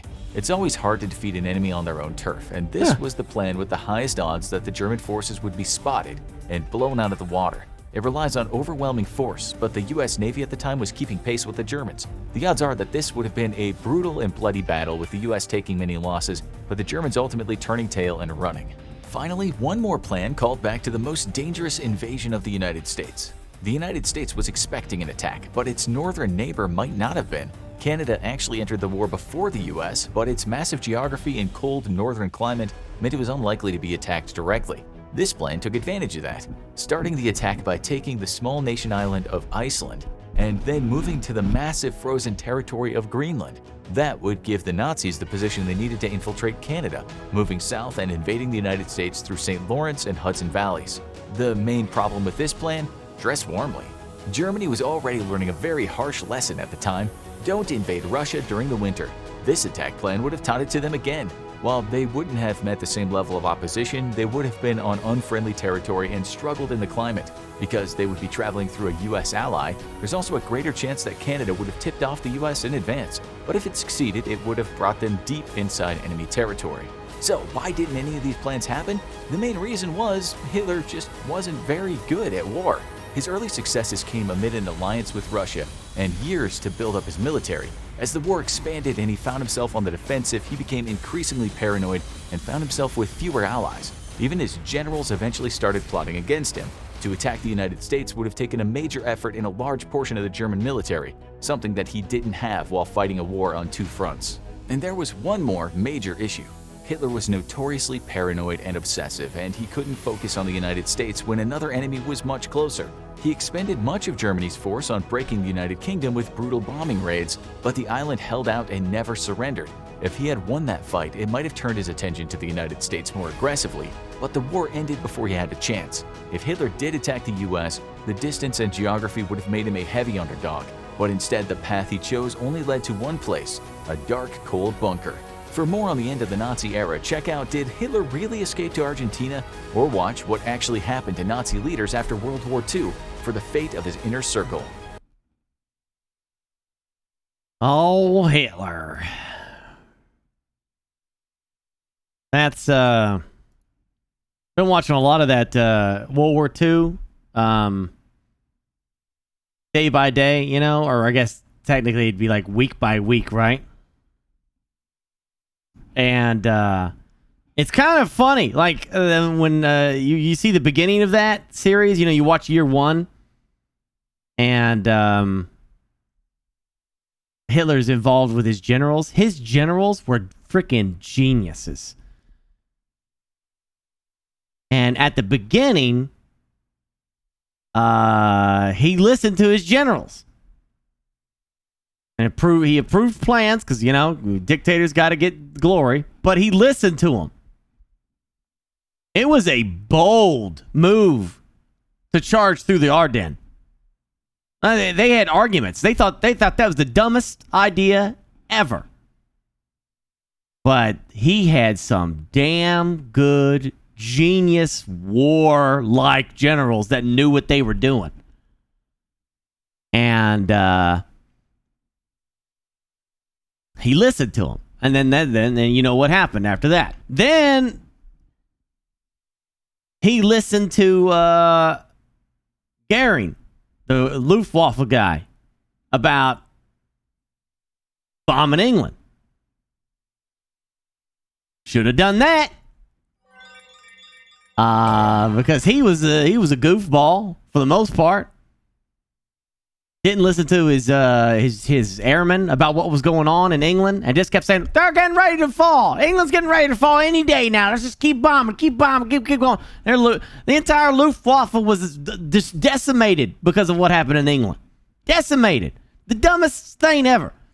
Flying over there, bombing them, and if you shoot down an RAF guy, he parachutes down on top of his own country. You shoot down a German, he parachutes down in front of England. And he's captured. He's gone. They lose that ace. They lose the plane and the pilot. And it was just the dumbest thing. Then he did Russia. And his demeanor changed. You know, he let them formulate the plan. You know, a lot of them wanted to go to Moscow first, you know, take that. And he wanted them to do the Balkans for the oil. I understand that. And I also understood why Hitler thought the Russians would collapse, because Russia had such a hard time taking out Finland. And in his mind, Finland was a small force of people, and they you know, if they could beat the Russians, then anybody can. You know? So, He stopped listening to his generals, though. Then he got the big hit. You know, somebody, you know, probably in his ear all the time, you're the best. The generals are stupid. You're the smart one. Didn't listen to his generals and started ordering them what what he thought they should do in Russia. And those genius military-minded generals that he had, if Germany had anything in World War II, it was a wealth of crazy smart generals. And what does the dictator do? Brushes them all aside. I'm the one who's the smart one, not you. You guys are stupid. I'm going to lead the Russian campaign. And then you know what happened from there. Right?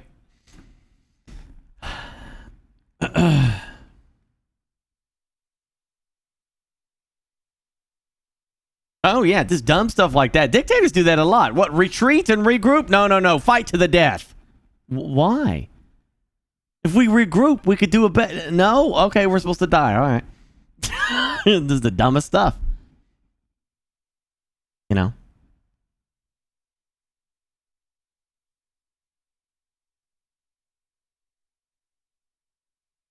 Just die. Yeah, Mussolini invading Greece. Another prime example of a dictator that just didn't want to listen to any of his generals. Just do it anyway. Get in there and attack the Greeks. I mean, how tough can they be? Whoopsie daisy. Kind of tough.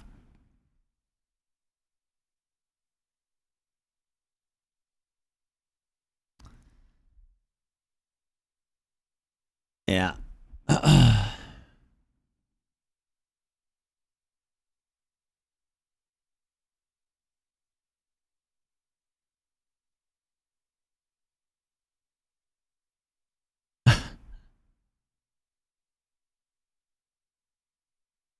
Yeah.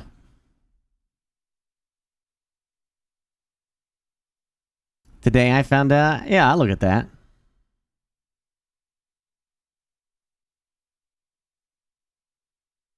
Oh, really? Valorez? Yeah, that makes sense. Seems like that'd be fun to play.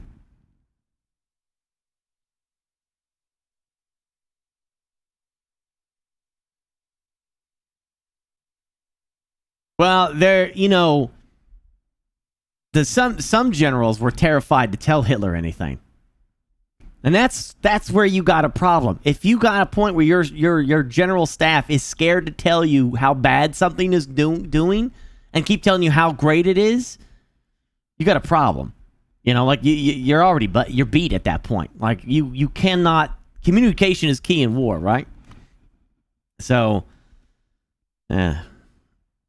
I'm almost at Barbarossa, like on that World War II thing, you know. I'm like, right now it's in Greece with the war in Greece, and it's like you're seeing all the plans come together for Barbarossa, and I'm like, this is gonna be a fun one to watch. Because the great thing about that World War II channel, the week by week thing, is that it breaks down the week for you, and it really breaks down everything that's going on in that particular week of the war. I love this YouTube channel, and man, it's just going to be exciting to see how the Eastern Front, because the Eastern Front is by far the worst in terms of lives lost. It is the apocalypse on Earth scenario. Two people, the Germans and the Russians, hated each other with such vitriol and passion. That warfare and World War II is that war right there. That is it. It is such. If it has a center hot point, of World War II, it has to be that Eastern Front. It's absolutely insanity what they were doing to each other. Oh yeah, Tolerex, yeah. But United States is I don't know what the status of the United States was in 1940 in terms of citizens with guns.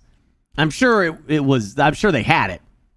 But comparing that today, we are a nightmare nation to invade. We're gonna get nuked. An invasion is off the table. They'd have to create the biggest magnet of all time and like suck up all the guns to stave that off. It would be such a horrible invasion of the United States. I don't know what it was like in 1940, but guerrilla warfare in this country, even if you defeated the army, geez, it would just be a nightmare.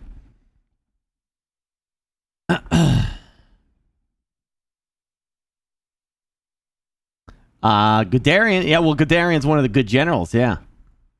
I mean, good, you know, that's exclamation marks. I mean, good in a strategic mind, you know, like Patton kind of stuff, but, all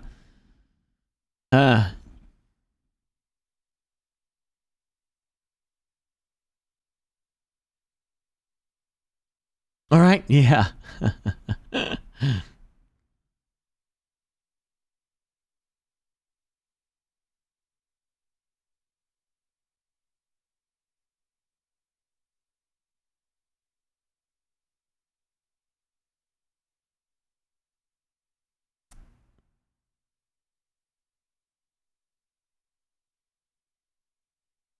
Yeah, interesting stuff.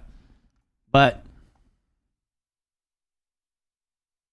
I'm sure they had some kind of plans for invading the United States, but that's probably not their serious takes on that. The Atlantic and the Pacific Ocean have done wonders in protecting the United States. It's just such a pain in the ass. It's a logistical nightmare to get here. I mean, they couldn't even invade England. And that's like a hop, skip, and a jump away. Well, let that sink in. All they had to do was cross the English Channel. Just. The island nation's right there. And you're telling me that these dudes are going to cross the Atlantic? No. Ain't happening. That's a logistical nightmare. I just don't see it. It'd be such a nightmare scenario for them, too.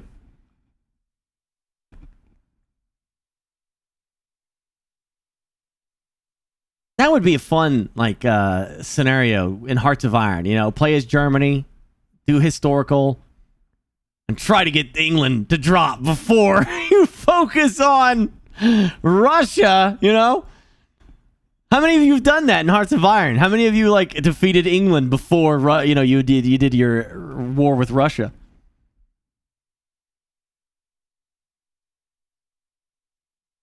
Yeah. It's tough. It's really tough to take England in Hearts of Iron. The only time I've seen it done, I saw Willie do it. Remember again, we were playing a game or something, and Willie was playing with us, and he invaded through paratrooper action. He did paratrooper invasion.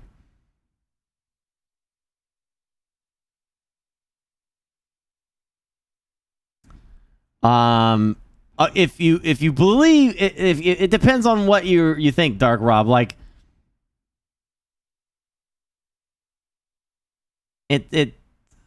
from me watching this World War II thing, it seemed like Hitler was dead set on punishing France. He wanted to punish France. He didn't necessarily want war with England, because his ultimate goal was Russia from the beginning. He wanted to punish them, show how great he was, and then, you know, England was supposed to come to terms, sign a peace treaty, and then he would sign a peace treaty with France. He wanted to sign a lasting peace with France too, and then put his entire might and focus on Russia. But he came face to face with a very stubborn old man. Such a stubborn old man, Mr. Churchill. That's the one thing he didn't anticipate.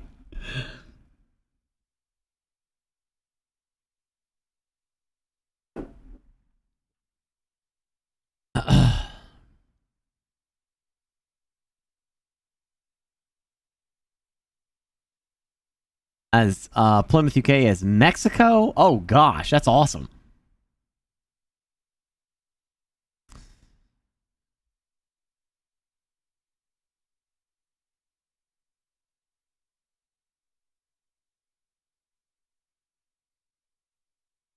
Oh, yeah.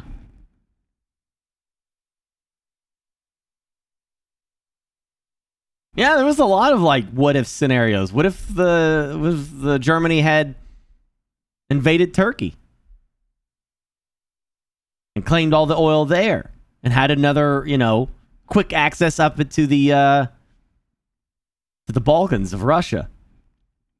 If they had focused on that, do you think Turkey could have held their own against Nazi Germany? I don't know. I don't know the strength level of Turkey. I haven't looked at that at all. I don't know, man. Those are a lot of mountain. I mean, the Turkey's a very tough terrain to invade.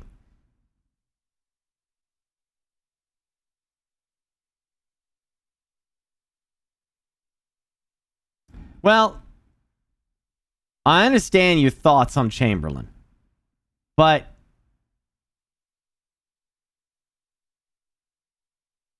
I believe the Chamberlain was a very sincere individual. He wanted to avoid mass bloodshed. This is somebody that knew well the horrors of World War I and was in no rush to send young men to their deaths. He was trying everything he could to not have that terror happen again. So I know a lot of people like to look down on Chamberlain, and maybe you're not completely wrong, but there's a part of me that can understand someone not eager to start another massive war.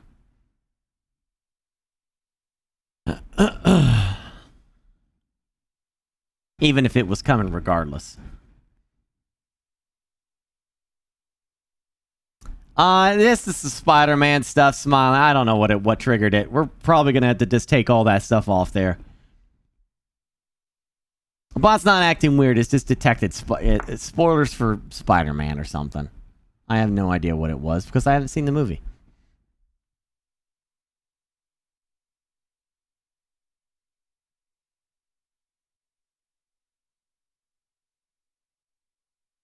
Yeah, that's what I'm saying. You're not necessarily wrong, But at the same time, it's easier for us to judge after the fact. But can you imagine being in his position, man? You're like, millions died, millions of British citizens. It was maybe not millions. I don't remember how many died from the British side, but a lot of people freaking died in World War One. So the man just probably was not. He was just trying everything he could try before we got to that point. You know what I mean?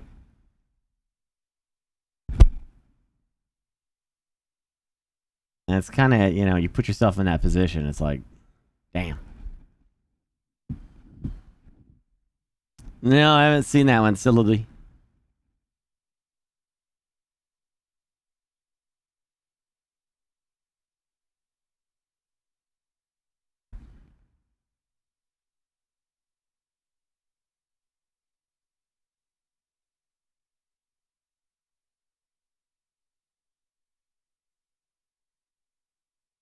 This summer you were in the Alps? Oh, man.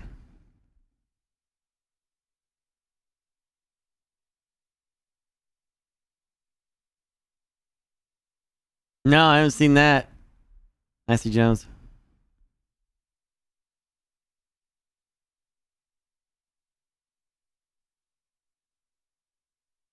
Oh, yeah. Yeah, I can understand that. I can't even say your name. Klutschreich.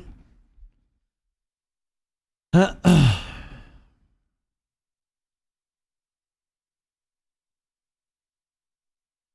I don't know. A lot of people thought that if Hitler had joined Mussolini and instead conquered the Mediterranean, of course, though in Hitler's mind, I'm sure that he thought that would be a positive for Mussolini and not for Germany.